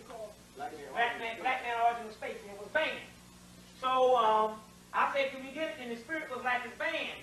But that's at the time when the sister that I went, we went to the Indian reservation, and they had opened her up, and they was talking to her channel. So I said, can I get it? They said, no, we can tell you the story right now. And the story was that you had Sirius. Sirius had a group of children that got a little rowdy. You know, they like, I'm going to hit them niggas sleep, but they gods up there now. So they said, okay, so they gave them the star system Orion. They said, that's y'all, do what you want. So they got a little rowdy, start doing things, build a computer, start controlling other star systems, start misusing all the stuff, and took over half the stuff. And then they got a little jealous of the people because the Sirius wasn't had the power. They're like, we want to hear what y'all got to say. And stuff like this, it was a war against the children of God. And so what happened was, they went to war with each other, lasted about 10 years. And Sirius beat they behind. And as a result, part of them started mutating. That's this group of Grady. They saved the whole star system. That star system is now a rejoined system in the first planetary brotherhood. So what they did was, they say in order to save the whole universe, they took one of these planets and took it down here, and that's Saturn.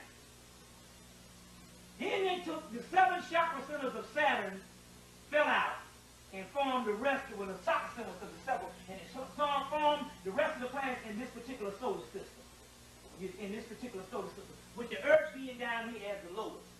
The Earth is the only one that's on the physical like that. And all you got to do is look in your Holy Kabbalah.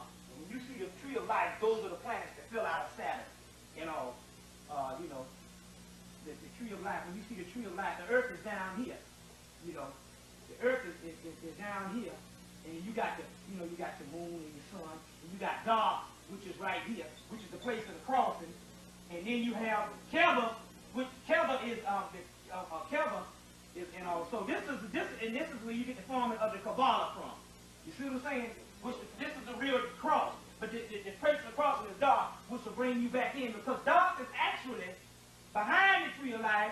It's behind the tree of life, so it's actually the star sun Sirius. Darth Vader. And this is the place of the crossing and stuff. Keva is Pluto. So now the key to the whole thing is they brought those planets down. And as a result, they said the lowest planet would have to rise, that's the Kundalini. And it would have to rise up as the serpent. It would have to rise up as the serpent to redeem the rest of the universe. So as a result, they took us down here and they put us down on Earth, which was a paradise. And we had Atlantis and Lemuria, and we started doing things, and we blew up that thing. And then the vibratory rate went down some more, because the vibratory rate was steady sinking. That's what made us do things like blowing up. It was always an experiment. They had to take one group out of all the people that fell the lowest. That's us. We proud to say it. They said, because what it is, they said, we're going to do something that's never been done before. We are up here. We are up here. We're going to do something we never did before. We're going to take something so low till it will go through something that not even Sirius is going to do, because this is high. And that's take a people so low and fall that they're going to even fall even in the people that they created. And totally forget everything. So a roach knows what it is, the grass knows what it is. Everything in the universe knows what it is, but the black man and black woman. So they say, because you have gone to the lowest cultural and total amnesia and asleep, you're the only ones that can rightfully take the throne, because only ones in the universe that have gone places where none of these other planets have gone. So now, even though those planets are down low, Pluto, Mars, and Jupiter, they're not as low as the Earth. That's why you see water on the Earth and all that, because it's the most one that's trapped in the physical. You see, the rest of the people, they don't live on, they live in the planet. You see what I'm saying? So, but even though they're down low, they're not as low. None of it is on the physical as we are, as this particular thing is. Now, it took something to remind them of the people on Earth. Each planet built a monument on it, which was the god Heru, as the Sphinx. They built a monument on every planet to remind them of the black people on Earth. Now, other than those people, you got the most despised. They say nations will hate you in the book of Matthew. But most despised, you got one people that's most despised out of all black people, and that's the ones in the West. So they're the ones that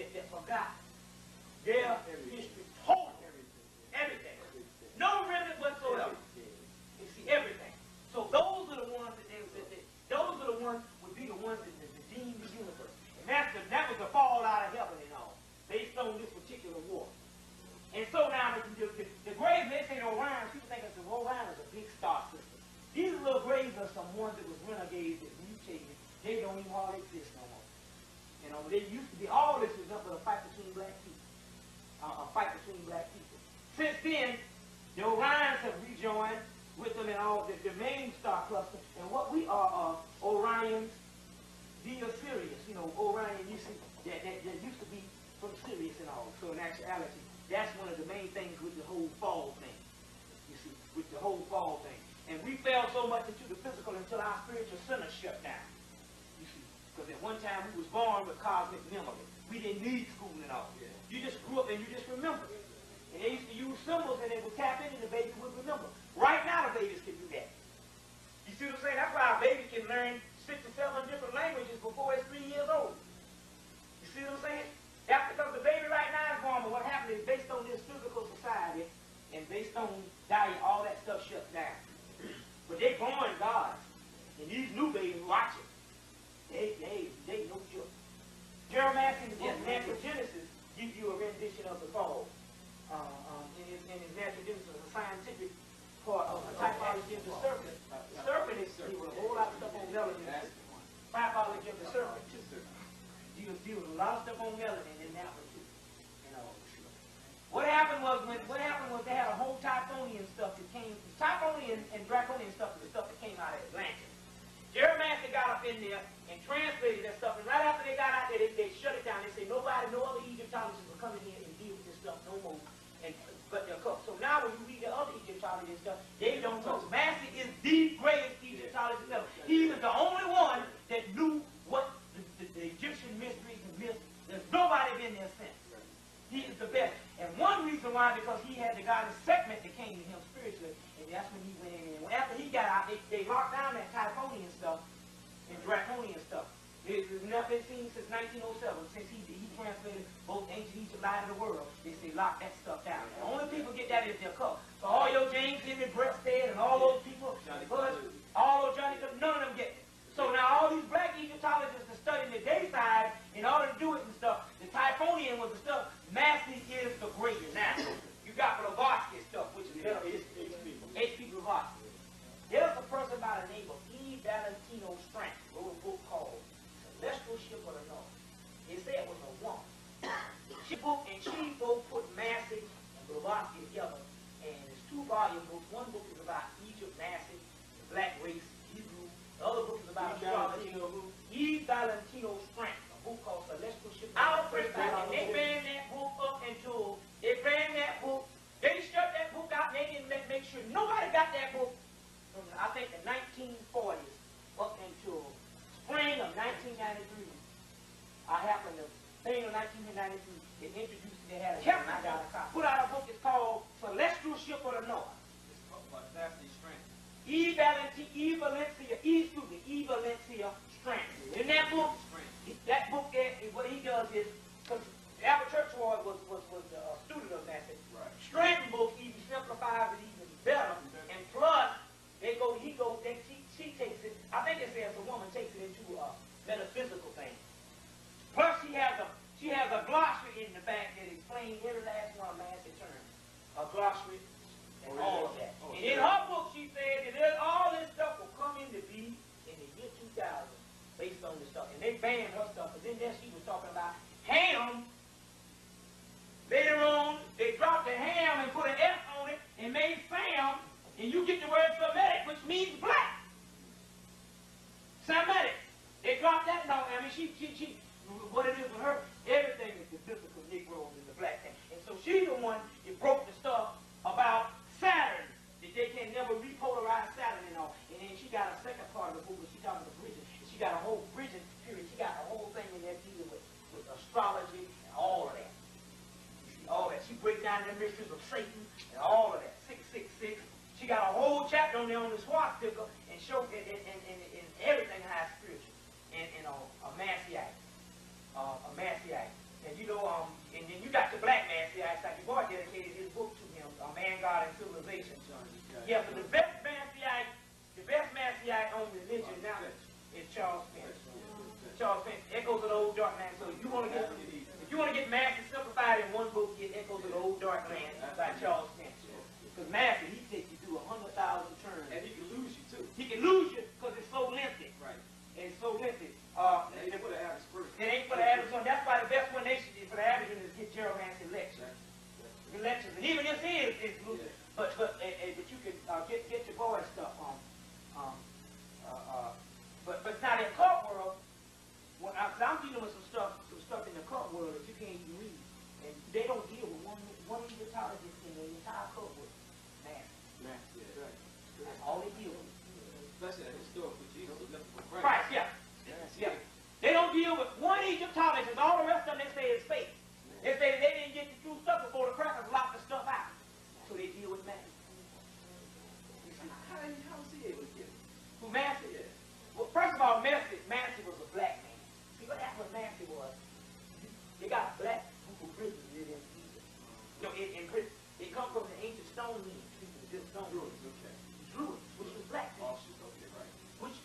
greatest ever lived. Because he